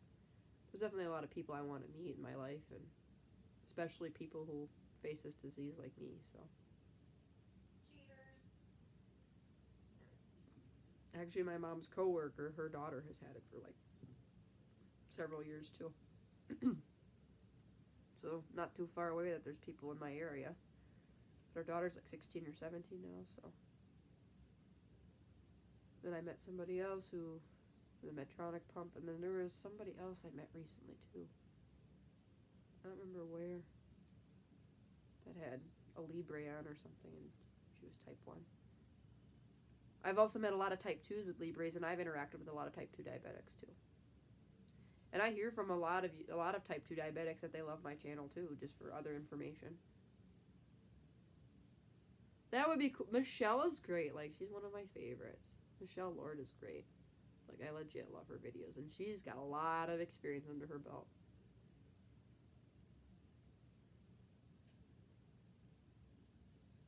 She's very genuine of a person too. I really love her. Titans are cheating. I don't know. I'm not even really watching it. So we'll see.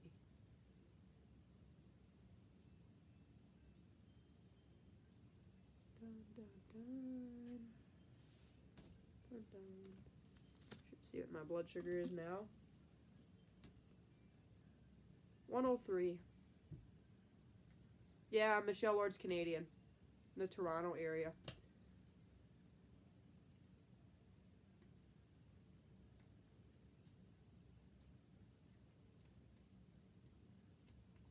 When was the last time she was in the Toronto area? I don't know if I know she moved recently, but I don't know if she's still near the Toronto area.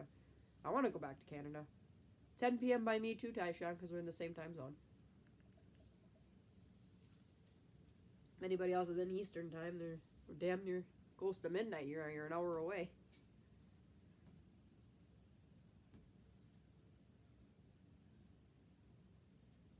Doesn't really bother me to stay up late, though.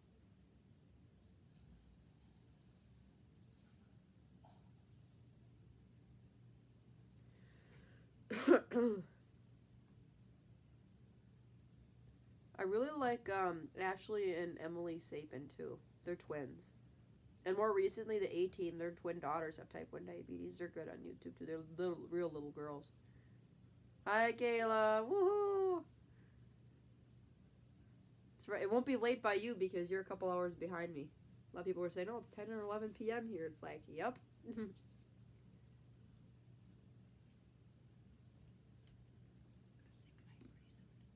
I'd like to meet all of you, honestly. The A-Team is adorable. I love those girls. We should go to the. They're having another one. We should meet and go to the Banting house or whatever. That'd be cool to go to the Banting house. Yeah. It's 8. Yeah, I was gonna say you're like 2 hours behind me.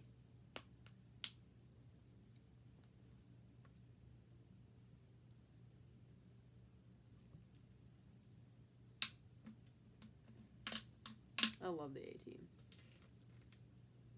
I know, same. And I remember watching, I'm trying to think of the name of their channel. It's gonna take me a while. Oh, God. The Court Report, her daughter Nevaeh. It breaks my heart when she cries, too. But she's one of my inspirations. I actually found them pretty quickly, and, like, if that little girl... Court Report, yeah, if that little girl can handle type 1 diabetes, I can. Diabetic YouTuber from Australia. Jacobetic, I think is from Australia. Nerdabetic, I think he's somewhere either in England or Australia. I don't know which. Sometimes I have a hard time telling the difference of accents. Nevaeh is adorable. I love Nevaeh. And she lives with celiacs too, so it's like, if that girl can live with 2 autoimmune diseases and kick butt, I can kick butt.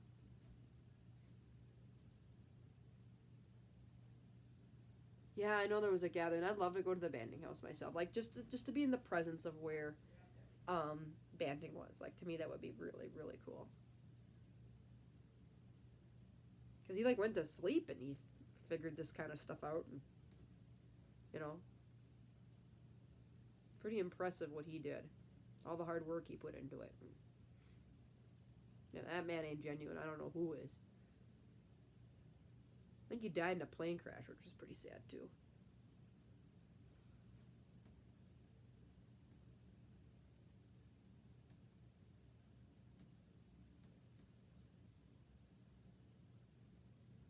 Australia diabetic YouTuber. Like, I think maybe Nerdabetic. I know Jacobetic is. I feel like there's other ones, too. I think there's another girl from Australia. I can't think of her name, but she does diabetes stuff sometimes, too.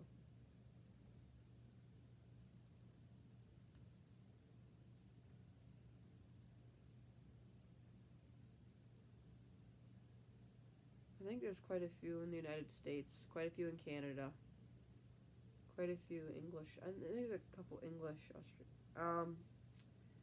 She's diabetic is another one. I want to say she's from Canada, England area, but I'm not 100% sure. She's diabetic. Yeah, you just mentioned her. She's great. Yeah, I signed the Frey Life because of her cystic fibrosis. I think that has something to do with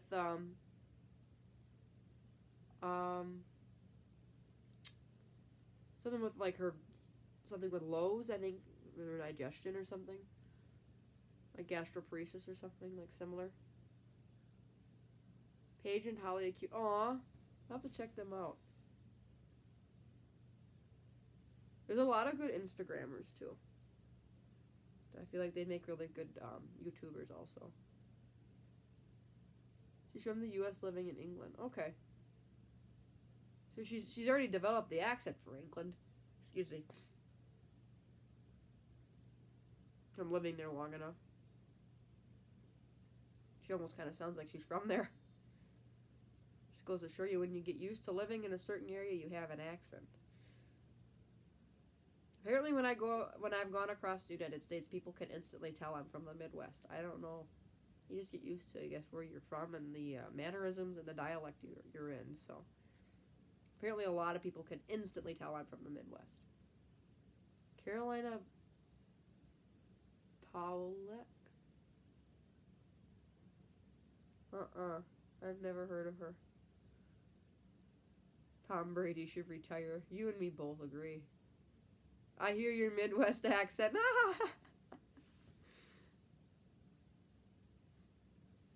You and my stuffy Midwest accent?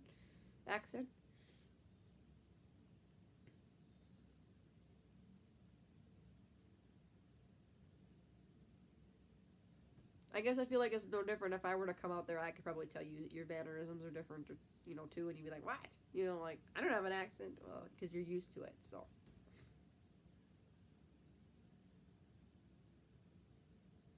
Yeah, you do have an there's a distinct difference when I've seen. I can tell if people are from Canada, northeastern part of the United States, southeastern part of the United States, eastern part of the United States, southwest, south. Y'all in Texas. I say y'all a lot too, and I'm from the northern part, so I don't say it consistently though. I feel like I say it more in my speech. I have a southern accent. Cool. Right now, I sound like I have a stuffy accent.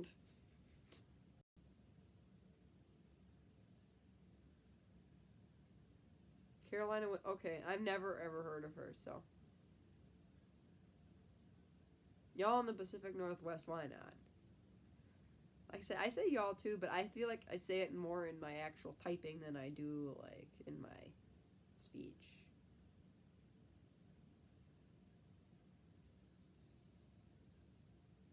So, yeah.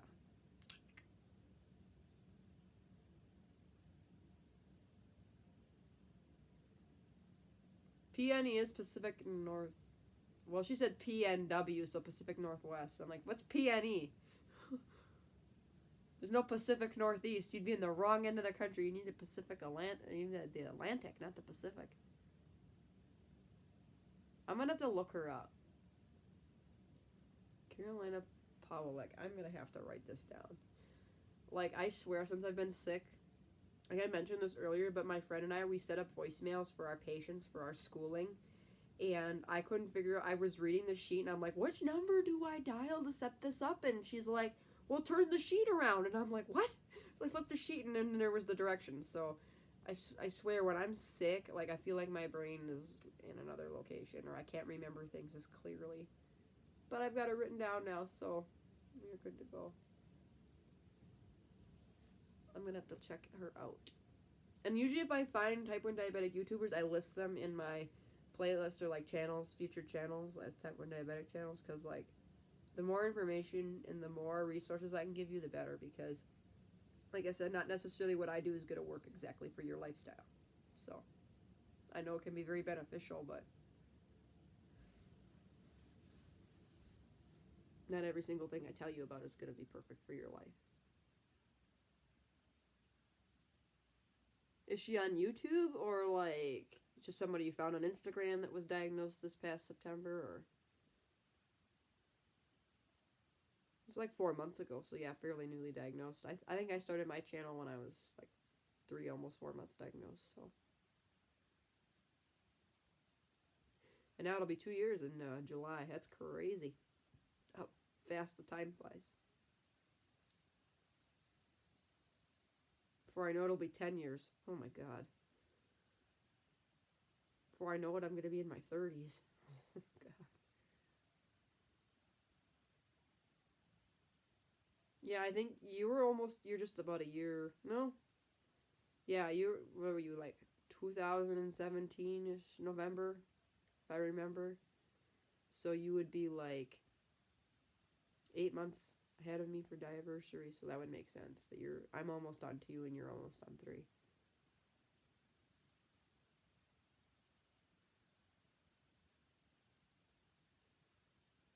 Oh, cool. Okay, I'll have to look her up too. November 29th, 2017, and I was July 22nd, 2018. So yeah, just a little, you were like 8 months ahead of me. I feel like a lot of people that are on Beyond Type 1 right now were just diagnosed like a year ago. Like a lot of people like January, February, March of 2019. It's like, whoa, that's crazy. It's just sad to hear more and more. And it's like, right now, there's people probably being diagnosed and getting the shock of their lives. And it's like, enough already. Like, I hate to see anybody else. And like, that's one of my biggest fears. Like, I have it in my family, but it doesn't necessarily mean everybody's going to get it. And it doesn't mean my kids are going to get it. But there's a lot of autoimmune diseases in my family. I just found out there's actually Hashimoto's in my family. Found out there's RA in my family. Well, I've known that for a while. Celiacs, asthma. So I just, like, the idea, like, scares me that there could be somebody else in my family that would be diagnosed. But like I said, not the worst disease in the world to live with once you figure it out. And I feel like the more positive I am about it, the easier it is to manage. Okay, I like that idea. DM me. Like, Tyshawn's going to promise me to DM me about that immature and inappropriate slang, so.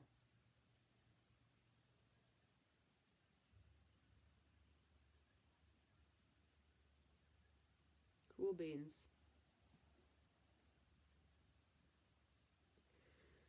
What am I at now?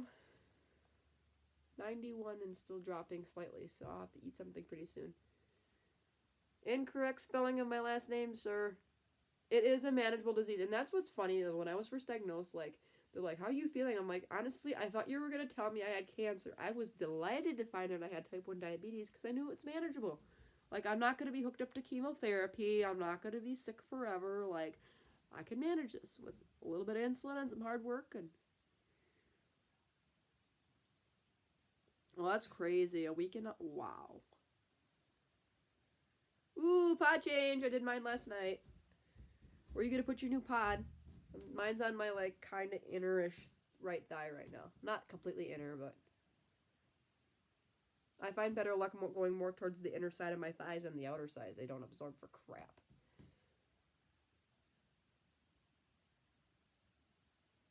Somebody's just started following me on Instagram from here. Ha ha ha. I just got a notification on my screen.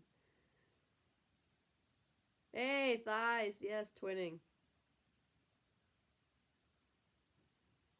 Twinning. Dexcom's on my right arm right now. Like right here. I find with Dexcom, like, I put it right in the middle of the musclier part of my thigh. It works great. Like, nothing on the, like, the outer sides of my thigh. They work for crap. For me. Anyways. Right arm. That's where my Dexcom is right now. Right arm and right innerish thigh. That's kind of where my two sites are now.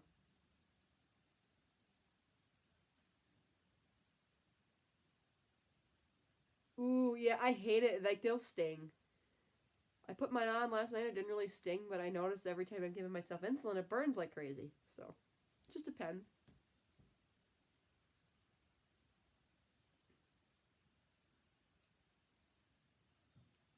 I gotta do some more pod decorating videos. I think that'd be fun, like the artistic side of me coming out, but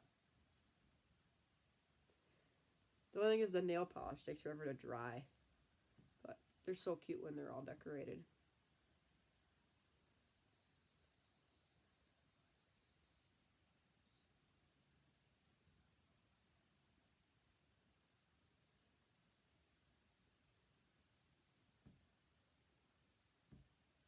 I gotta try some odd sites sometime, like my calf or something, just to try it out. I need inspo on your pods. Okay. I've done ladybug already. I've done a dolphin. I've done like a black and white one, Beyond Type 1, like blood drop. I've done Hello Kitty one. I've done a tooth one, and that's about it. I think I've only painted 5 pods. Yeah, and I heard too, like, the little pocket back covers, like the little rubber things from, like, Bath and Body Works, like, fit perfectly over them. So, I want to try those. But I hate the idea of buying one and then cutting off the little tail and then, like, sticking it on. It's like, I don't know. So maybe I just, like, would buy a specific one. The T1 decals that I had, too, I decorated one with the decal. It was so pretty. The stickers are nice, too. I like doing, like, regular stickers and then putting clear nail polish over them and it stays. That's usually what I do.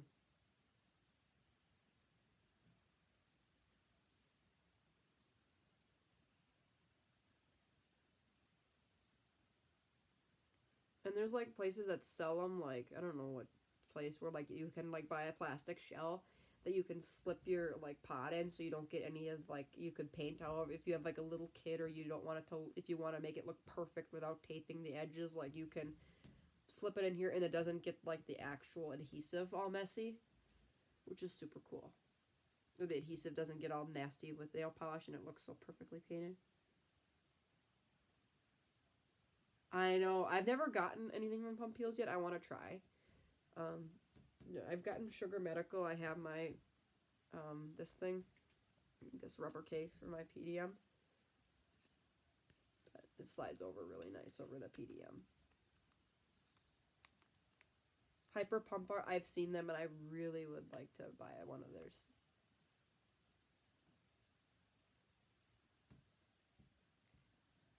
Like I love her. Like the transmitter stuff too is super cute. I should glam up my transmitter and buy a sticker. Do you have the Dash? You need to get a case. Like they give you one, but it's super thin. Like this is so thick and rubbery, and I feel like it's so protective. I put my little pop socket on the back of my Dexcom receiver because I changed my phone and got, you know about my iPhone 11 lavender. So like I couldn't like get a sentient. Okay, you do have the Dash. I couldn't like reset anything, so I put everything on my receiver now. So yeah, I'm at 87. I love normal blood sugars now. Considering I was 262 hours ago, I'm very pleased with my drop. Pretty soon I might have to eat a glucose tablet. Tennessee just won the game. Yes. Here's my mom clapping. Tennessee won the game. The Dexcom pop socket, I'm going to do a video on this. My mom is literally sneering right now. It's hilarious. Anyways, the Dexcom Warrior program, that's where I got the pop socket and there's a little bag I got, like I said, Dexcom Warrior gear, and then you got like that rubber finger thing, like, yep, Titans won. That's what my mom is legit screaming about right now. Okay, that's who the DM was for. Okay, cool.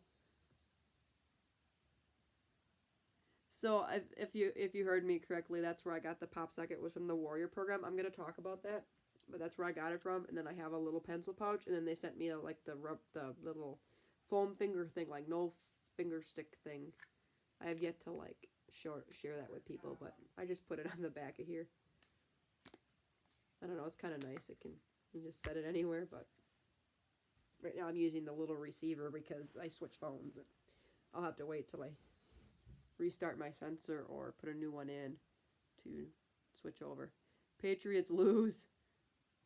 Is it free? Yeah, it's free to sign up. 20 to 13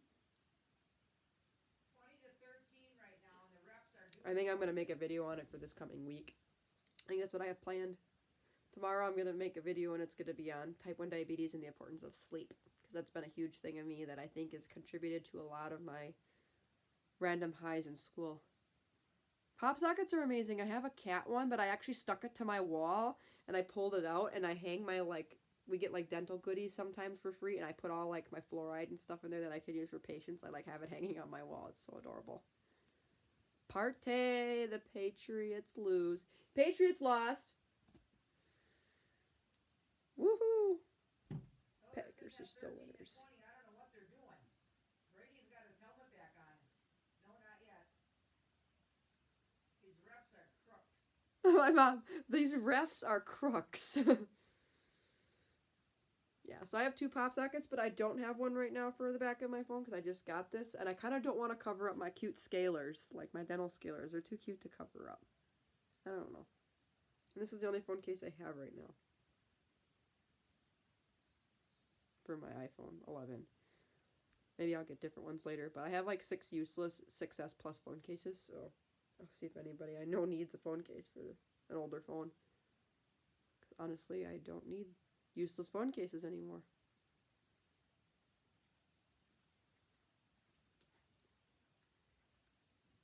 So I've kind of gotten used to using this little guy. The 11, it's if you've had a plus size phone, like the screen itself is actually bigger. Because it's mostly, I'll try to light it up. It's mostly bezel, or less bezel, mostly screen. So the actual screen size is actually it's like half an inch bigger, but the phone itself is a little bit smaller because you don't have the extra bezel on the outside, like, you know, and there's no Touch ID on here. This is all facial recognition. So I turn it on, it's unlocked, I swipe up, I can get in my phone.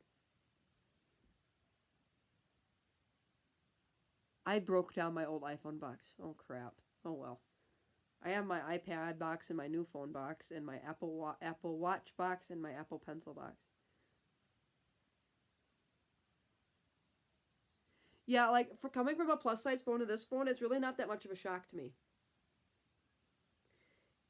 It honestly feels about the same because I like the idea that it's more screen, less bezel. And you just got to get used to the facial recognition, and you got to get used to like to go like between your things. You got to like swipe here and swipe down, and so like if I go into whatever app, like if I go into photos, I have to swipe down to get out. There's no home button. Aw, thanks, Tyshawn. Kind of. I actually set it up in kind of low lighting and it works fine. But I was like in pitch dark and if you're in like pitch dark in the middle of the night, it doesn't work. But if you have low lighting, it will work. Yeah, the Titans just won. It's pretty quick too. I love it. I love facial recognition, and I don't miss Touch ID because like the iPad that I'm filming on right now has Touch ID because I have the 6th generation. It's silver. Cage knows he's got an iPhone apparently with the facial recognition. Like I said, I just got my phone yesterday, so I really don't know a ton. But I think the lavender, it's hard to really put it to justice, but this lavender is gorgeous. I don't know if you guys can see it better, but it is like the most gorgeous color. I got to see the green one too. It was pretty cool. The green actually looks more minty in person than it does like in real life. Or like on the picture. Oh, you have a 6S Plus too? I know. The thing was my battery is like service. Like you need to get serviced, and my friend was saying, oh, I got my battery replaced. My dad did it. My friend from high school. And she has like the 6S Plus 2 or a 6 Plus. And I'm like, I was just curious how much it costed you. Ooh, white or yellow? Ooh, the yellow I bet you would be pretty. But anyway, she's like, I'm like, how much did it cost you? She goes, well, it costed me $30. And I'm like, okay, maybe I'll get my battery replaced. She goes, but my dad replaced the battery. I'm like, no wonder, because honestly, you would pay a lot to have somebody replace a battery. If I could do it myself, I could have done it, but might as well just upgrade to a new phone for an extra $20 a month on the phone bill. If I have my glasses off. Okay, because you probably set up the facial recognition with your glasses on. Yay, love it. Patriots lose. See, the 6S Plus, I loved it. Like, I had it for almost 4 years, but I was just tired of the battery going out. And I had the beautiful rose gold color. But I sold back my phone, and it was in great shape. And because at the time, 64 gig was a huge thing, and that's what I had. Like, I got almost enough to pay a whole entire phone bill off for 1 month when they bought it back yesterday. So I was just kind of happy. Like, I got a lavender one, so I can get a decent color, and I was just ready for something new. So there's, like I said, there was nothing wrong with the 6S Plus, but just for me, the battery, and honestly, at that point, like, you might as well just get a different phone, you know, than sit and try to replace a battery in an older generation.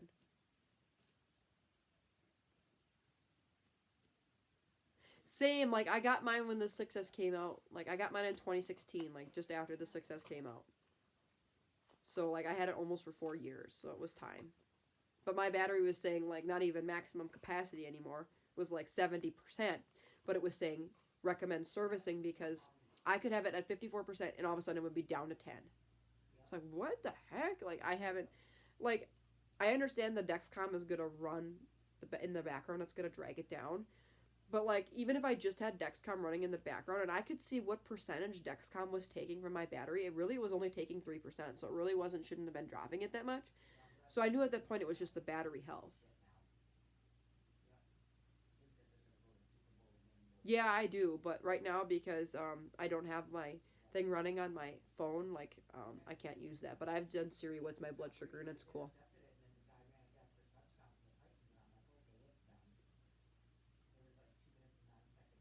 Yeah. See, but even at 80, you're getting close to that. Once you get below like 80 or lower, like your battery's starting to take a tank. So like I said, at that point to me, it wasn't worth spending the money to get a new battery when I can just gradually pay off a nice new phone. So, and I have a 64 gig. I have a 64 gig, and it works for me because my iPad's 128. So, like, to me, I didn't have to pay tons of extra money to get, like, a 128 gig or something like that, so. I just have the lower model and now for the sizing, because back when I bought the 64 gig 6S, that was like a large size phone. A portable, ooh, like I have like the little lipstick charger. I have like a little blue one and I love it. I carry it in my backpack. And actually one of my classmates, her iPad was ready to die, and I actually got her iPad to like 40% on that whole entire little lipstick. So yeah, I carry mine around with me all the time. I've actually used it when I had the problems.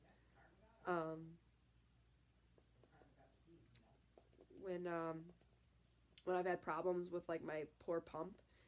I've had three PDMs, and one the battery kept crashing on me. I was glad I had it because I didn't want it to crash like and fail on me or something weird in class or clinic. So I was thankful I had that with me to work for other things too. So you want the 256? What do you mean? Like, is that like a model of like portable charger, or is that like a different thing? I don't even know. I don't know what you're referring to 256. 78 and stable. I win. Diabetes loses.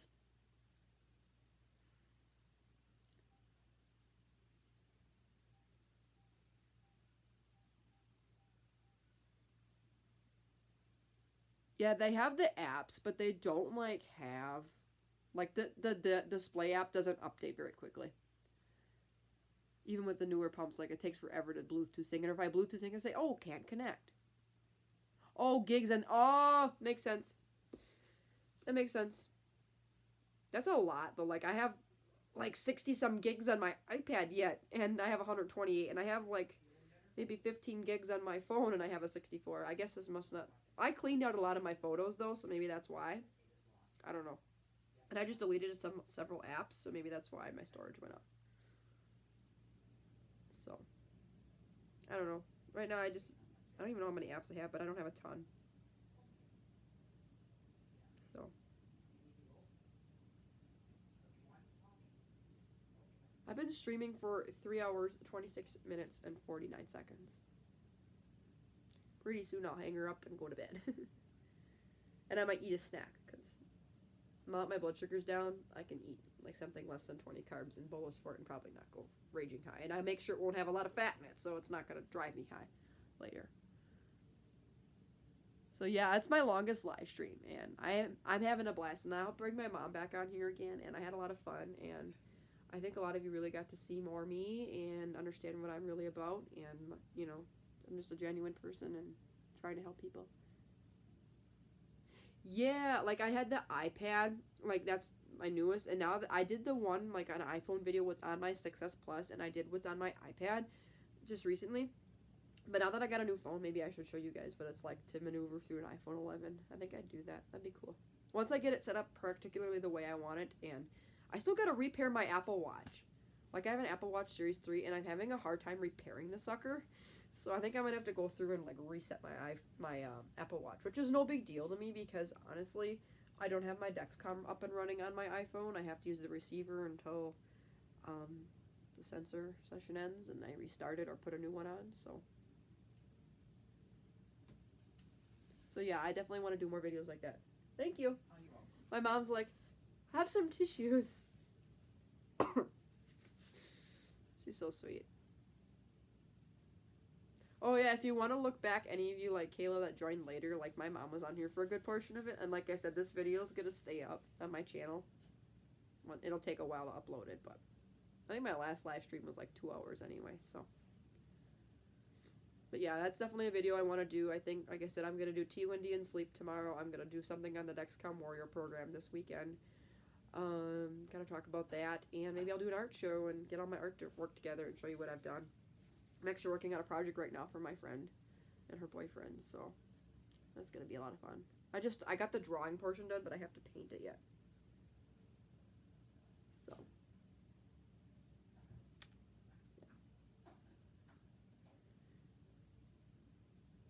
yeah. Ooh, you know, I've heard a lot of good things about Fitbit Versa and Fitbit. I used to have the little Fitbit Charge HR when that was a thing back in like my junior year of high school, and I haven't used it really since I've got my Apple Watch. Yes, what I eat in a week, especially for school. Like school versus non-school is way different for me. I still have my Fitbit Charge HR. Maybe I'll show it to you guys sometime. It's the little purple one and pink one. And I loved it. It was a great little thing. But now I have an Apple Watch, but I haven't worn it because it's, again, don't have it synced, and just sits on the charger right now. And I haven't even gone out of the house today. I went out of the house once and I didn't wear my medical bracelet. Oops.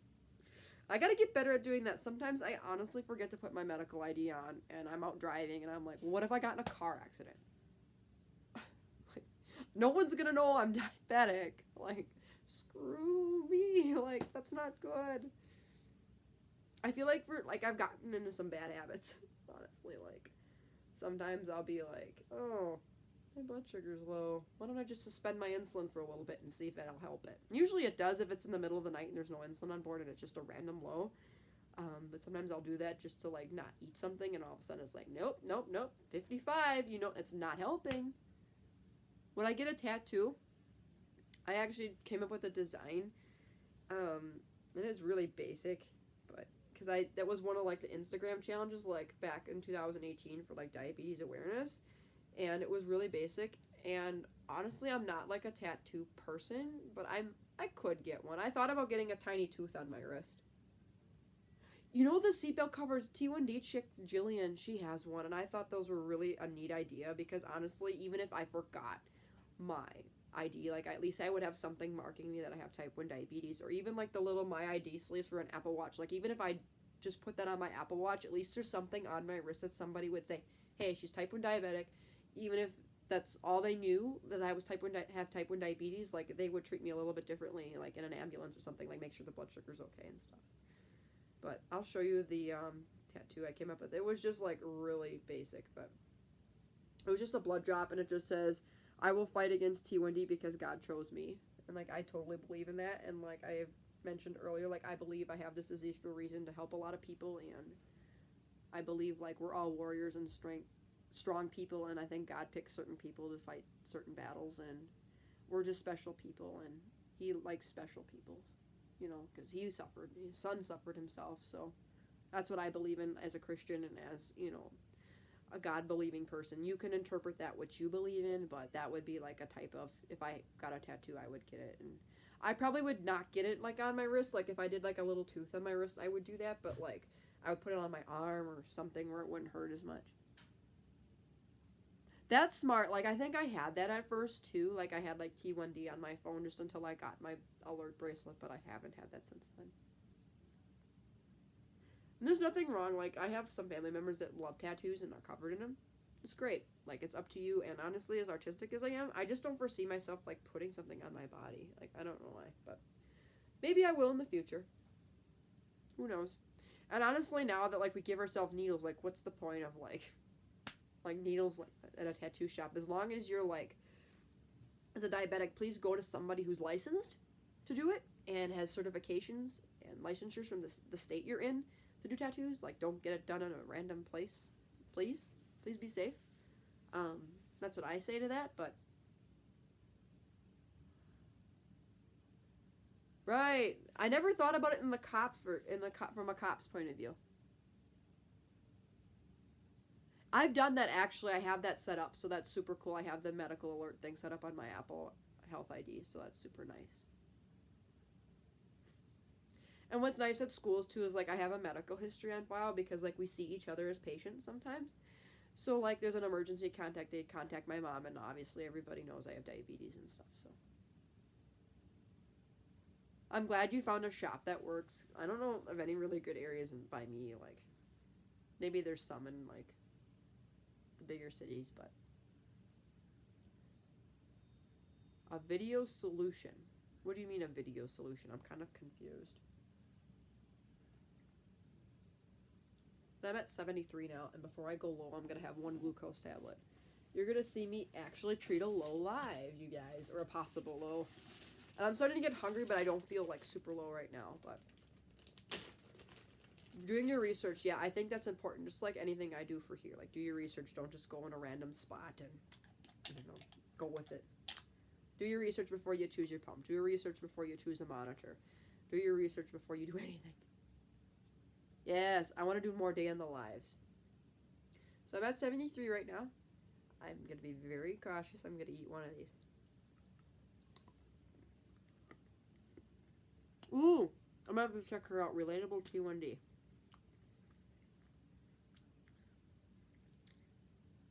One time I took these when I was driving, because I like these for driving. I was at like 75, but I just wanted to keep it up because you're driving and stuff. And I took one, and I almost choked on it. Legit, because it was so dry. This is grape. I have it in a tropical fruit one, because it's just a portable container. I just buy a big container and I fill them up. But this is grape right now. I prefer the tropical fruit, though. Those are my favorite. I've tried the soft ones, like the root beer ones. Oh, those are gross. I don't like them. These are the Walmart ones. They're okay. I have heard the CVS brand was good. I would say tropical fruit, grape, and orange are my favorite for glucose tabs. Fruit punch is just too dry.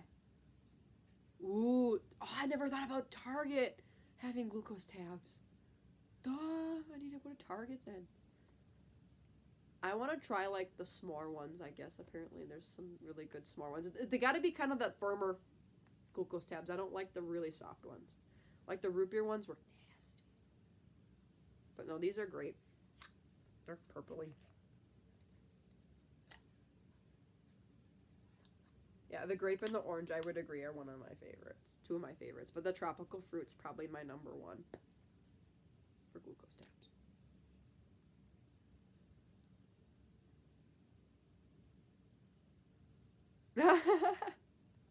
I actually had... Who tried a glucose tablet of mine? A friend from hygiene school. I'm like, you want to try one of these? I was just eating one in the practice room because I was kind of dropping. And she's like, what do they taste like? I said, they're kind of like a big Smartie. She goes, ooh, these are good. I'm like, well, your body will take care of them just fine. That's what I use mainly is the Walmart brand ones. And the only ones I like from there are grape, orange, and tropical fruit. But I feel like I want to try other ones. Because I feel like they're good, but... 69. I feel like they're good, but I feel like... Like, they, like, can dry your throat out too much, so. And I don't really feel that low right now, so. Orange Dex 4 is your jam.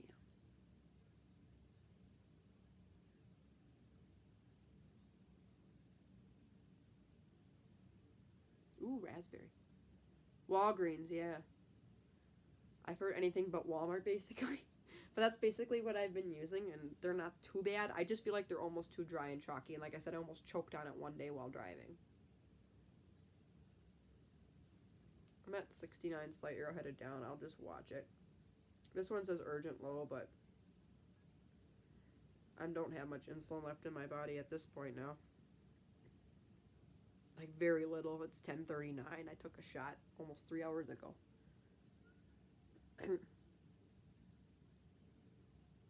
Walgreens.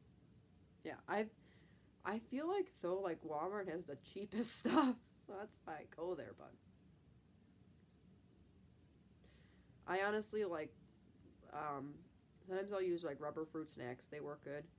I use juice in the middle of the night. Juicy juices, the little baby ones. Those work great. I've never tried the liquid Dex, honestly. I like the glucose revival, like, gel necklace. I love that.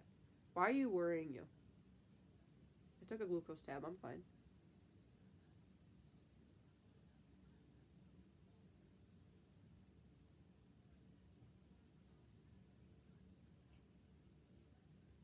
If by the next arrow, if the next reading says I'm still trending down, I just take another sugar tab.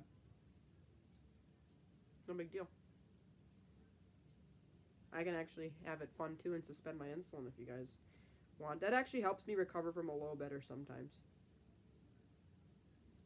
Like, I can tell I'm low, but I don't feel like I'm gonna shake and pass out. Like, I can feel my whole body feels low in general, but like, I'm not really shaking or anything right now. Way less than a unit. Because I took a shot at 8 o'clock. And it took 2 units, and we're almost at the 3-hour mark, so. The only symptom I have right now is my heart's pounding, but I normally get very anxious when I'm dropping too, and my mom mentioned that, but I'm trying to get better at not letting it panic me, especially if I have minimal insulin on board.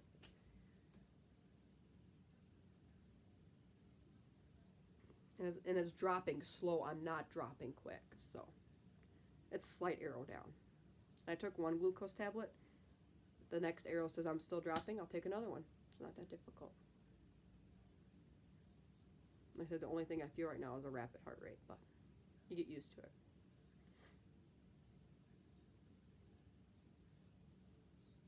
Moving a little slower, okay. Yeah, I feel like if I stood up right now, it wouldn't feel very good, but I'll be fine. I get cranky when I drop.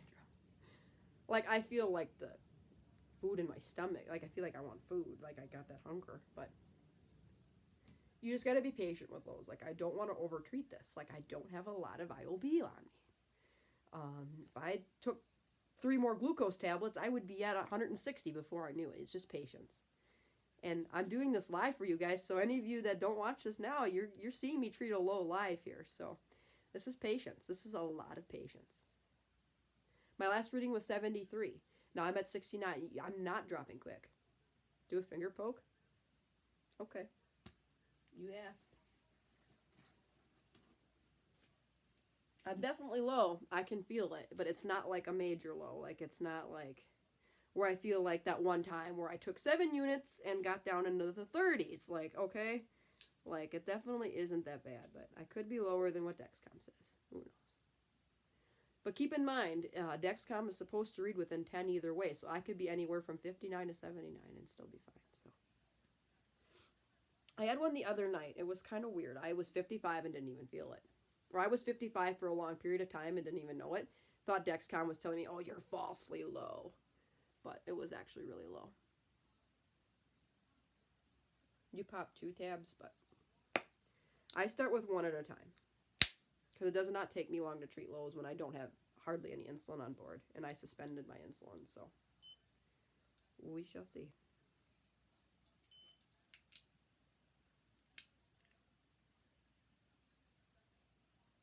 It's going to show up low, we know that.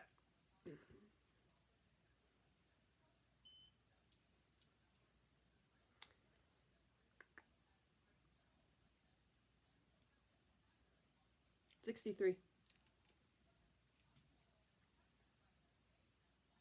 And Dexcom says 67, so it's gonna round slowly. So actually what I could do, if I wanted to, and it won't hurt me, I've done this before. I actually should have done this ahead of time. I normally absolutely love to take my glucose tablets, and I love to break them in half. I'll eat another 2 grams.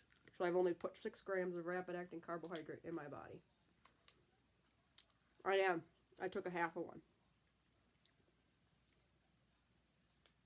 I'm very particular, so that's 63. Not the worst low. It lights up red. It's cool when it shows you you're low. So I will convert that for anybody that needs to see. I'm at 3.5 right now. So again, and that's something you're going to learn too. Like, I don't know, but mac and cheese would be a very slow digesting thing. So I would do an extended bolus, and when I was on shots, I would make sure, like, I would take part of the shot and then, like, wait. And that's what I'm saying. 63 is not bad. I've been lower, so considering it's a nice, I know this is going to be backwards for you guys, but you can see it's so slow. It's not like I'm double arrows down or a single arrow down. And this is the key, you guys. I'm showing you live not how to panic for a low. Especially when you know you don't have a lot of insulin on board. Now, if I had 3 units of insulin on board, let me tell you, I'd be popping 3 tabs right away to kind of combat that. But I did a tab and a half. And my heart rate, I can feel it starting to slow down. I can actually feel it slowing down. So, and I feel like my body doesn't feel generally weak anymore. So, just patience, you guys. That's all it is. That tells you Dexcom's accurate. It read like 67 when I was 63, so treat it. So, and I usually treat based upon what I feel, unless if I don't feel low, I'll check and make sure. And there's been times where it's like, oh yeah, you are low, but you don't feel it. And then there'll be times where it's like, it'll tell me I'm like 55 and I'm like 83. I'm like, you liar. 83 is nothing wrong with an 83. And like I said, I feel good at more normal blood sugars because I've learned to keep them normal. Now, if I run days where like I'm insulin resistant or run a little higher, like, to me this is like, I don't feel horrible, but I definitely feel the 63 more than I normally would because I dropped myself from a 260. So, what's this T1D related question?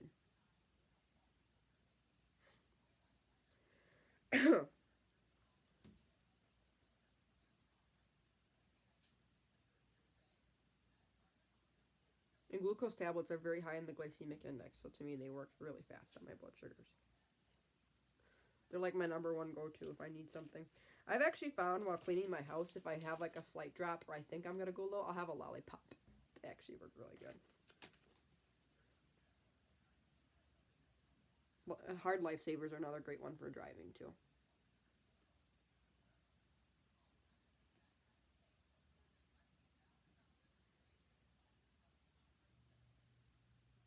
If I had pancakes with syrup, I definitely would at least 50 to 70 carbs, depending on your pancakes. I typically don't eat syrup anymore. I've had sugar-free. But most of the time I have pancakes with peanut butter. I'm weird, I know. But typical pancakes, if I have a small portion, so I would probably for me be 30 to 40 carbs. But if I had like a normal size humanized portion, what a non-diabetic would eat with syrup, it would be at least 60. I'd bolus for at least 60 carbohydrates.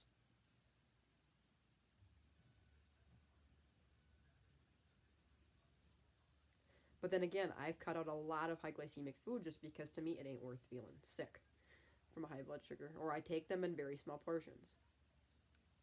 So.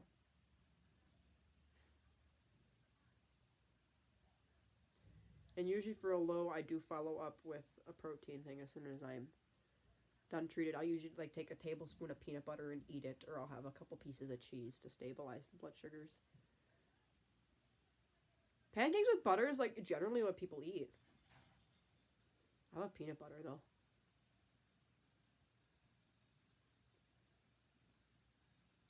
So if you're under 5, then that means like you're just under like what, 100-ish. 100 is 5.5, so you're talking what? Under 92? That would make sense because I was told under 90. Don't drive if you're under 90. Now, I would say don't do this until you're experienced. I drive if I'm above 70, and I feel fine. However, if I'm trending towards that 70 range, I will pop one glucose tablet or a half a tab, or I'll suck on a sucker or something just to know I'm going to do something to at least keep it up. Even if I just keep it steady at that level, like that's fine. So,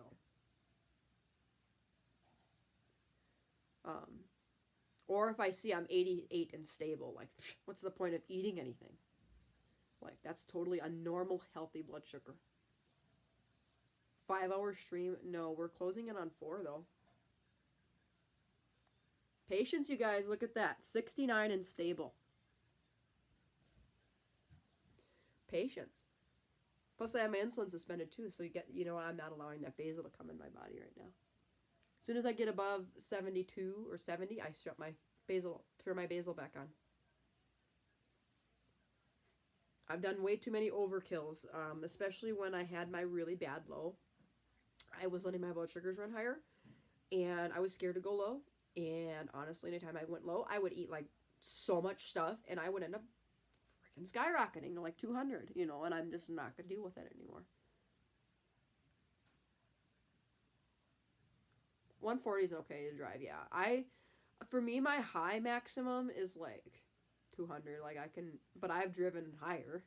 It doesn't really feel great, but honestly, I can focus okay if I'm above 200. But I've driven low already. I don't recommend it. I didn't realize I was low, but it wasn't even a bad low. It was like 68. It's like, but I've gotten more proactive about it now. Now that I have a monitor, and like I said, as long as I'm above my 70 and I'm not feeling low, I'm fine. But again, if I'm trending in the 70 range, I will eat something just to get it up a little so that if something were to happen, they can't accuse me of not being low. 4 tabs is ridiculous. Like, only if I had 3 units of insulin on board would I eat 4 tabs. Or if I was going to go out and exercise some more. I had 1.5 tabs. And I'm already leveled off, so. I had 6 grams. That tells you don't need a lot. Especially, I know you're honeymooning, but you'll find out as your honeymoon begins to dissipate, it will not take a lot for you to treat your lows. I remember when I was honeymooning, I had tons of lows, like in the 50s, and I remember it would take like 6 glucose tablets to get me up. And now it's like barely anything, so. You learn as you go. You learn what your now, like I said, if I was going to go out and exercise, I wouldn't obviously take a tab and a half. I'd need way more. And I may also eat a little snack, less than 10 carbs or 8 carbs that had like slow digesting carbs, like a granola bar or something with peanut butter or something in it that would burn off as carbs eventually and keep me stable. No, and honestly, I've never had an energy drink ever in my life. I think they're gross. I've never ever tried them. The only thing I really drink, I drink water, some diet sodas, diet juices or the low carb juices, almond milk, cashew milk, regular milk, and then every now and again, I'll have like a Gatorade Zero. I'm glad they came up with the Gatorade Zero, not the low Gatorade. You don't have to bolus for it.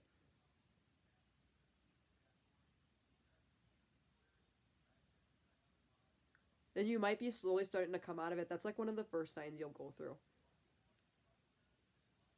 But I remember too, like I would take the food, it would spike and I'd come down again. I'm like, what the heck? You know, like normally now if I treat it, it'll go up and it'll stay up for at least a while. Unless I was to go make it come up and stay up and then go out and exercise, and of course you're going to drop it. Like that happened when I cleaned my house today. Like I was like, not low, but I knew I was going to go low if I didn't eat something. So I had like half a juice box, which is 4 carbs. I went up from like 82 to 120. And then because of all the exercise, I went back down and ended up at 90 something. So.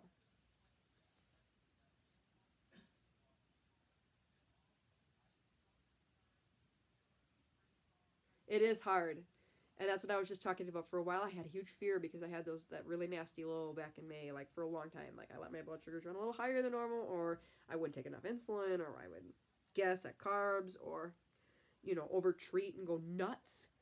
But now I've learned to just have patience and stuff. And let me tell you, if my blood sugar was dropping faster, I'd be a lot more anxious. But because I knew I had minimal insulin on board, I know I can suspend my insulin, and it's not going to take much for me.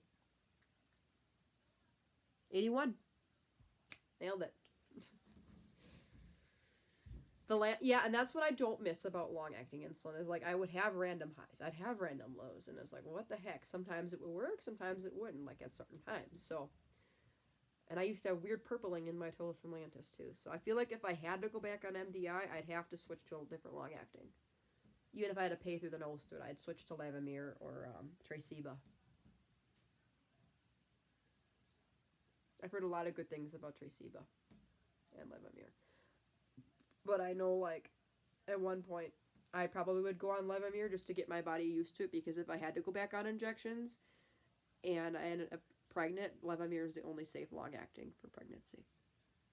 Looked like 18. Well, it's because it's backwards to you guys. I don't have them. I haven't figured out. There's a way I can flip it and make it mirrored. I'm not sure where it is, though. I don't know where it is, honestly. This is the information. I'm trying to look here. Camera on. Flip front facing camera. No. I think there was a specific button that I could hit mirror. And I don't know where it is.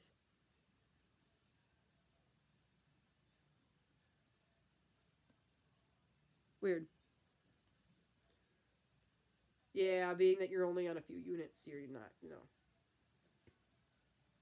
like I said, I didn't hate Lantus or Basaglar when I took Glargine. It never bothered me, but I think my body does way better on a single type of insulin, if I'm being completely honest with you guys. That's just my opinion, so.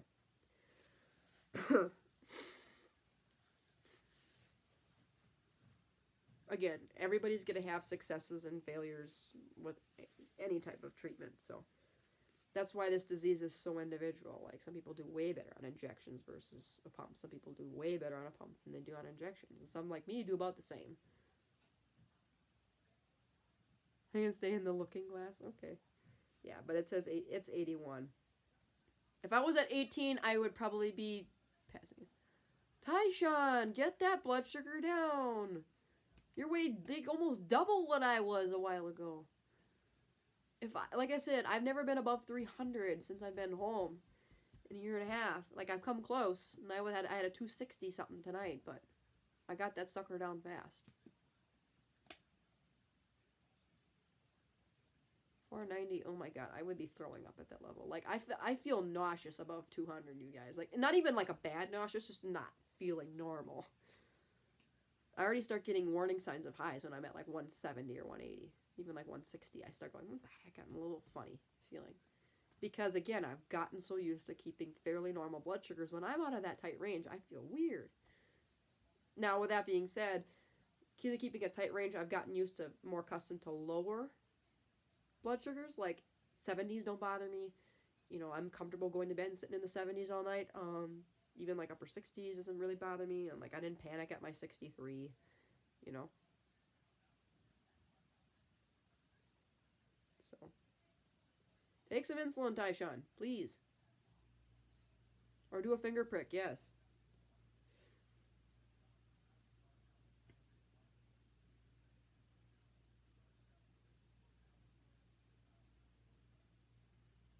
Kind of a weird 24 hours, but again, I think, oh no, not ketones. Quite honestly, I don't test for ketones unless I know my blood sugar is going to stay high for a while, but if I know I can see it dropping, I don't worry. Gotten lazy about that too. And I build up ketones probably quicker than some people. Do you have like trace, small, medium?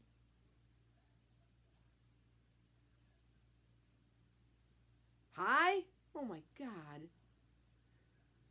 Take an insulin via an injection and drink a ton of water, please.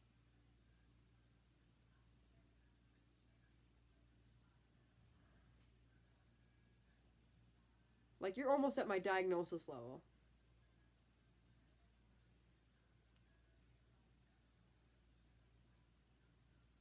Your body must just be better at tolerating highs, because honestly, I would be. 4 cups of Kool-Aid and you're at 490. That might explain. Yeah. Again, that's why I have certain things I don't really touch anymore, because I don't want to have those ill effects. But honestly, the more power to you. If you can bolus for it, go for it.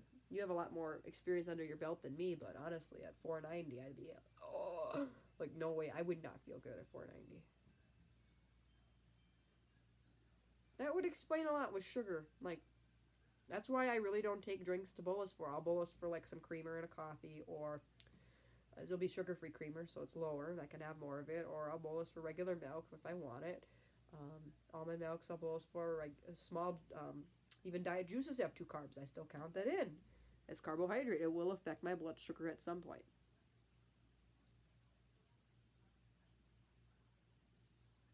Yeah, but your body doesn't like it. Your body does not like high blood sugars. Very damaging. Which is the truth. I mean, it doesn't mean that you're going to have damage, but it over if you sat at 490 forever, you're going to have a lot of damage at some point. It may take a few years, it may take several years, but still.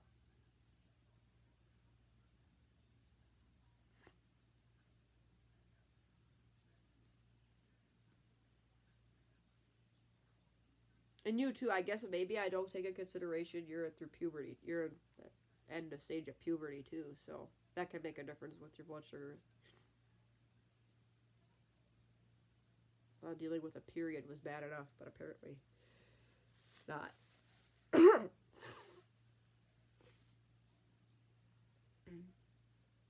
99 going up. See, let me tell you, I only had 1.5 tabs right in front of you, and I'm already headed up. Over 30 points already. So, I definitely didn't overdo that one. Or underdo it. We'll see what it ends up to after it levels off. Just be careful, Tyshawn. I would be like throwing up, almost ready to throw up at 490. I definitely do it figures. Ooh, 120 and flat, great. Good blood sugar. But like he said, take a finger prick, and I for one would do a shot. Like I said, if I get above 220, I'm taking a shot if I need to. And honestly, oh my God, take some water. Because as soon as my mom got me that bottle of water, like that's what really started dropping my blood sugar. Tyshawn's at 490. Jesus. That's what I said. 4 cups of Kool-Aid? Sugar? Ouch. My mom said, get that blood sugar down. It's doing damage. Mom said you're doing some damage. Be careful.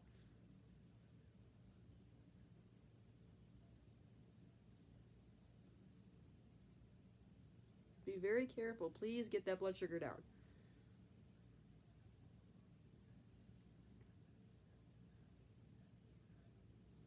Now would be the time to do an intramuscular injection if you wanted to. But not encouraging you. I'm just saying it could work. But if I were you, I would just give a normal injection, take tons of water, and monitor those ketones. It's about the only thing you can do at this point. Well, that would explain why you're high if you didn't bolus. Luckily, the few times I don't bolus or did bolus properly, I've only ended up at like 250 or 260. But then again, because I stick to pretty low glycemic stuff, if I make a mistake, going up to 250 or 260 isn't terrible. If you think about it, when you could go way above 300, 400, 500 plus. So make sure you bolus next time. And if I were you, I'd pre-bolus, because those are high spiking foods. That would be my opinion. Again, I'm not forcing you to do things. That would be my judgment, would be pre-bolus for anything high glycemic like that. I can nail cold cereal in the morning. I have to pre-bolus, I have to put a temp basil on with the cold cereal, and I have to bolus everything up front. I can't have cold cereal.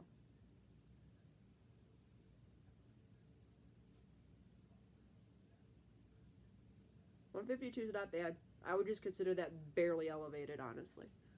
Okay, temp basil will help you. Yes, definitely do that.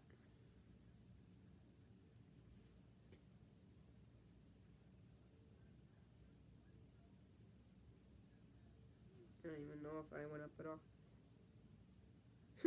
I barely took anything, and I'm 113 straight arrow. You guys saw what I ate. I didn't get up and do anything else.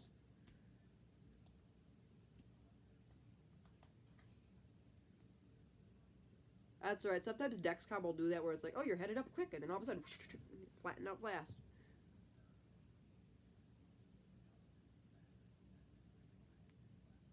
Okay.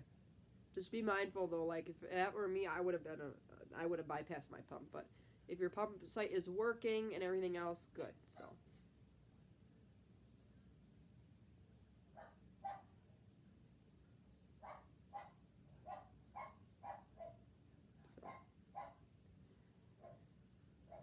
Well, I'm going to end this live stream. I had a lot of fun. I'm going to go to bed.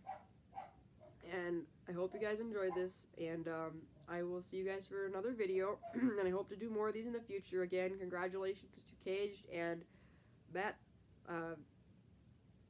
Foster. I want to say Forrester, but that's not his name. So, I will see you guys next time. I will get in contact with you guys and get you out your contour next meters, and I will go live again soon. Stay tuned for tomorrow. We're going to talk about sleep and type 1 diabetes for tomorrow's video. So until then, take care, God bless, be kind, spread positivity, and be thankful. And thank you all for joining me and staying with me to treat my low, and you got to watch me treat a low live and everything else. So I hope to start feeling better soon too. So good night. Love you all from the bottom of my heart. Thanks for all your nice, wonderful comments. It means the world to me to be on here, and I love you all. And thanks for welcoming my mom and having fun with her. So again, when this uploads, after I hit end, it'll take a while, but it will upload and it will be up here on my channel permanently, so you can go back and watch this at any time. So until next time, take care. God bless. Be kind. Spread positivity, and be thankful. Bye.